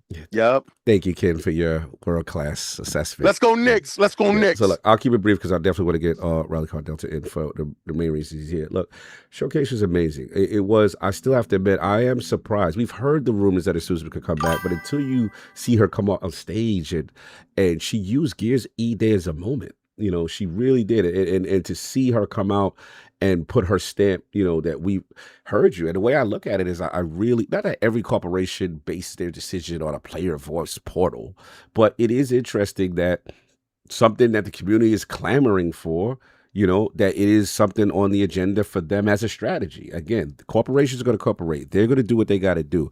You know what I mean? So, but I was surprised to see such an aggressive pivot. And I think for me, the turnaround, like I've always said, has been for Matthew Ball. Obviously, Asha's done amazing in the first 100 days. But Matthew Ball, what I've asked around in the industry, this is a top analyst, a top strategist. I went to see it, get this man vetted. RallyCarDelta, I think me and you really share this. Like, when people present data to me, I don't automatically assume your word is gospel. And I need to get your sourcing. I need to vet you. And, you know, I'm a person, I'm like, I would go to policies like, who's this guy? Like, because he would come out with that PowerPoint presentation. His year in review or whatever it was called, year in gaming, is fantastic. Phenomenal. The best. Yes. The best way to view the industry from that like 25 to 50,000 foot level. Absolutely. And I would read this thing and I would go through it. I would look at the data and I would look at, you know, even the points of the attention war. And I'm like, man, I didn't realize, you know, how much, you know, games is losing out on certain aspects. It was just so detailed, so good. I went to top executives from major third-party publishers like, yo, it's Matthew Ball guy. What do you think? And they're like, oh yeah, excellent. And then, you know, I can say this on record now because he's gone. The statute of limitation, you know, at the few times I do talk to Phil, I would bring him the Matthew Ball report and say, hey man, what do you think about this? Yeah. And, you know, and the first thing he would say, he's like, oh yeah, completely valid. Like Matthew Ball is excellent. He said everyone in the industry follows this. This is from Phil's mouth during his reign. I'm like, okay. So that's when I really started paying more attention to him. And I have to admit, when I saw Asha bring her team in and say he was now part of the team as a chief strategist, I'm like, whoa, I didn't even think this man was available to be acquired. You know what I'm saying? I didn't think so either. Facts. I was not surprised in a bad way, surprised in a good way. In a good way. And then I'm like, okay. Then I start to learn more. And I'm like, okay, you actually like game. Like, you know, again, not that you have to be a prerequisite gamer to be in the business, but, you know, he has a passion for gaming. You know, he has a passion for consoles. He has a passion for games. I was just a Call of Duty guy. You know, and again, yes, I got a chance to talk with him briefly. Those conversations will stay there. But at the end of the day, he impressed me a lot. And now that he's made public statements, you know what I'm saying, as far as what he said, like, yo, he's on it. And one thing I do like that is different from the past regime, he has no problem shutting down narratives. That I think is one of the biggest things. And again, you could say it was the right way to run a corporation, a bad way to run a corporation. That's subjective. But we all know the past regime, in my opinion, would never, for the most part, try to get in front of them to shut them down. It was rare. I'm seeing more of a unified front. Even Jason Ronald now is outside saying, yup, no, the Helix is a first-party machine. This is incorrect. You know what I'm saying? Asha, nope, sorry. Even Jez, what's up? This is incorrect. Like, you're seeing them shut, and I kind of like that. I know there's this thing, oh, you shouldn't talk, and I love it. Because one thing I don't want to do is I'm not in the business of empowering corporations to not say anything when they have no problem taking your money. Like, I'm not into that part. I'm not into that. And I've said this example before with YouTube. I love YouTube. We all make money. Great. This, that, and that. I hate the fact I can't talk to anybody if something's wrong with my monetization. I can't talk to someone if they made a mistake. I'm at the mercy. You know what I'm saying? And I'm like, no, I don't like that. So I like the climate of them saying, look, yes, we have a plan. Yes, it will remain eternal for now on certain things, but we will be telling you, hey, this is what we're doing. And I think that's cool. As far as the third party and M&A thing, man, that shows me they're really committed. You know, if you're trying to say, hey, there's going to be some games or some titles that we're going to fund and we're going to make this exclusive for our audience, it's going to help me believe that you are more committed to the strategy that I thought. You know, when I hear M&A, you know, I know that's a word that scares a lot of people, but, you know, this is something that they're doing. And again, it may be hardware, mobile, some other streaming. It may not all necessarily be, you know, a game studio, but it's something they're thinking about. And as far as King, I got to give you your flowers. Radically different console models.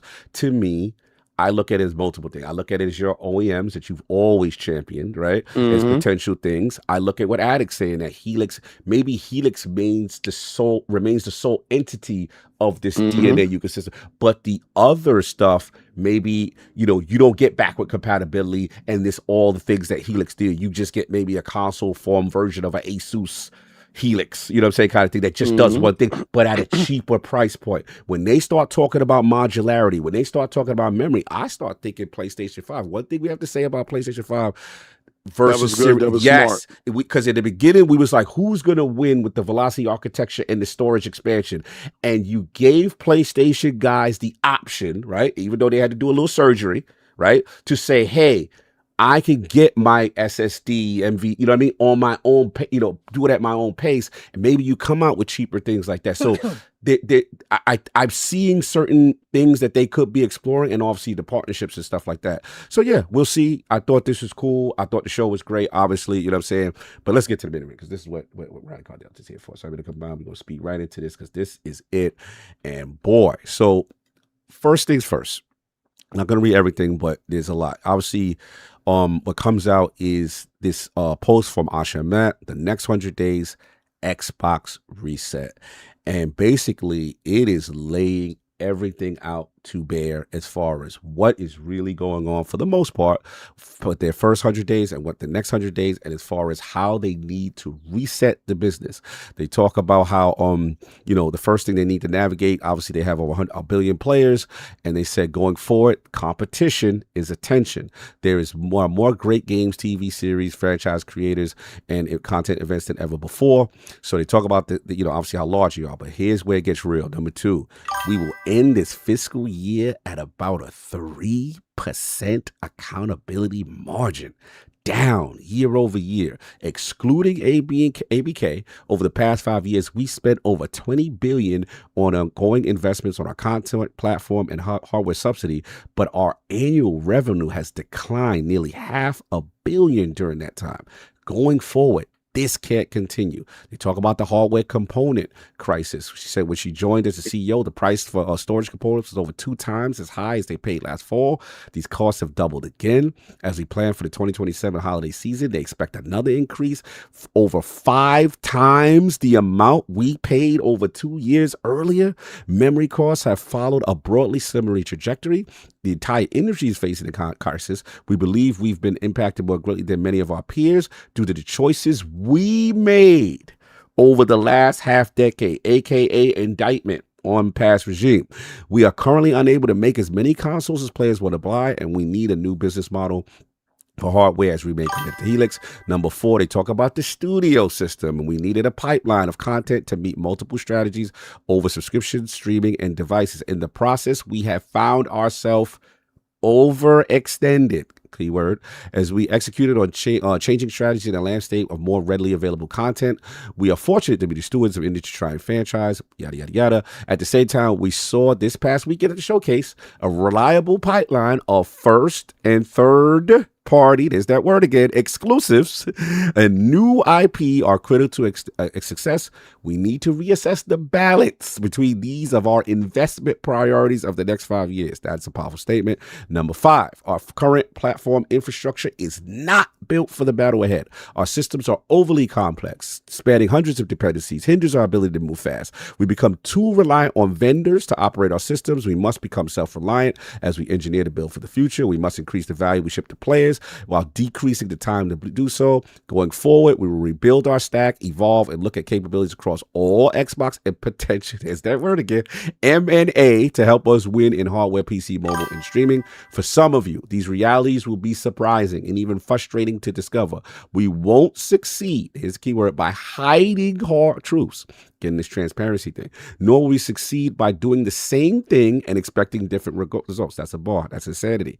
Like the everyday wins mentality for the first 100 days, we will sprint to make progress against hardware, content, experience, and service together. And then she goes on and on. Then there was a subsequent thing.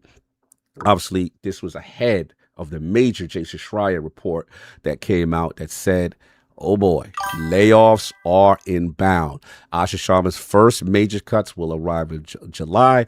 The takeaways is that they're going to overhaul the video game division due to declining revenue. Xbox is planning to significantly slash budgets for marketing and some other areas of the business. I don't know if they're going to like the marketing part. According to people familiar with the company's strategy, Sharma has spoken publicly about the organization challenge, saying the business has plummeted to a 3% accountability margin. So the layoffs, the exact scale of not clear, are expected to close after Microsoft's fiscal year, King, on June 30th, according to people familiar with the company's strategy who asked not to be identified because they're not authorized to speak to the press. Xbox is also beginning to significantly slash budgets for marketing other areas of the business. And then he goes on to kind of talk about what she kind of regurgitated in the 100 days thing. And then, just talking about rebuilding platform infrastructure and so on and so forth. And it looks like Sharma's looking to review course. And they talk about being exclusive and stuff like that. So there's still one more statement. And we got actually two more. Satya Nadella came outside after this, and we've invested for the last 25 years, and this is in reference to the state of Xbox. We have to turn this into a sustainable business. The challenge we have is we've not been monetizing that entertainment. In fact, we've been subsidizing that entertainment. And then let's get to the main event for RallyCarDelta. Let me say something real quick before he goes. Yes, please. These companies, they hate Jason Schreier. There's got to be no way they don't hate this man. Every time you turn around, Jason Schreier, I wouldn't be surprised if like who's talking to Jason Schreier? Nah, that's real. Some companies have them on the list. Like, you better not, otherwise you're fired. That's real talk. All right. This is the big one now. Came out from the information.com. I don't know about the sourcing. I'm just telling you who it came from. I just know it costs like $300 and I ain't paid for that, but I'm going to read you the summary of what they were talking about. So the information came out with an article that says Microsoft has considered spinning out Xbox, plans for new Halo and Fallout games. And these are very powerful snippets. At first, as Microsoft gets ready to overhaul its struggling Xbox gaming unit, it hasn't ruled out spinning out or restructuring the unit as a wholly owned subsidiary, which could make it easier to sell, or creating a joint venture with other partners, according to 3 people with direct knowledge of the discussions. Microsoft doesn't have any imminent restructuring plans, but these options are on the table, these people have said. In particular, Xbox will move faster on developing new games from beloved franchises it owns, including Halo, Fallout, man, you don't like that, and Elder Scrolls, man, you might like that. And people said Fallout and Elder Scrolls are 2 particular areas of focus for Asha Sharma. Then Microsoft CEO Satya Nadella and Chief Financial Officer Amy Hood have approved of Sharma's plan to spend more on top-tier games in the coming fiscal year beginning in July, although the budget is not yet locked in and could change, these people said. Also, Nadella and Hood haven't ruled out restructuring Xbox relationship to Microsoft at some point in the future, if doing so would make Xbox a successful business, these people said. Options on the table could include making Xbox a wholly owned subsidiary of Microsoft, a joint venture, or spinning out Xbox entirely.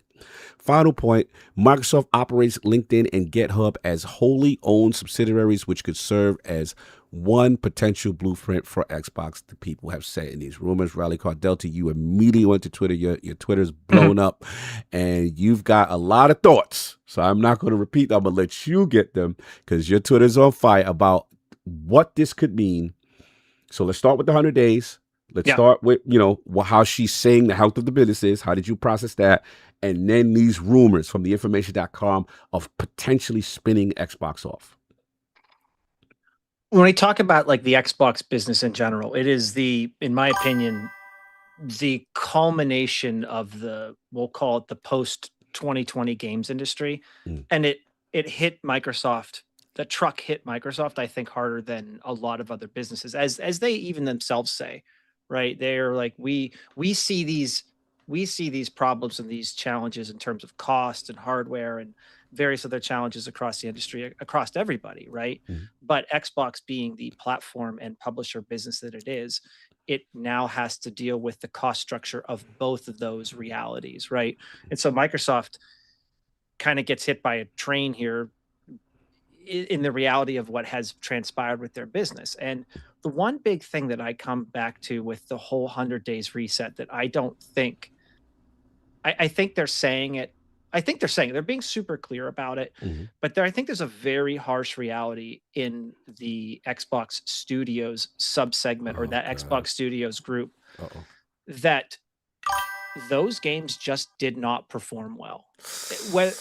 However you want to split it, right? Let's take the hardware for a second and let's just put it somewhere else, okay? Just hold that to the side for a second because, like I said, that this is like a double whammy for Xbox.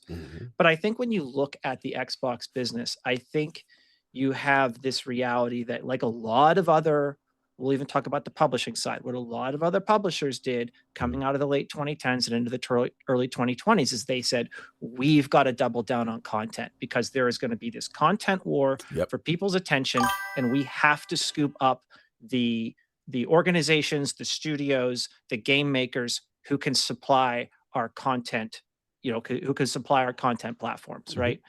And some of those bets worked out, but a significant number of those bets, whether you like them or not, and let me be clear that I think there are some fantastic games that come from the Xbox Studios group that did not do well. But the reality is that a lot of that market has shifted, it's saturated, and a lot of that attention that they talk about in there is a lot of attention just isn't being paid there. And that's a combination of multiple factors.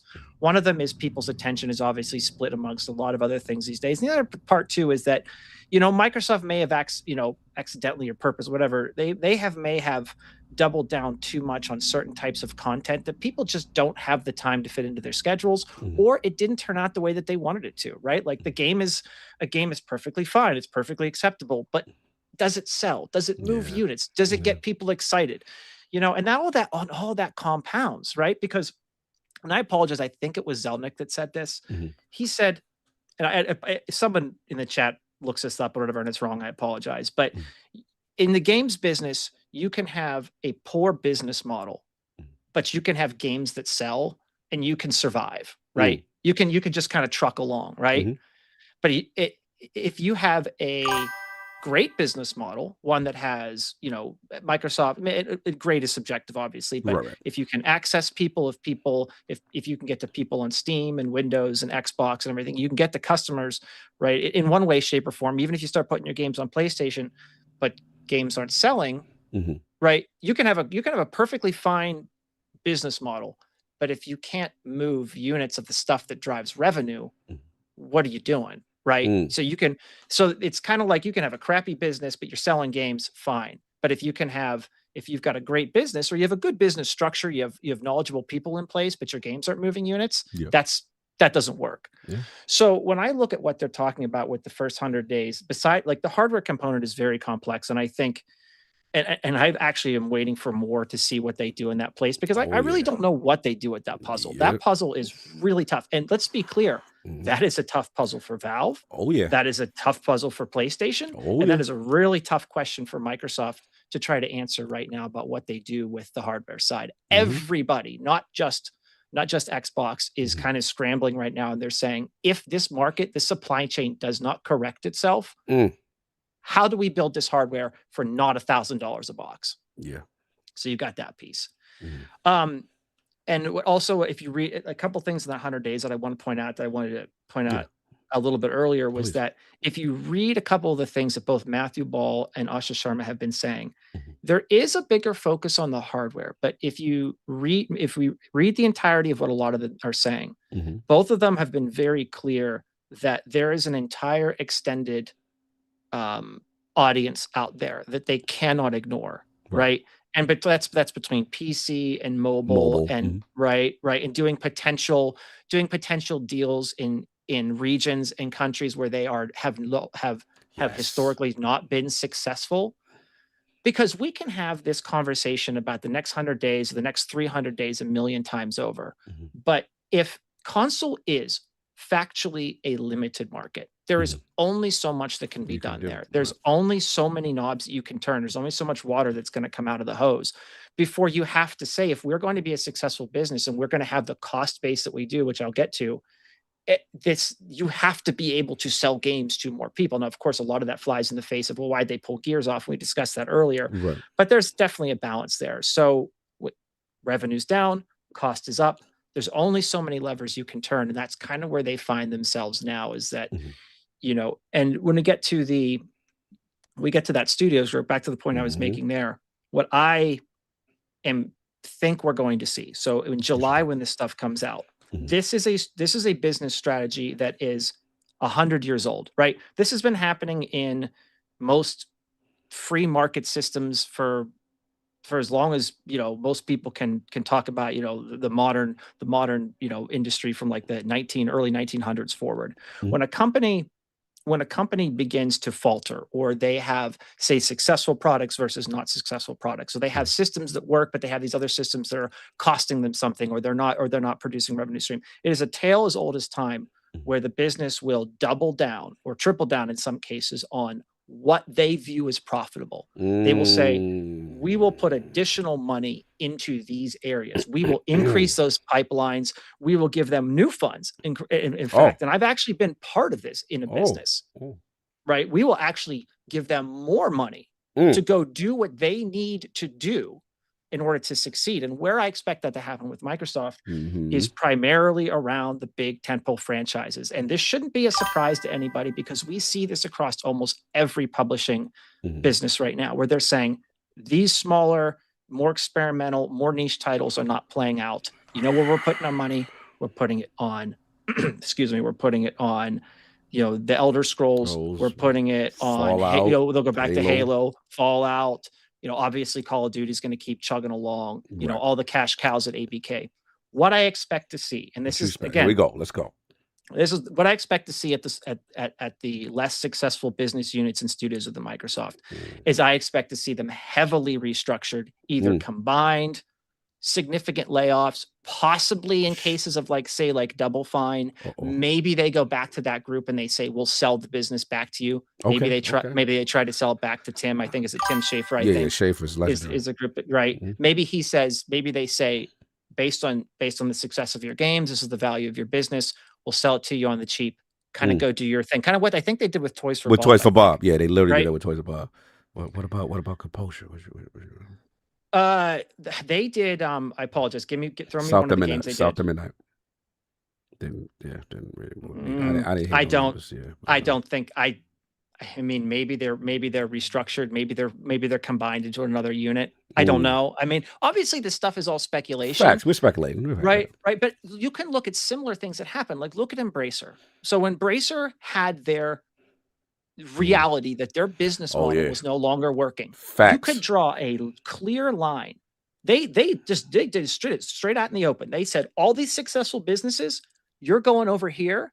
You're coming with us. We're going to put you in a new business unit, and you're going to live right here, and you're going to get actually more money to do what you want.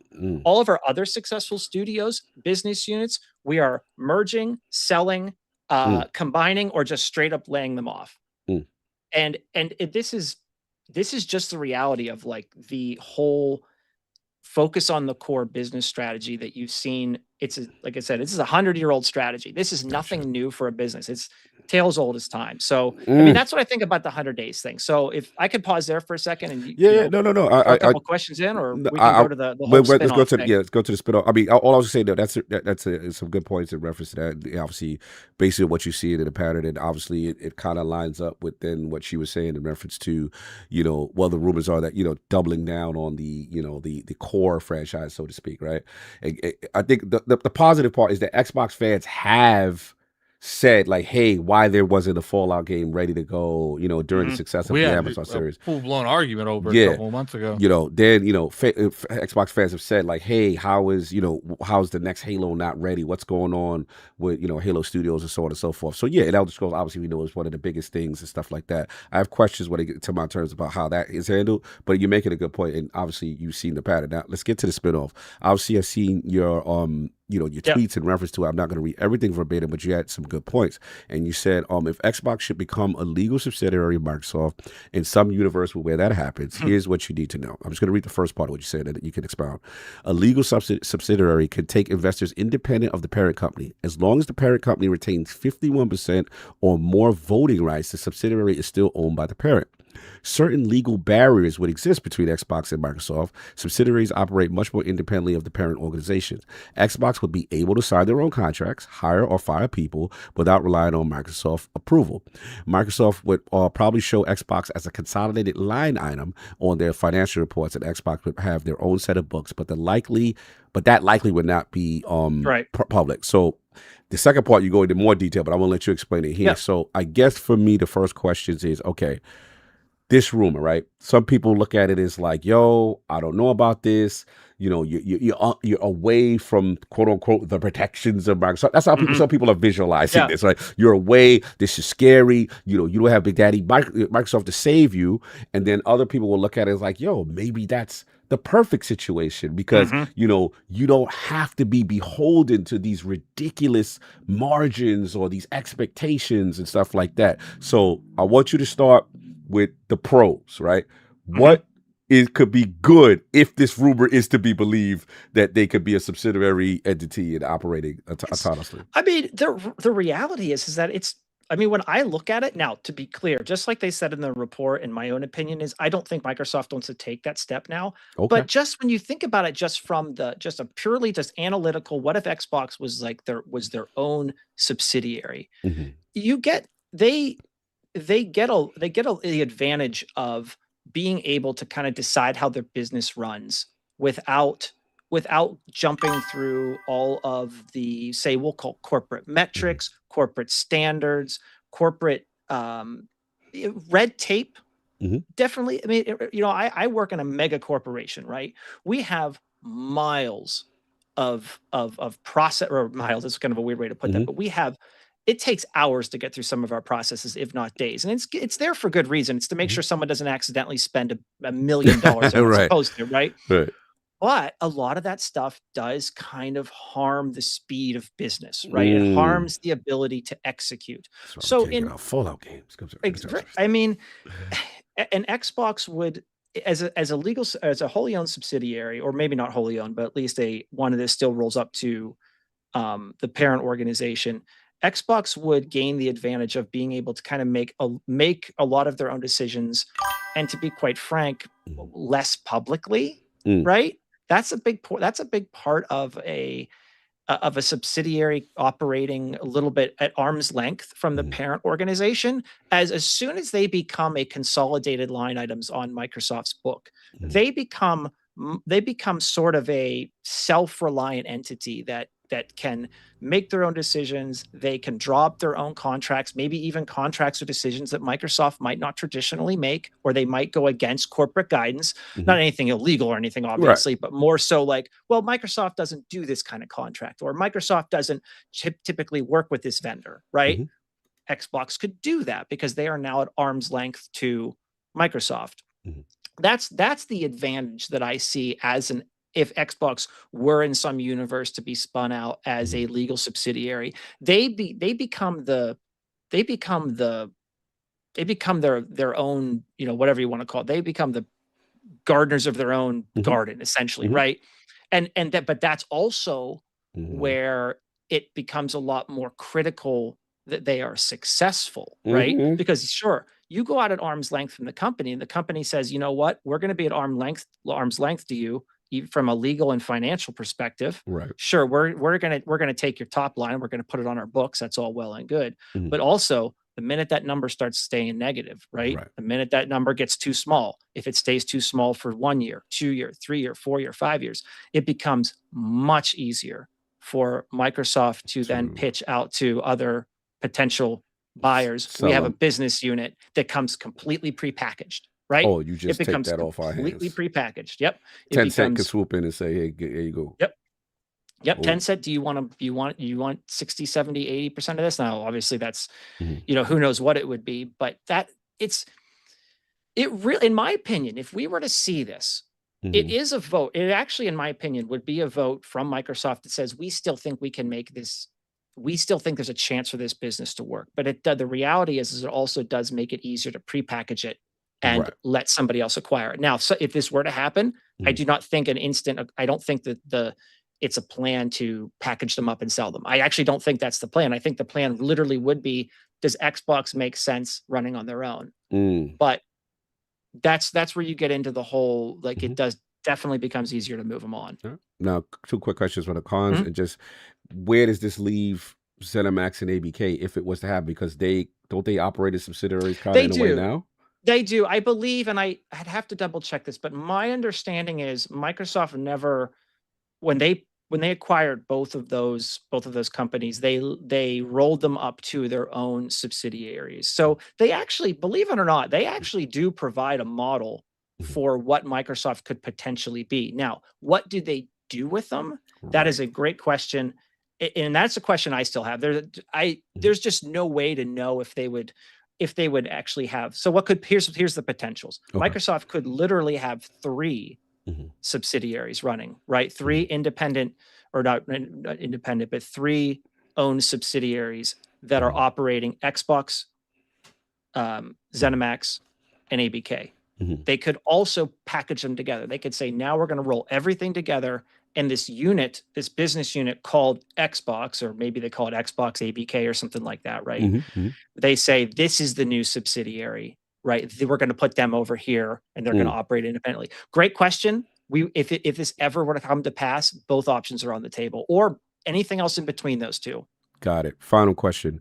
In reference to one thing you mentioned, is reference to like third-party contracts, right? And in this world where they become their own, and you even said it yourself, it's not going to win internet points, which you said, I strongly believe the broader industry is moving forward in that direction. And which, we see a lot of contractors. And I know, a lot of Xbox guys, when they look at Halo specifically, they rolled their eyes because they were like, yo, see, you got all these contractors, you didn't have these hired people, you're saving money, but then people are coming in, it's messing up the development of the game. In fairness, it was a proprietary engine, so I get that. Right. But like, do you think this is more of a harm, if it was to happen, like more of a harm, or hey, this is what the industry is doing, people are using these contractors more than you think, and just how do you see that part play with the third party contract stuff? I think even if Microsoft stays internal, even if Xbox stays right on Microsoft's books directly, or in some universe where they become a subsidiary, I am a strong believer and proponent that much of the games industry needs to shift to a stronger contract model. I am of the opinion, again, like I said, they about to get the tomatoes on you. They ain't liking all this. You taking full-time jobs? What's going on, RC? Well, it's and I would argue too, it's more of a shift of of labor as opposed to being just, obviously with any kind of industry change, and this has happened for the past 100 years, industries shift, they grow, they move, they change business models. Even if we exclude Xbox from this conversation, you are going to see over the next decade in games, you're going to see a stronger shift to the contract model, because a lot of these, and we'll use Xbox specifically here, a lot of these companies have gotten out over their skis on the number, on their base costs and the number of studios that they're running for the market that they're trying to serve. Because you have a shrinking number of eyeballs, right? And now you're literally throwing content at them. You're like, here's some more content, here's some more content, here's some more content, right? And no one's sharing that risk. Like in the Xbox model, very few people are sharing that risk with them. They bought all those studios and business units, and they are absorbing most of that risk. Now, they did try the whole, like, I'm sorry, what was it? The game they tried to make and ended up getting the Initiative. The Crystal D shirts came through. Yeah, Crystal Dynamics, and like there is a reality that not every contract is going to work out. But here's what I always say about that: there's just as big of a possibility. I don't blame what happened with Crystal Dynamics or with Halo on any of the contracts that they wrote. I don't think that has anything to do with it. The reason why Crystal Dynamics and the other Perfect Dark never rolled out is because, quite frankly, game was probably a bad idea to begin with, right? I don't think it made any sense in not only the game itself, but the longer term contracts to try to make that game. My opinion is that game should have been, give it a year or two to kind of find the concept. Right. That concept doesn't come along, you got to move on, right? So then that would imply that it is a management and studio shepherding issue to make that call. I think so. I think you've got to see people more willing, and this gets back to the whole contract thing. With the contracts, you have much more willingness from, we'll call the management perspective, to say, we're going to pitch this game. We're going to pitch it out to this studio who says they can do it. This is their proposal to us. Okay. They're going to start proposing things. They're going to start working on it. But here's the thing. If that proposal doesn't go right, that contract ends. Okay. You say, look, we paid for a couple of years of dev. We don't like where it's going. We're going to cut that. But here's why that's advantageous if you're Xbox. If you're Xbox, you're no longer carrying that base cost, right? And you're no longer carrying the 100 people in that studio. So we look at any of these games that have been that have been canceled by PlayStation, by Microsoft, by anybody, it doesn't matter who it is. When they cancel a game, it's almost a double whammy, because not only have you canceled a game, you're paying the base cost for a 100 to 300 person studio that now spent the last 3 years doing what? Nothing. That's what Asha and Matthew's seeing now. And so what I think we're going to see over the next 10 years, say decade, is you're going to see game development start to look a little bit, not entirely. So before someone says, well, everything's going to contracts, right? Not everything is going to go to contracts. That's impossible. You have to have a central kind of base of knowledge, idea people, generalists, specialists, right? That can do the things you need them to do. But you're going to see the games industry start to lean heavier into, I want you to share this risk with me. So I'm going to write you a contract. We're going to do the joint. Okay. Right. And that's where I think you're going to see more of it. And I think that's what Asha and Matt are getting at when they talk about starting to kind of reserve more of that third-party dev time. I respect it. I appreciate it. Let's open it up. Addict, man. Your girl's outside. She is talking. I don't want to paint the picture for you, but man, what an indictment on how bad things are going. You know what I mean? And then obviously Jason Schreier comes right by, says that layoffs are inbound. Get ready, post June 30th. We got the spinoff rumors. Where you at, Addict? Where you at? Well, first I want to address the contractor thing. I know, I won't say the studios, but I know 3 people at 3 different studios. Contracts are the reason games are taking so long. It's not the contracting itself, it's who's contracting, what roles they're contracting. I know situations where you'll have lead situations that are contracted, they leave and no one knows what the hell they were doing, no one knows what was under them, and they have to essentially do that entire job again.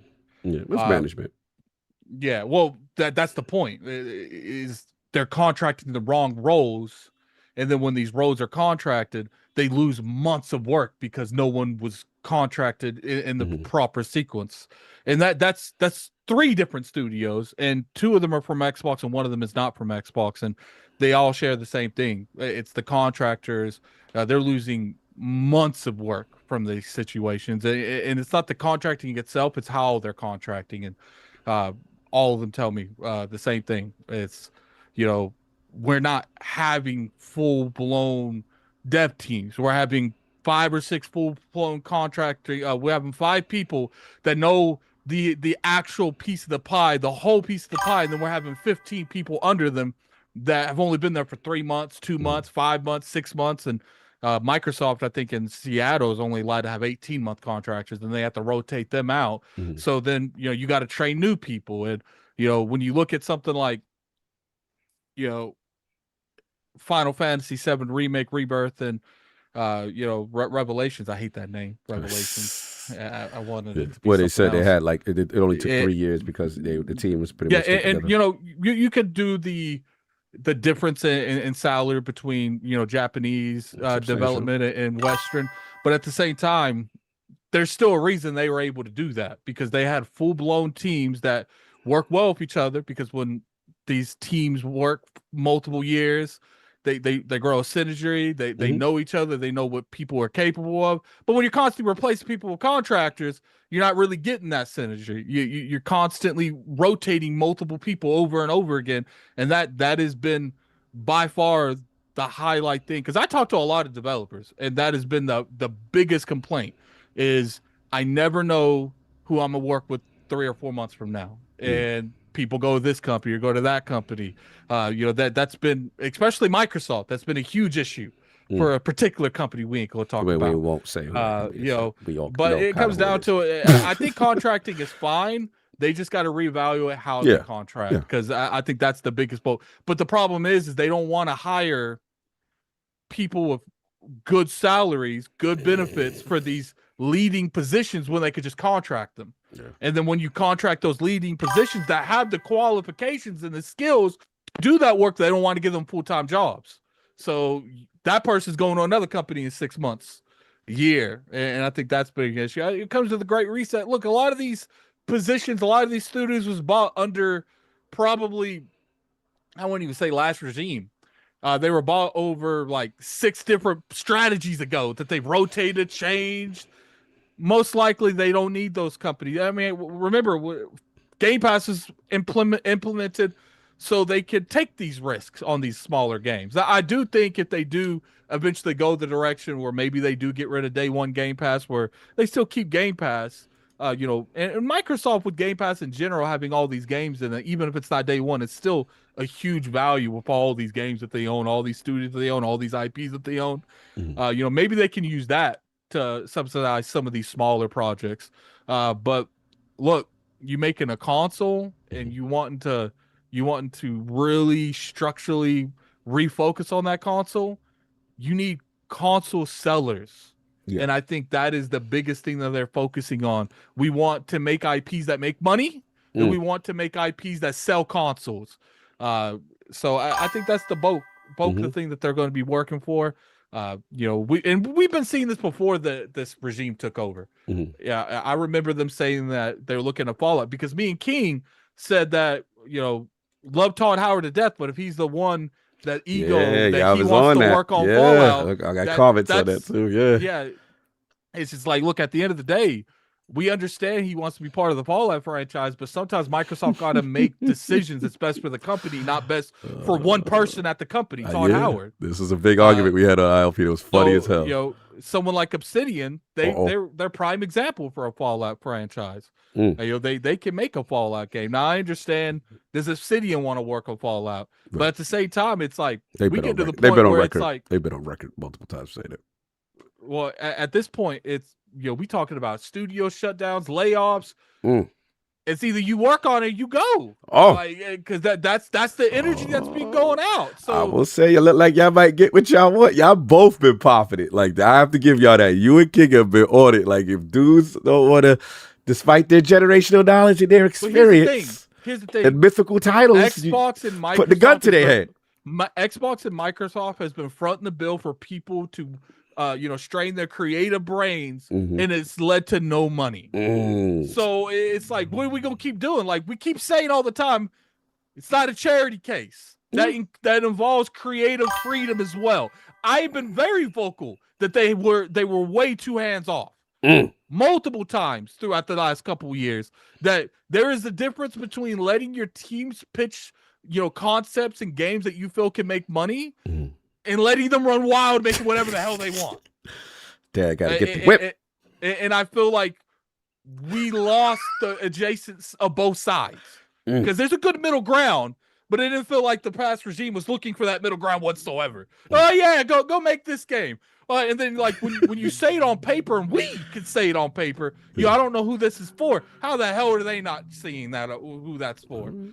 So at the end of the day, like as much as I like, the smaller projects, because smaller project. He's talking about Double Fine. I'm not talking about really anyone. I'm messing with you. It's just at the end of the day, when you look at these smaller projects, because that generally has concepts that aren't really practiced in AAA, and you could take those and redefine them to AAA. We've seen it over and over again. But at the end of the day, Microsoft is not in the position to continue to fund projects that have almost zero chance of return.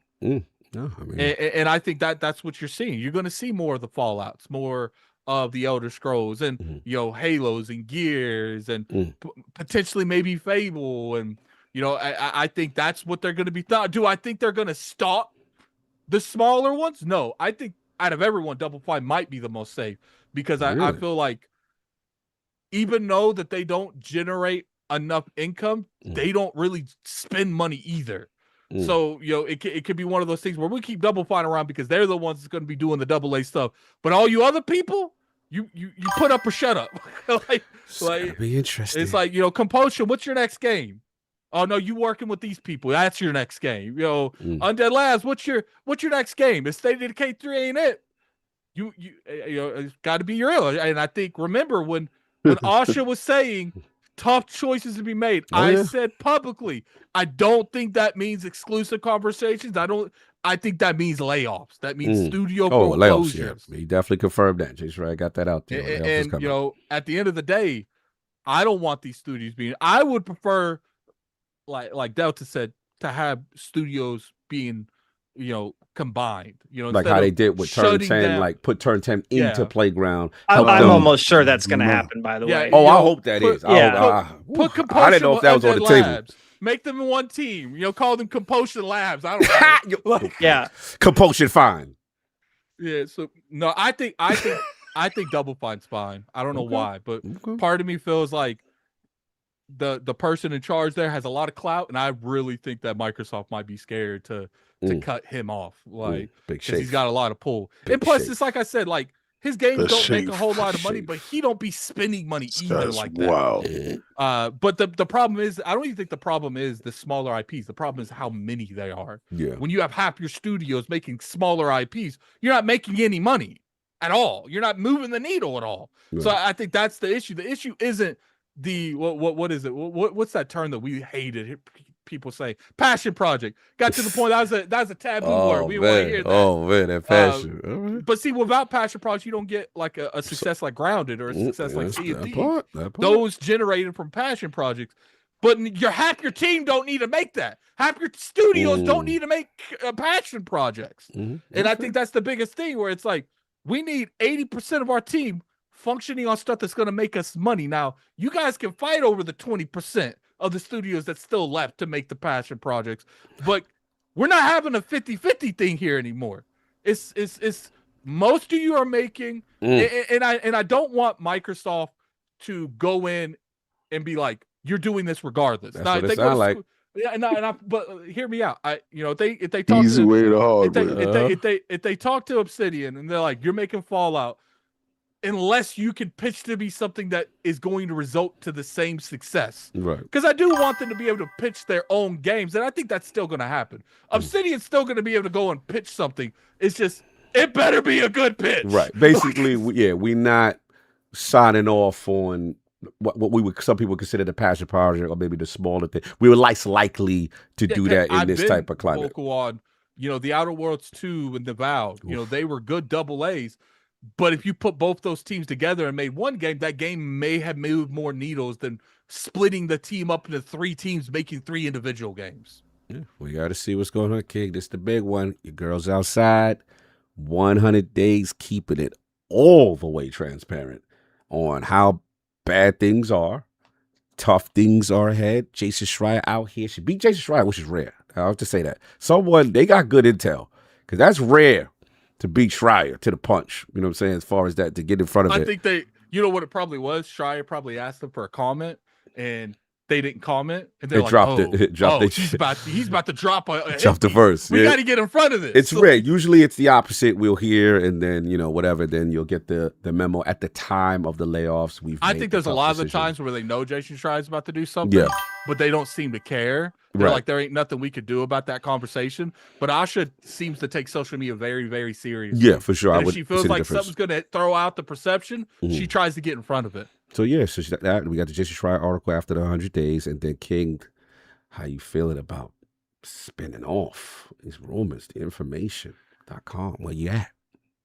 Well, what I like about her that the former administration did, and I'm going to talk about them in administration ways, because she's acting like this is an administration. I believe they gave her 4 years in order to turn this thing around. Okay. And I think that spinning off is going to happen in 4 years if she's not able to. As far as the 100 days and having these conversations and stepping in front of that smoke, I think filling them was always reactionary. Yeah, almost the entire time they were there. There was always defense. They was always on their heels. They was always trying to figure out, how can we make this be better after we see it hit? And she's so proactive. She wants to treat the issue before it becomes a problem. And I think that's how you have to operate now.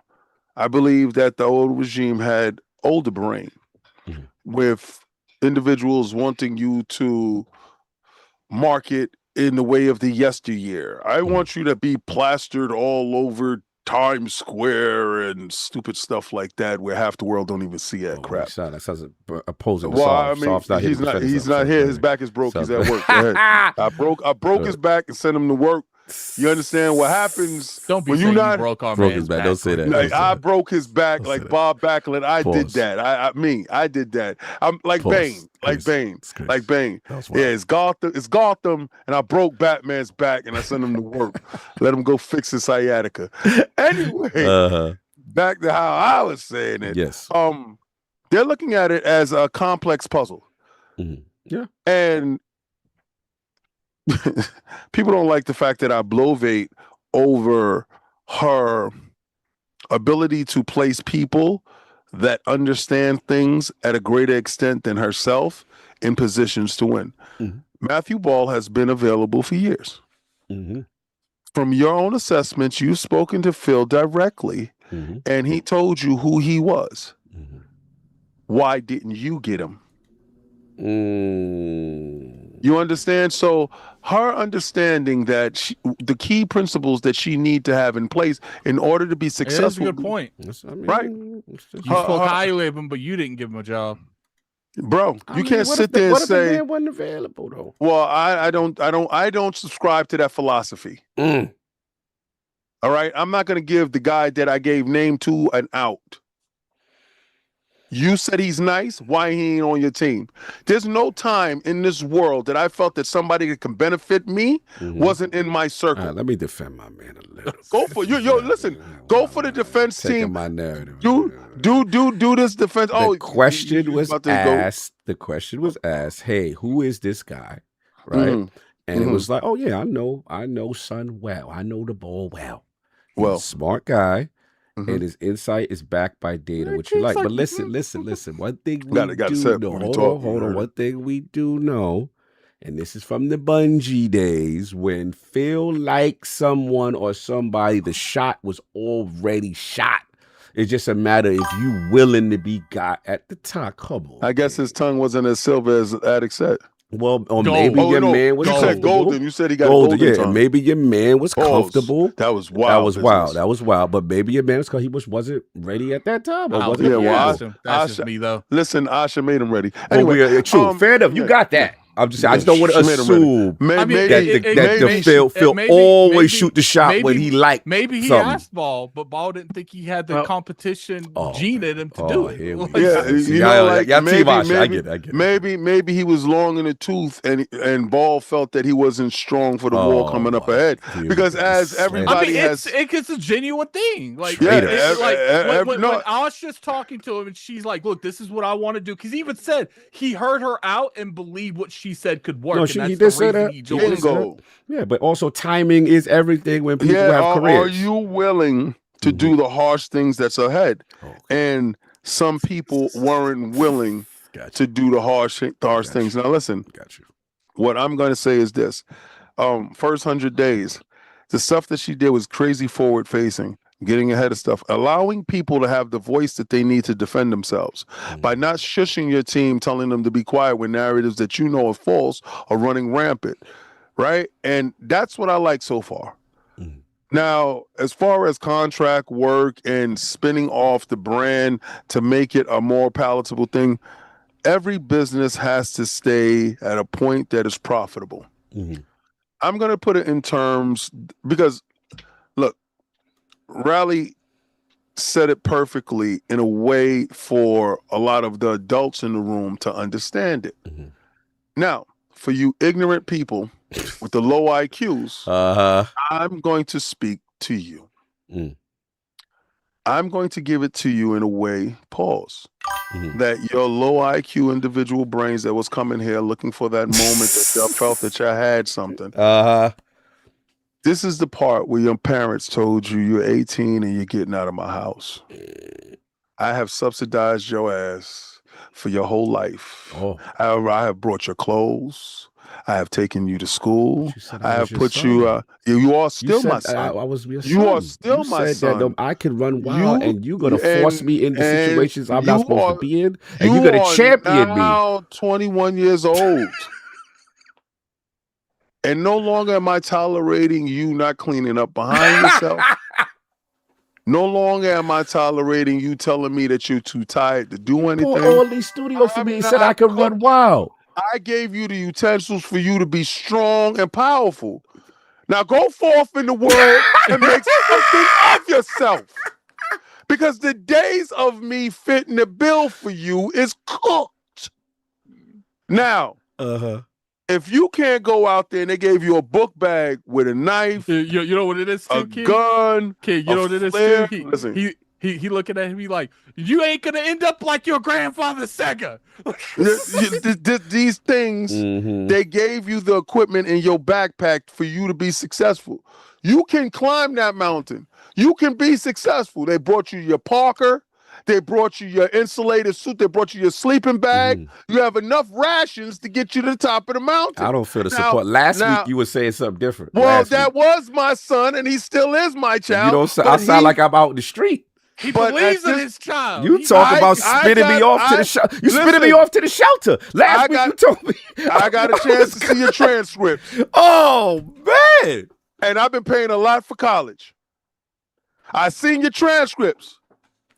And you bringing in C's and D's, my God. See, report card like the speed limit, 55, 55. Here we go. We're not doing that there, Papa. We need you to burn and learn. So what happens? The most successful kids come from the worst conditions, right? Those kids that you look out there, I want you to look at every athlete you champion. Those athletes that you sitting at, the ones that you put your name on the back. You know you dudes. Y'all out there wearing Knicks. You know y'all dudes. Those dudes. The ones who moms has been smoking the rock, who fathers wasn't there. The ones that had to get it out the mud. You know those dudes. Those are the dudes I'm talking about. The ones you look up to. You know? Those dudes. The ones that had to forge themselves. Easy times make weak men. Hard times make strong men. Time for you to get hard, son. Pause. It's time for you to get out there and go get it. It was all good just a week ago. Well, you know what? You just made your birthday. I'm of legal age now. Hey, yo, I want y'all to all remember the day your parents sat y'all down with the talk. Because guys get the talk. That's fact. Girls don't get the talk. If you got good parents, girls stay until they get that ring. Until that man comes through, or they're so malcriado that they say, I no longer can live under your regime, mama. I must leave. I have my own money. Boys are kicked out.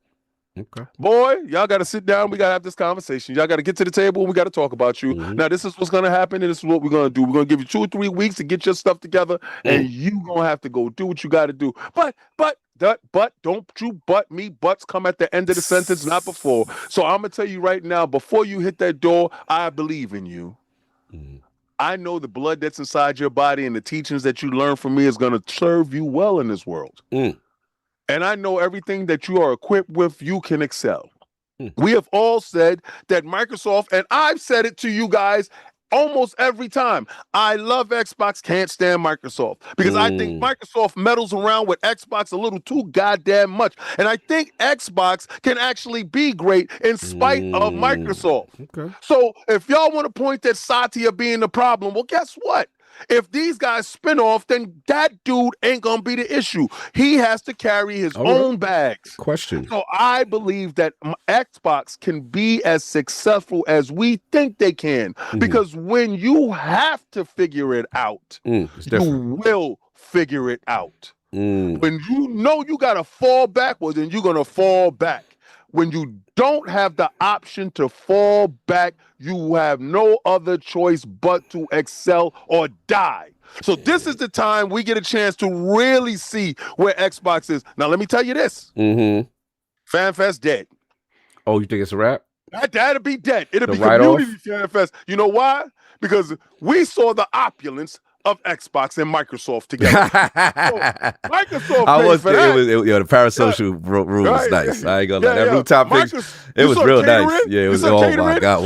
You saw the jackets, the new jackets, and the shirts and the hoodies. It was nice. It was nice. I was sharing the finest of beverages with Asha. It was great. They had many different menus. Like if you were vegan, pescatarian, whatever you were, they had nice beer. How many different kind of beers they had from all over the world? You like wine? You got that? They had all that.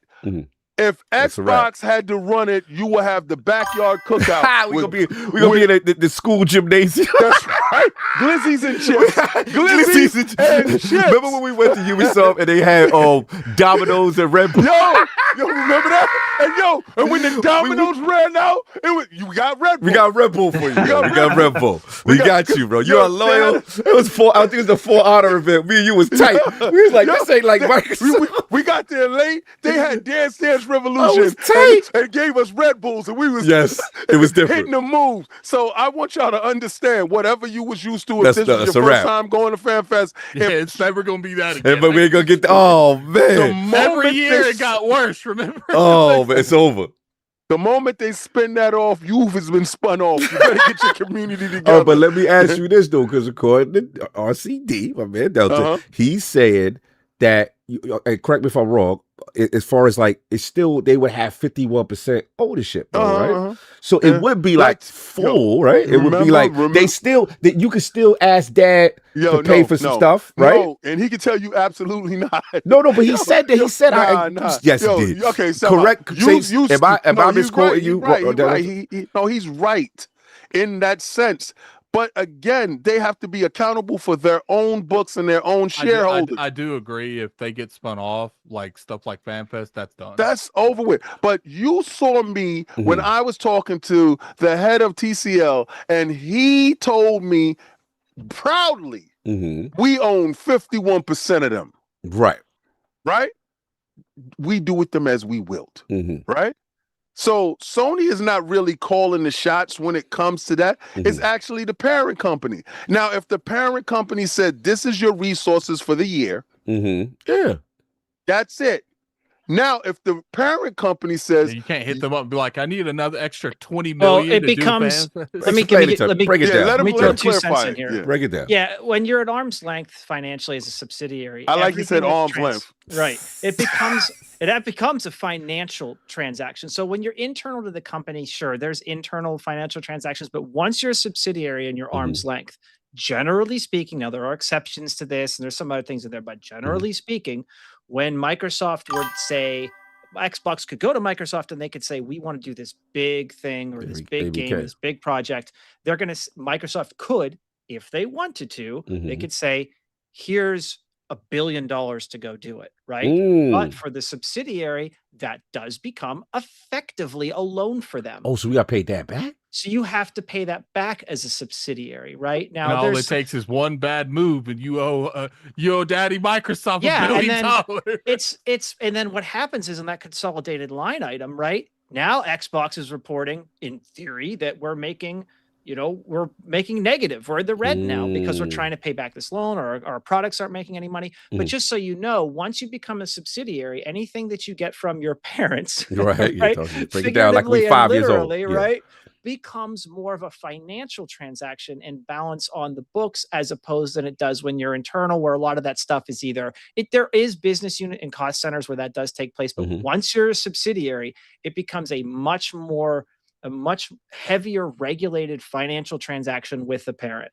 And let me say, Rally, what I really RallyCarDelta. Now he likes him. No. I liked him before. I liked him every time he showed up. I'm messing with you. It's when it fits your narrative. It's funny. No. What it is he brings absolute knowledge to a subject that a lot of people that's inside the chat are ignorant to. Smooth right? Yes. But what happens is I have to talk Ebonics for him. Oh my God! Because you're his. Okay. I'm the translator. Okay. So a lot of the low IQ individuals that are inside the chat, they have to get it in this manner. Well, not the whole chat. If you identify with the low IQ, then you know I'm talking to you. Ridiculous. So if you don't identify with it, King is talking to somebody else. Thank you. I appreciate that. Hit the like button in spite of King. Continue. But if you have a low IQ, you won't hit the like button because you have a low IQ, right? That's how you get them to hit the like button. You tell them if they're dumb, they won't hit it. Continue, right? And then they hit it. Anyway, back to it. That's the same way with your parents. I wanted to ask y'all a question. How many of y'all in your older age went to your parents and said, hey, I got this whatchamacallit going on. And they're like, that's nice. That's crazy, right? Like, yeah. Yo, I wanted to know, because I need like at least like $300-400. Oh, okay, cool. Here. When is that coming back? And you like, oh, come back. Yeah. I gave it. You got it. It's you. This you now. It's you now. When can I possibly know? Because I gotta know when it's coming back. See, and then they hands stay out there because they can reach back to take it back if you don't say, oh, I'm going to have it back in a timely fashion. I got it at the end of the month. All right, cool. See you at the end of the month. And understand this. It'd be a one-time loan. Gotta know. If you fail to miss the designated payback date, your chances on borrowing again is next to none. Right? So understand. A lot of y'all thought that ABK was predicated on Xbox being a subsidiary of Microsoft. They weren't a subsidiary. They didn't owe back money. They didn't have to pay back money. They were still in their teens. They were still in the household. So when Xbox brought them that nice, beautiful rally car, right? You know what I'm saying? I mean, Microsoft brought them that nice, beautiful rally car and said, go ahead. That was you for for doing that great thing. Yeah, I think this car will serve you well in your races. And Xbox was like, yes, Dad, I'm going to do the best I can. Yeah. Well, once the car maintenance and all that stuff and he didn't perform, well, I almost did it, Dad. Dad, I almost did it. Dad. And he just I'll get you next week, Dad. Dad. Dad. Well, my paycheck got held in the mail. Dad. Xbox never really had to pay back anything because, again, and then he's saying for real, That's my son, man. That's facts. That's my son. Well, you get older, and I got some older kids too. And guess what? There's the harsh truths of this world. So I'm glad that I was able to break it down for the individuals that are having a hard time following the conversation. But RallyCarDelta has definitely laid it completely out there. So all of you guys thinking before that Xbox was in the red and Satya had to come and go get money, all that was nice comedy. It's really fun. But if they spun him off, no, that's a real scenario after that part, because you are not seeing acquisitions of that case happening with Xbox as a subsidiary doing the biggest thing. They would never have been able to do it without Microsoft's help to get it done. A lot of things transpired, stuff didn't go well, and now they're looking at this stark reality. I don't believe spinoff happens unless 4 years. Yeah, it would still take time, right? If it did happen, right? No, the reason why I say 4 years is because I believe Asha got 4 years to fix it. Let me ask our guest too. If they did a spinoff, would that prevent them from like using like ZeniMax and Activision? Like, because if they're their own thing and like they have to ask Microsoft for everything, like when it comes to like IPs on franchises that they at that time they're their own company, they don't own anymore. How does that work? Like, it all depends on. So the one thing that we had talked about earlier was that what would happen with ZeniMax and ABK. It's kind of an unknown. It all depends on what they set up with the subsidiary. There's a scenario where they say we are everything that's Xbox, ABK, ZeniMax, everything that becomes part of the subsidiary, including intellectual properties, intangibles, all the cash that they have on hand, plus here's some other to get here like your parents, here's some more to get started, right? It all depends on who owns what, and I say own, but like which legal business unit is listed as the owner of that asset. So there is not a theory, but there is a setup for this where it's everything in this wild idea that they become their own subsidiary. Everything goes there, the IPs, everything. So they wouldn't have to ask Microsoft to do that. They would just ask themselves, yes, can I use Fallout? Can I use Halo? Can I use Call of Duty, right?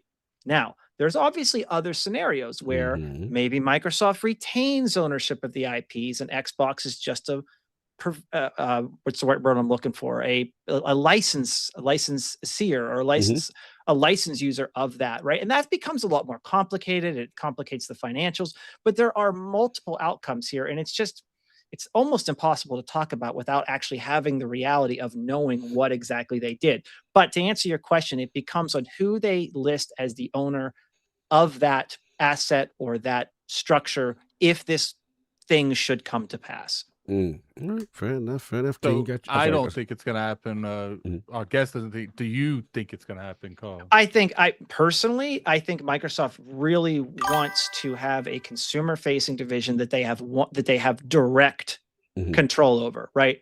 I don't think that their immediate. I think they're going, and I like the way that King put it was that they're going to give Asha time to turn that internal business segment into something more profitable, right? If it should stay low, even if it like inches up in profitability, or if it should stay flat, then I think you start getting more into the you guys are going to have to go live on your own to see if you can make it work over there. And then if that doesn't work, right? Then they sell them.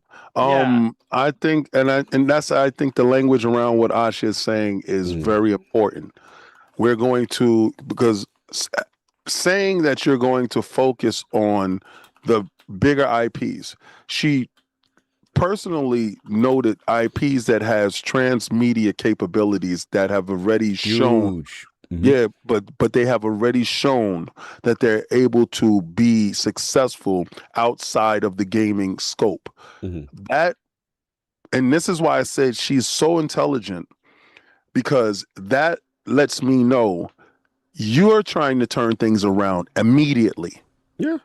And by doing that, by fast tracking those games that have a direct impact and has a correlation with the transmedia aspect of it, and then having the success of Game Pass, which will subsidize some of those under projects that you can probably keep stuff around, like Obsidian and Double Fine. if you could do some mergers with a couple of those studios, I think a lot of the cuts is going to come from a division of King. I think a lot of those mobile titles weren't as profitable as they thought.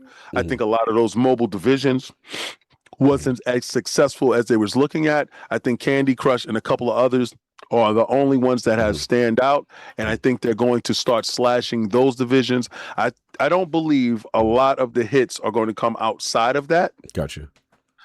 Because I believe that's where a lot of the infrastructure is failing. Right. People think that Xbox, King, isn't responsible for a ton of other games that haven't been successful in the mobile area. We won't see them because we're not identifying them as true games. As us gamers, we're snobs. We look at individuals that have cell phones and we try not to associate ourselves. But that'd be the most money. Right. But some. Right. They're very hit or miss. And if it's a miss and you invest X amount of dollars in it, and it could be a lot of them that can form a big vacuum. So I believe that there's going to be a lot of cuts in mobile. I think they're going to restructure what King looks like. Okay. He'd be in a glizzy suit now. I'm done. Yeah. But I can see a lot of things transpiring there. A lot of stuff in cloud. As far as cloud not being as well received as a lot of us think.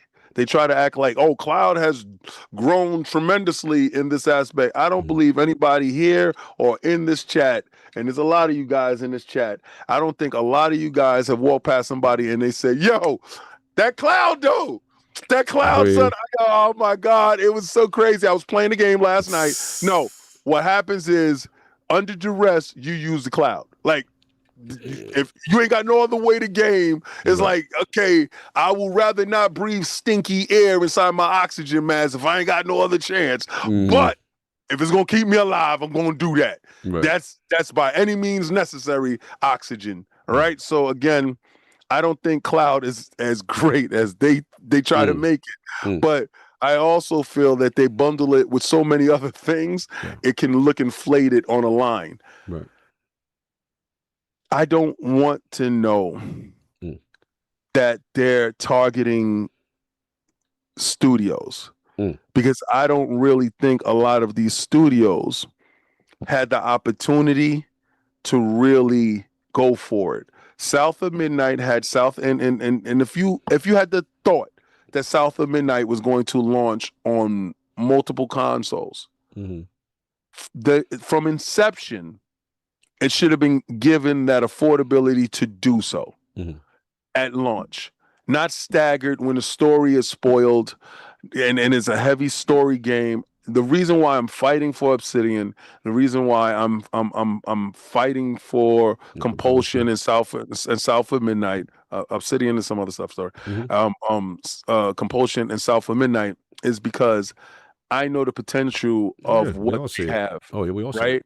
The problem is if you're not giving them the opportunity to be successful, if you're already deemed that it was going to be a multi-plat game, if you're not giving them the opportunity to be successful from the beginning, then you're hampering the growth, and that seems like you're setting them up to fail.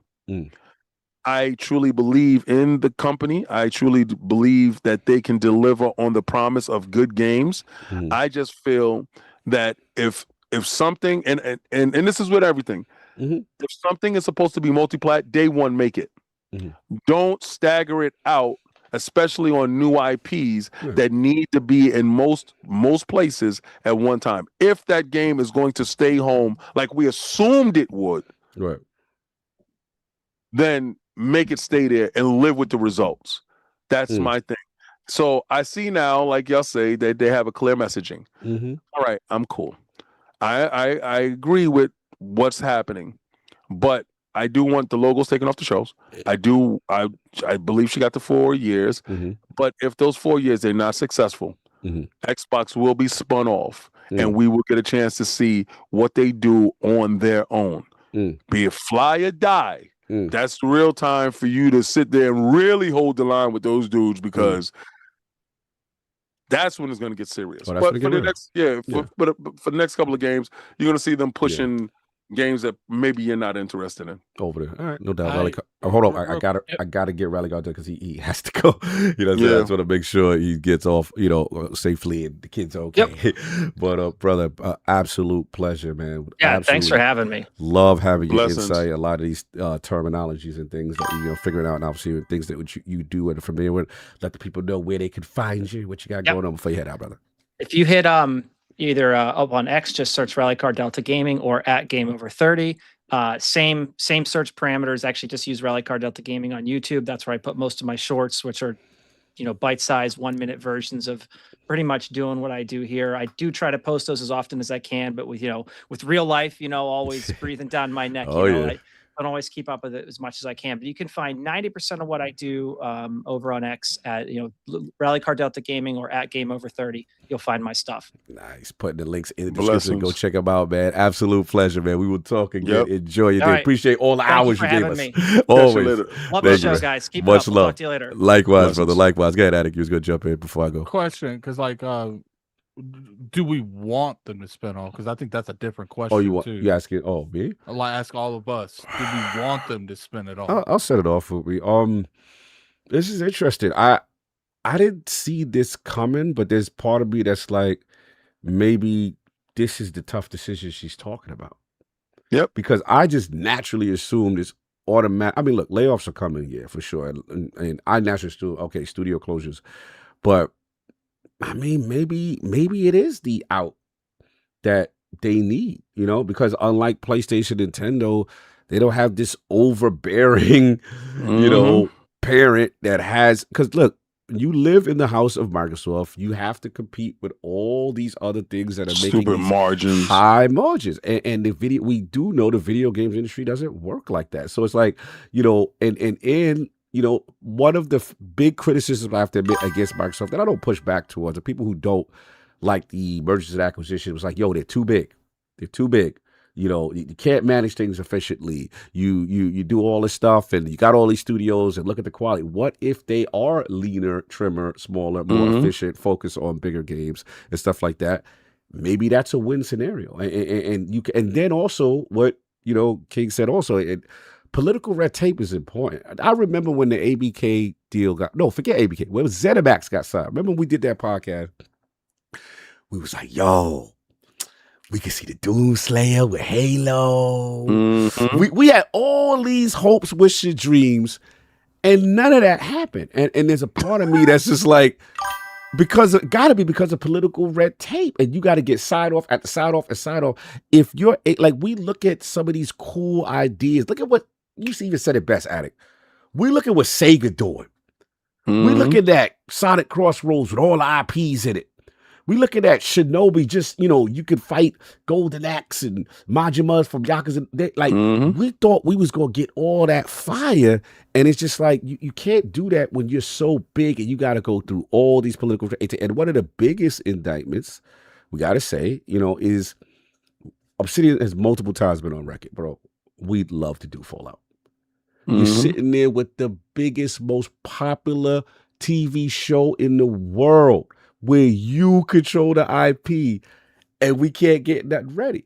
You know what I'm saying? So that again shows me in a different world, maybe that does help them. But then, the con of it is like, you mess up then. It's all you. And you ain't got nobody to bail you out. You better have good leadership. You better have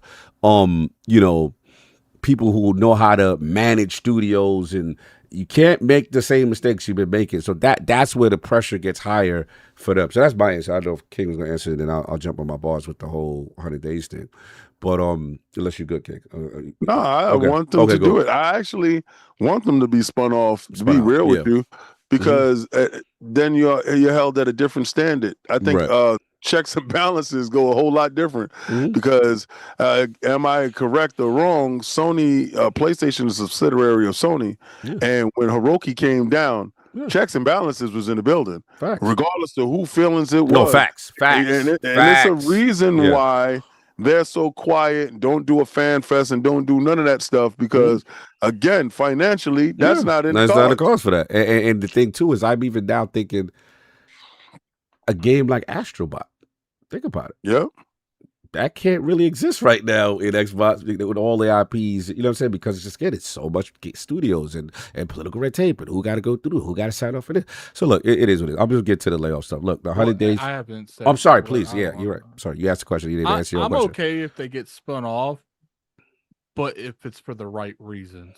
Like, if they're getting spun off to, like, be on life support, like, my thing is, like, I'm not okay with this spinning off right now because I feel like right now they probably need more money than they would if they were off on their own at the moment to get back to like a healthy brand. Yeah. Now, once they get to a decent place, if they do, then I would be okay with that. But right now, I feel like it's going to be real rough for them to turn this brand around. And I think the odds of them like turning it around without the life support of Microsoft is like very low if they don't get that influx of money that it's because like right now they talk $400 million. They might probably take half of that as an L. Yeah. So like that's my only concern if it were to happen. Yeah, I mean, I think regardless if it happened or not, both of y'all, it's going to be a while. You know, according to RallyCarDelta said, anyway, it would take like, you know, a bunch of years. It wouldn't be some instantaneous thing. So they would probably still get the time afforded, you know, to build things around. Obviously, clearly they invested in exclusive. Clearly they've said they're willing to take the short-term loss to invest in its future, and we'll just see what their future is. But as far as the 100 days and the layoffs and the grand, what was it we call it, the great Xbox reset, we call it. Look, you know, layoffs are inbound. We know that's coming. It's going to suck. I like the transparency, though. You know, we're not really surprised. Let's be honest. She's been saying tough decisions. She's been hinting for a minute. I will say, yeah, I'm terrified for Compulsion. I'm terrified for Double Fine. Compulsion to me and King have sat down. I kept saying Obsidian. Yeah, my bad. No, you good. No, I'm talking about Obsidian in a minute too. But Compulsion, man, like me and King sat down with them. What a studio, and they almost like a cat with 9 lives. They've been supposed to be shut down multiple times. Remember when we sat down with our man, you know, the studio head, and he was telling that story of you know, and then when obviously all the things they went through, and then Microsoft came, you know, to kind of save them on that level, and then you know, obviously they came off. What was that game that we used to like? The one with the joy and stuff like that. Contrast? No, you talking about We Have Few, right? I remember them from the Contrast days on PS4 as a launch title. You know what I'm saying? I actually like the concept of We Have Few. Me too. You know what I'm saying? It was just like we saw the potential of them. It's just like, man, if they had the back and South of Midnight, look, was it perfect? No, but it was a great foundational piece. And we saw it. We felt like Hazel, man. You give it a sequel, but make that combat better. You give it a skill tree, man. And I'm a dog. Look, I don't care what nobody say. Like, respectfully, if it wasn't for this game right here, right? As far as music, you know what I'm saying, is concerned, South of Midnight was right there. It just came out with the wrong year. Like they should have won way. Like my boy was saying, Olivier Devier with all the music and the man, and it was my brother. And that, bro, remember that when you going up the tree and all that? And oh man, the Slumber Child joint crazy. So that will hurt. But look, I get it. You know, they're Double Fine. Oh boy. Love Psychonauts. But I understand it's a business. Keeper and Kiln, I don't know how they survive. You know what I'm saying? And especially in this new regime, if it's going to be about big franchises, I just hope, like, you know, Delta said, that they give it a Toys for Bob kind of option. If they are, you know, on the hit list, or, you know, you do them like Tango, give them a home, just give them something. Because I'll tell you like this, like I told Addict before, like, people thought people going to crash out with Tango going. You get rid of Tim Schafer and Day of the Dead. Shout out to Iron Rook. Shout out to Subeg, who was out there with me. Like, I didn't even realize he ran that whole thing. Like, he's given development community all these special events. Like, it is a thing. Like, it's they will get dragged in the media from a PR standpoint. I know gamers, the hardcore, like, whatever, them games, the pottery. I get it. But I'm just telling you his effect on the industry. If he shut down and he's not giving a home and he's on the street kind of energy, it's going to be PR hell for them to navigate. I do worry about that. So, yeah, we'll see what happens with that, you know, as far as exclusives being back and stuff like that. I'm now that I think about it, you know, Rare, I'm a little worried about them. I'm not. They made too much money.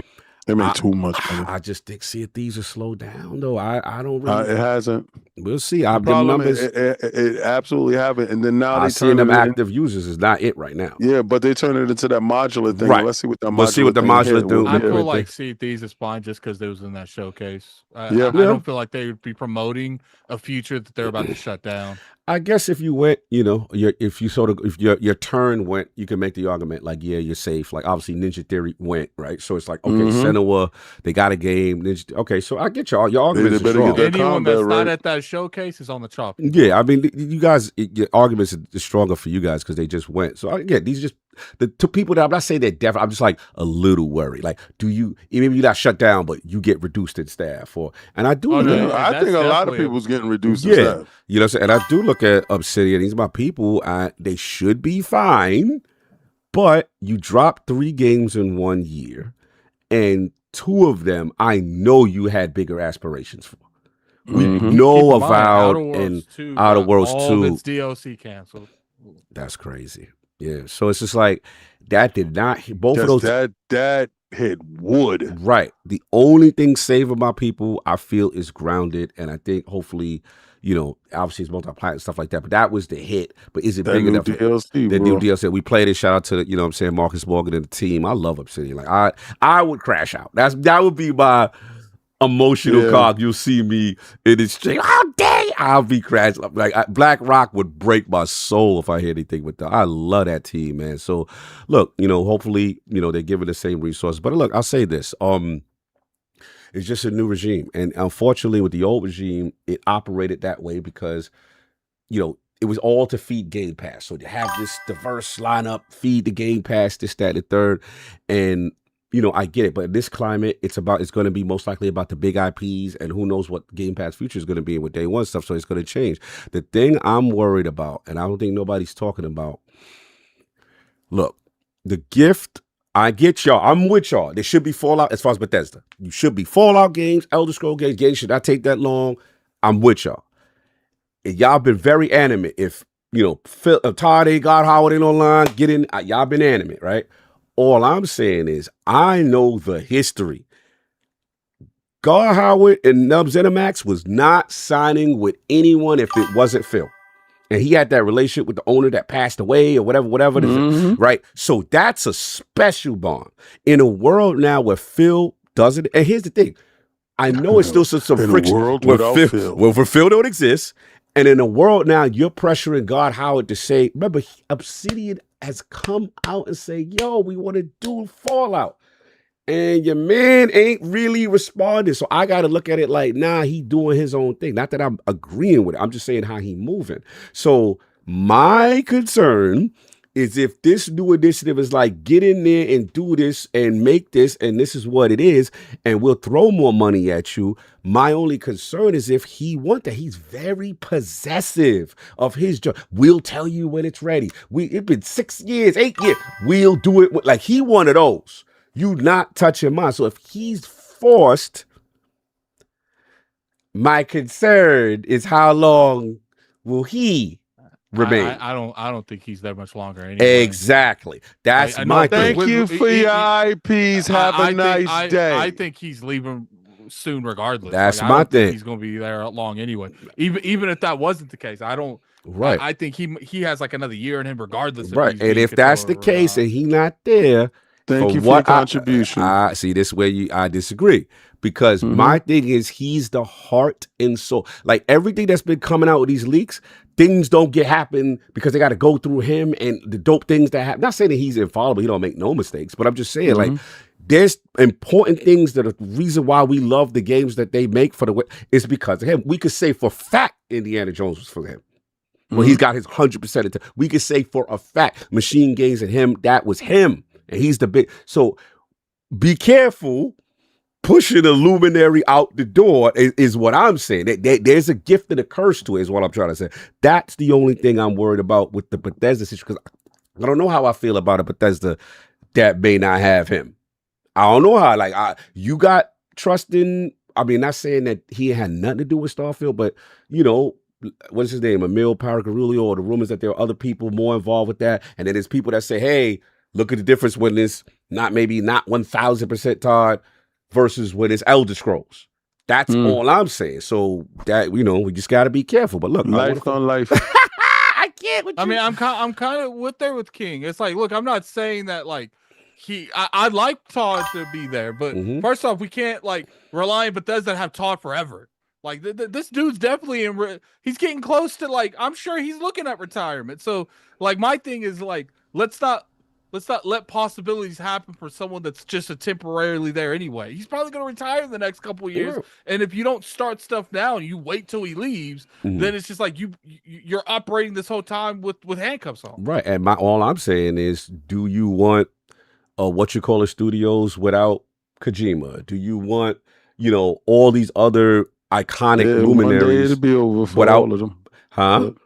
I said one day it'll be over for all of them. So we need to just, if he it sound nice. It sound nice. And then until the game come out and it's not the same what it is, then you're gonna be saying, let us see. Let's see. Okay, that's what you want to do. Let's try it. Let's try. I disagree with that. I'm not advocating pushing him out, but I am advocating you can't let one individual bully you either. No, for sure. If he's gonna be grumpy, if he's gonna be grumpy, I get you. I guess my thing is just you got to be ready for the consequence. If he do say, "All right, I'm gonna take my ball and I'm out." Yeah, well, hey, grumpy. If you don't want to get down, you gotta lay down, grumpy. So you understand what it is? Like, listen, we moving this way. You ain't moving with us, because what she says, and this is what I like. She likes to be fast, effective, and everybody moving in the same direction. If you're slow and you're moving in the wrong direction, you got to go. I'm telling you this. Dracarys. Look, we'll see. It's an interest. Again, hopefully it won't come to that. I to get up out of here. Yeah, we're gonna get up out of here. Hopefully it don't come to that. That's it. Like 12 hours. I know we wild. Yeah, spin it, and then obviously the spinning off. I already answered that question. And Summer Game Fest, we kind of already asked, to be honest with you. We did that. We did that. 2 hours. We did that for the beginning. We did that at the beginning. So if you guys don't, we did that at the beginning. We'll get these super chats. But look, it is a wild time. We'll see what happens, I don't know. This is a wild timeline, but yeah. Crazy stuff. Let's get this. The best timeline is hashtag no PlayStation 6. Let's get it. All right, you gotta help me out at it because we gotta go back to where Soft left. I don't even have it up. All right, I'm going back now because there's a ton. Whew. Okay. All right. Yeah, we missed a lot. So I'm gonna go to the one all the way back from the beginning to one stuff I remember. Okay, I remember all the way with Giggly Puff Cog and all that. I remember that. Let's see y'all next. Okay, legendary. I remember him. He's saying that with the file super chat. Okay, I'm just gonna read them again. George Purcell, £2 super chat. Spent $2.99 on that E-Day Collector's Edition. No PS6. All right. Yeah. Brarius 507 with the $2 super chat. I want Soft to bend the knee twice, please and thank you. Brarius $5 super chat. He's on Soft head. Nah. You said it would never be on the Xbox show. I want them knees, Soft. I like that. Yeah, he did. All right. They said Blind Giant 808 $2 super chat. Coggly Puff is the Bill. Crazy. Yeah, he said that. We got that one before. Shout out to FarQ representing the memberships. Shout out to Jamal, for $2 super chat. The Ninja Pure Comedy, shout out y'all 100, no doubt. The Liz, the homie member for 64 months. That's our man. Just upgrade. He's the one that put you in the Power Ranger suit. Just upgraded to Switch 2 today. Pre-ordered Star Fox and getting ready for that Ocarina of Time before the price increase. Switch gang, no smart doubt. Man. All right. Then he says, I'm Velzy. Member for 5 months. It's clear that they'll stick with live service games as multiplat and almost every single player game past contracts that couldn't be broken a cadence. Okay. Then we got Dober Squad. Oh, $10 Germany. Let's go.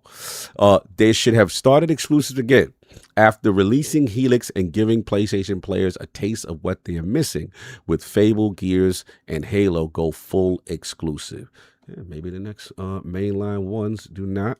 Then we got Mr. Irishman. Salute. 400 million is less than 1 month of what Game Pass brings in. This is Gears, not Concord. People will actually play it. Okay, all right. Profit off. Mr. Irishman again, £5 super chat. I think Fable and Halo on PlayStation might be a happy accident for Xbox. It will create FOMO for sequels. Give them a taste and let them crave more. King. I agree with you. Okay. Allow it to be what it's going to be. You have no real choice. It's just an illusion of choice, sir. Oh my God. Alvin with the $5 super chat. Parris, 100 million boxes in hand, but Soros can't hit 500K. The myth of the PlayStation user buyer potential has spread long enough. Respect, though. I agree with that, and I was going to talk about that, and I had saw that super chat come through. I don't no longer believe in their fan base. I believe their fan base is lies and fabrication. Well, it's funny you said that because I spoke to Colin. He was saying that about the exclusives and stuff as well. He said similar stuff. Mr. Irishman, £2 super chat. Xbox, get EA on the phone and throw some cash at Mass Effect 5. Oh, you ready, Buddy Hatton? You Buddy Hatton early. Okay, you ready. You like that, Usher. I think that's probably one of the cheapest, most relevant ways that she could do exclusives that's not involving the ones that they already signed away. It's a nice little synergy. Mass Effect 1 was originally on OG Xbox. Legendary Yobi. She do another, and I feel it's fit that Mass Effect returns home. To our fan, they can come out on stage and King and be excited to see you again. Legendary Yobi, $5 super chat. Big shout out and happy late birthday to Parris Lockhart. Listen, finished Star Wars Outlaws from start to finish via xCloud. Major kudos to the xCloud cloud team. King, he used your man using it. You ain't got no words for him. Wait, who's using it? Sorry. Your man, Legendary Yobi, using cloud. You said nobody using it. He used it. Well, I mean, shout out to him. I mean, could have been the last resort. He could have been at work. He could have been doing a whole bunch of things, but I'm pretty sure that he wants to play native. I mean, shout out to him. I mean, I appreciate that, but we had over 700 to 800 people here and one person in the sea of all the other people that got a chance to play it. I mean, okay, great. That is not a percentage pusher. All right. Let me put a poll. All right. Asking how many people use it. Thanks, man. Donald talking to $5 super chat. Can't stay and watch, but I'll watch the replay. My girl just graduated and got her master's, so we celebrated. Nintendo was best in the show as usual. That's right. Donald talking. Congratulations to the GF, man. That's what's up. For real. That's what's up. RDJ45, $5 super chat. Is King in chat going to apologize to Addict for trying to make him look crazy for what exclusive? King, your words, your apologies? To one exclusives. Yeah, he won exclusive, baby. He ain't like when you ascended, he stood strong, and you called him a mustard heart. Apologies, are they coming? When Phil and him was in the building? But when you was ascended, when Phil and was in the building? Wait a second, when Phil and him was in the building? Oh, so when it was martial artists, you don't apologize? When Phil and him was in the building? So the mustard heart, you don't apologize? When Phil and him was in the building? When you was wrong, you don't apologize?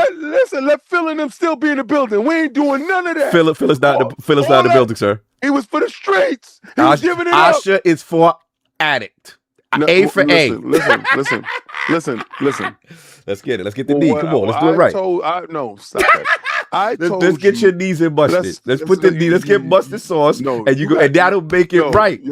Stop. Okay, stop, Mr. Console Warrior. You're fake. He's a fake Xbox dude. I'm not listening to him. I'm telling you this. I tried that. I told y'all a million times. Addict wouldn't burn the place down. I would burn the place down, yanking. I would delist stuff from them dudes. I remember. Understand? Listen, I want you to know who I am. I know. I want y'all to have nothing. I know. Popeye's biscuits. If it's today, they say absolutely everything in past, present, and future is exclusive. Well, then let it be. All right, that's cool. But at the time, you said ascended, and we're above the warring, and this is what we're going to do. The previous regime, the previous regime tied my hands behind my back. Oh my God!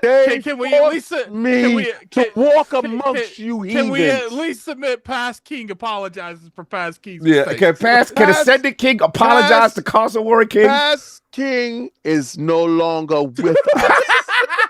He is with Phil Dominus Maximus Aurelius Spencer, first of his name. Oh my God. Are away, sir, with the Queen. They are gone. What you have in front of you is a new beast, a new killer, a new savage. And listen, I wore this. First of his name, second of his name. I wore this in honor of the Empress. I can't. The lions, second of your name. Listen, the lions are home. The lions will roam. We have pride, sir. The pride will continue. I get it. Addict. The North remembers. The North remembers. The North remembers. You gonna have to hold on. They send Phil to the wall. Oh, they definitely, they Jon Snow, they Jon Snow, Phil is at the wall right now, looking for the night watch, looking over the edge. Savagery. You said that He's over there with Don Matrix. Oh my! Yeah, all of y'all are on the wall. Don Matrix, the wall. What were they called? The Wall Master. Whatever. Yeah. The Night Watch. Yeah, he's the Night Watch. All right, 1st and 15th with the $2 super chat. Game Pass isn't why Xbox's multiplayer triple A's are flopping. Okay, Game Pass isn't why. Okay, that's where you at. $10 glizzy time. JD Gamer. $10. If you want to sell your Xbox, you must energize your base console. But energize your base. Console wars are back, baby. Non-energized fans equal empty stadiums in sports and empty pockets everyone else. The sell to Xbox core game. Oh yeah, he ready to. I love it. I told you, man. We all like this. Soldiers out. Again, I'm gonna reread and put the $100 $75 joint in for my man Joe Var. Waka. Phil was great, but feel like he needed a buffer he could trust between him and Satya. Now have fun in Germany. You seem like you know something, sir. You seem like you know something. I've heard similar things. I cannot wait. Yeah, we need his tell-all book when he come on ILP. Anyway, Max Arthur, £2 super chat. No cloud only Game Pass tier is wild. No cloud only Game Pass tier. I don't know what he's talking about. Okay. Yeah, he wants them to have a cloud only Game Pass here for like $5. Oh, okay. All right. Chicago for $10 glizzy time. I came from PlayStation to Xbox because of Game Pass, Play Anywhere, and these reward points. I buy more on Xbox than I ever did on PlayStation. I do too, and I get vilified on my own podcast. Yo, tell the truth, Shane the Devil. I love you. You just said, man. Do it, man. Keep doing what you do, man. Mr. Irishman, £2 super chat. I'm here. You said he know why I'm here, so I'm good fun. I never see Game Pass ad outside of YouTube and Xbox. He's preaching for Saul, no doubt. Dober Squad, 1042, $5 super chat. Xbox is sad because when you think about it, Sony ain't really even trying. Okay. You said Xbox. Nah, we ain't gonna do that. We ain't glazing over that. You said Xbox is sad because Sony ain't even trying. Yeah, Sony ain't even trying to sell their first party games. Let me tell you how bad they not really trying to sell their first party games, because they first party games aren't selling. You brought Ceros, or you in this chat talking to us? You're talking to us. You should have been saving that money. You should have sent that money to Ceros, because Ceros need that money right now. And I'm gonna tell you this: ask PlayStation why Wolverine don't get a special edition. Ask PlayStation why we're not getting a bombastic joint that Gears is getting. Gears has got a super extended console version with a statue and all this other stuff. What? Also, Halo does. I need that for Wolverine. Show your first party love.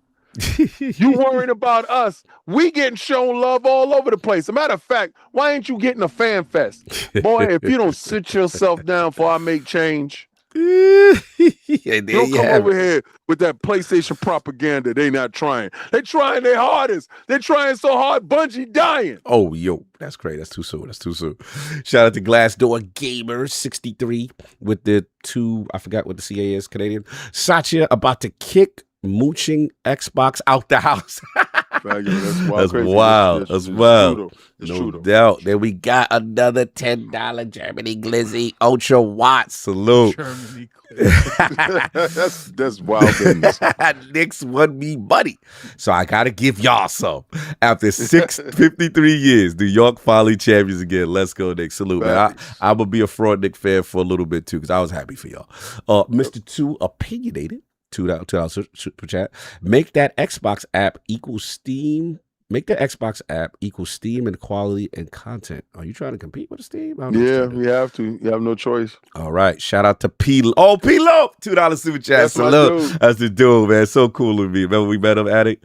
You know what I'm saying? Fight. He said, fight. He that was when everybody was going at each other. I think that was Saul and Kid going at each other. Oh, hold on.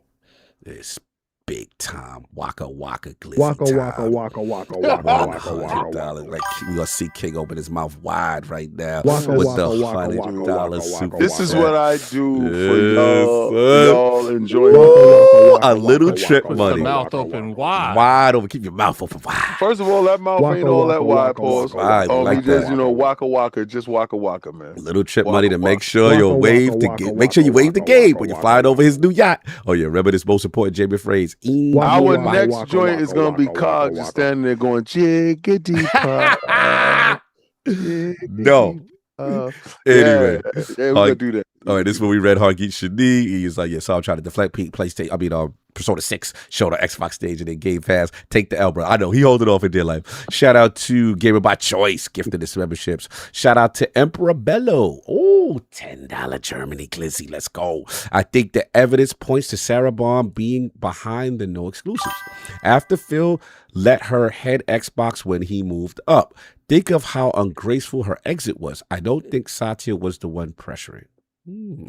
I think you have everything wrong, but I like your conspiracy theories. Just say you didn't like her. Conspiracy.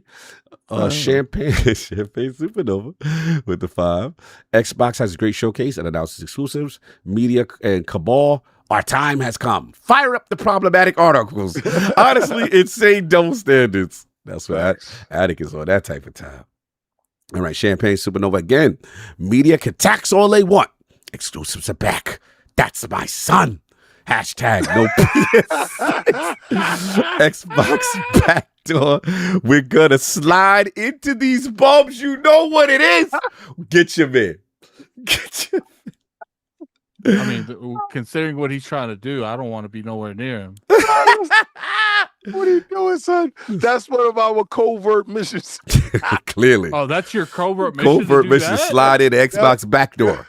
That's them. That's what they do over there. Oh, I knew you was about Xbox. Not that much. Yo, Addict. That's when you do this. What's going on over there? What's going on over there? Who they said that? What they doing? What they doing there? They try to do something. MSV02G with the $5 super chat. I may not be getting E-Day or PlayStation 5, but I still got my collector's edition and playing it on PC. I want it on PS5 for the multiplayer community. King. He got the buy an Xbox. But that's what you're not gonna get it. I'm sorry. I'm sorry for your loss. That's messy. I'm sorry. That's messy. That's messy. We tried MSV. I tried for you. Oh, my man B. Lou, the cake, $2 super chat. Salute to the Lords. Keep killing it. Hashtag no PS6. Hashtag fight night is one of yours. Yo, first of all, B. Lou, you ran. When my boy jumped up into that chat, you ran. B. Lou? You beat us up. You beat up little kids. You beat us up. And then when my man showed up, you dipped out. You ran. I don't respect that. My man showed up. He wanted that fade. You ran out the door, son. I need to see you on this Fight Night Friday. Ain't gonna be here because I'm gonna be gone. I'm leaving on Thursday. But I'm gonna tell you this. I expect those hands to be flown next week. All right, fair enough. Shout out to what we got next. We got a con artist. Oh, $10 glizzy again. Germany, let's go. The bet Phil made was to spend on more content would grow the platform audience. But unfortunately, Game Pass never grew to 100 million users. We all have the benefit of hindsight. I agree, 100%. Then we got COVID just lasted one more year. Jim Ryan wouldn't have been snitching. That little hater. 2 hours of snitching. 2 years of snitching. I already knew he was sensitive when he didn't like Jamaican Jim. Yeah, oh yeah, he ain't like that. The word got back. Yeah, stop that. Man, I don't like that. Get him out of here. Get him out of there. He tried to fire me. He sent me a cookie. Yeah, he definitely tried to get you out of it. God, then we got Card Artistic again, $5 super chat. I'm late. Has anyone mentioned that PlayStation is already a wholly owned subsidiary of Sony? Good call out. Yes. Yes. We did mention that. Salute. I had to hit the heart buttons on them joints, so I know I read them already. Stitch, $2 super chat. 10-year Call of Duty contracts goes out the window then? Forgot to ask that. That would be hilarious, bro. Yeah, forgot to ask that. If you allow Xbox to fight for their life and they just start ripping contracts. That would be wild. If you could only get Call of Duty on Xbox and PC. That would be crazy. Legendary Yobi, $5 super chat. The belief the concept was in. There is an article we all missed that the character model of Joanna said she did a lot of mocap for the game. Oh, you talking about when Delta was talking about the mistake of thing. Okay. Apollo Cooper, $2 super chat. Double Fine's next project better be Psychonauts. They got no choice at this point, be real with you. Either that or it might be too late. Tricks are for Trey. $5 super chat. Asher needs to bring Xbox back to PAX. More eyes and hands on games would be great. See you at PAX West. See you at PAX, hopefully. Apollo Dingo, again with $2 super chat. King said Kong was dead. Xbox said me too. Yo, first of all, I said I'm gonna keep the boot on Kong's neck this whole generation. I did not say PlayStation was dead at all. Actually, they're alive and kicking. All right, we're trying to choke them out though. That part right there. So I'll let you know when it happened. And Xbox did not say me too. So stop that. Yo, shout out to He's messy. Forza legend. Remember for 77 months, it was an honor to meet the Lords. Hope to see y'all next year. Shout out to the Knicks. It's a great look for the city. Asha, thank you for the console. 25 years. Salute. Yeah. All right. $10 Germany glizzy time. Richie, get the glizzy. I love it. Get King out there with his mouth open. First of all, there's no mouth on the 10. Pause. No 10? Oh, man. We got to get higher for his mouth. Okay. He's a little upset that your mouth ain't open. Yeah, he a little more expensive to open his mouth the way we like. Pause. Yeah, let's get next man. King only opens his mouth for yellows and reds. Yeah. You gotta have a big size for his to open his mouth. Oh, yeah, I'm about to leave. The bigger the better. The bigger the better. Stretch his mouth wide open. So first of all, I'm telling you this. They're gonna be in the next overlay on everything I love. Y'all can do whatever y'all want to do right now. The Did next it for the team. You gonna do it for the team. For the next Did overlay. It for the team. Salute Richie Torres MMA again. He put plenty of beef in his mouth for the team. Pause. All right, you're doing too much. Yeah. For a guy that sleep with his door open, that's too much. So that's too much. Unless I sleep with my feet up. So wow, that's dirty. That's dirty. Feet up with the legs crossed is nasty work. On your stomach. Unless Todd Howard doesn't want to beat the homie Glock Howard, he better act like a shortstop and play his position. Yo, y'all thugging the legend? Yeah, man. He got to get busy, man. That's crazy. Get in there and get busy. Spit them bars. Mr. Irishman, 2 pound. He says, I think OD is dead. Nah, it's not. OD's fine. No. Kojima Project out? They just told you that they got funded. Same thing with the Gamoro. No, they're fine. They got their funding. They're fine. All right. Shout out to Soul Tech, Lords of Gaming.net in the building. Good to see you out there, brother. If Xbox continue to be integrated into the OS, I don't see a spin out / spin off. Okay. I see what you're saying with the Windows time. We didn't get a chance to talk about that, but that's a good call. I think we all agree that they're probably not going to spin off. There's perks to everything. Yeah, for sure. Risk it for the biscuit. I haven't seen that David in Australia in the bill. You know we going too late if he up. Shout out to the team. See y'all 2027 at FairFest. He outside now. Xbox is back, baby. Risk it back to console or business is good. Because I ain't see him talk Xbox in a minute. All right, Risk it. See you at the Moxie. See you at the Moxie. See you at the JW. Moxie. There's 33 taps. See you at the Moxie. All right. That's the new and spot. The last one, Mr. 2 Opinionated. $2 super chat. Addict, the mustard hearts were right. Salute, Addict. Get your flowers, Addict. I mean, we won that war a long time ago. All right. You guys stood beside me, and we came out victorious. And then there was the king. There's the king. This guy is so full of it. Let's get up out of here, man. It is what it is. Addict, where can people find you after a crazy show? Follow me on Twitter, Lord Addict ILP. This week I'll be probably releasing a Gothic 1 remake review. Still a little bit early into it, so definitely check that out. I did play something I'm not allowed to talk about that I can talk about in a couple days. So be checking out for that as well. First off, I want to thank everyone for coming through. We couldn't go and see these things and get all this content for you guys if you guys didn't show up every week and support. You always support. You always show up. You always deal with our foolishness, and we really appreciate that. No doubt, much appreciated. Much love, Lord King. Where can the fine people find you? What you got going on? Hello, gamers. King here, and I would like to say that today on today's show, no, I'm just joking with you. First, you can catch me on Xbox Frontline News where Asha's good for business. Bro, the numbers right now, I ain't all right. Yo, so you definitely go for console warring business or play the game fast? Okay. Yeah, try to play the game fast. I don't like that though. Like, I do feel like we're getting to like we're trying to deem everything as even competing as like. Oh, you're like that. You're like, no, but listen, that's your new name. You're a console warrior now. Yo, listen, I mean, people can call me that. That's fine. I don't care. But fight the good fight. But it's. I want the. Do we want? I mean, I thought we all wanted the company to compete. Oh, we want competition. Why? Sure. So you're console warring too, correct? Yeah, he's. I like Xbox. Yeah, so look at that! Look at that! No, he's doing it. He's doing it. I like. Is it wrong to say I have a preferred platform? Can I get my outro out of here so we can get off this 12-hour show? He don't want to accept his console war.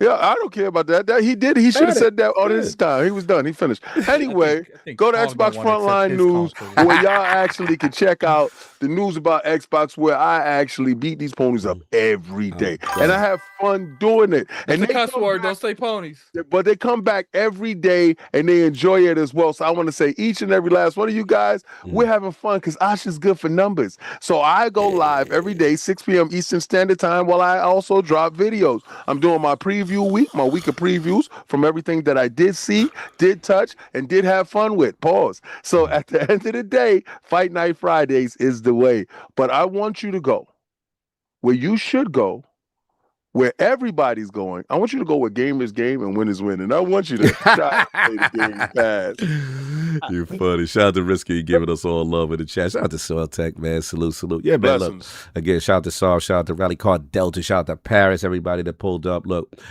sorry for the show. Facts. Yeah, shout out for all the shows that's going so long, but it's just so hard to keep up with all the news. We knew this was going to be a long show. We knew it was going to be a long show. It's just that normally our aftermath show is literally about the games, and that's it. That's tradition every year.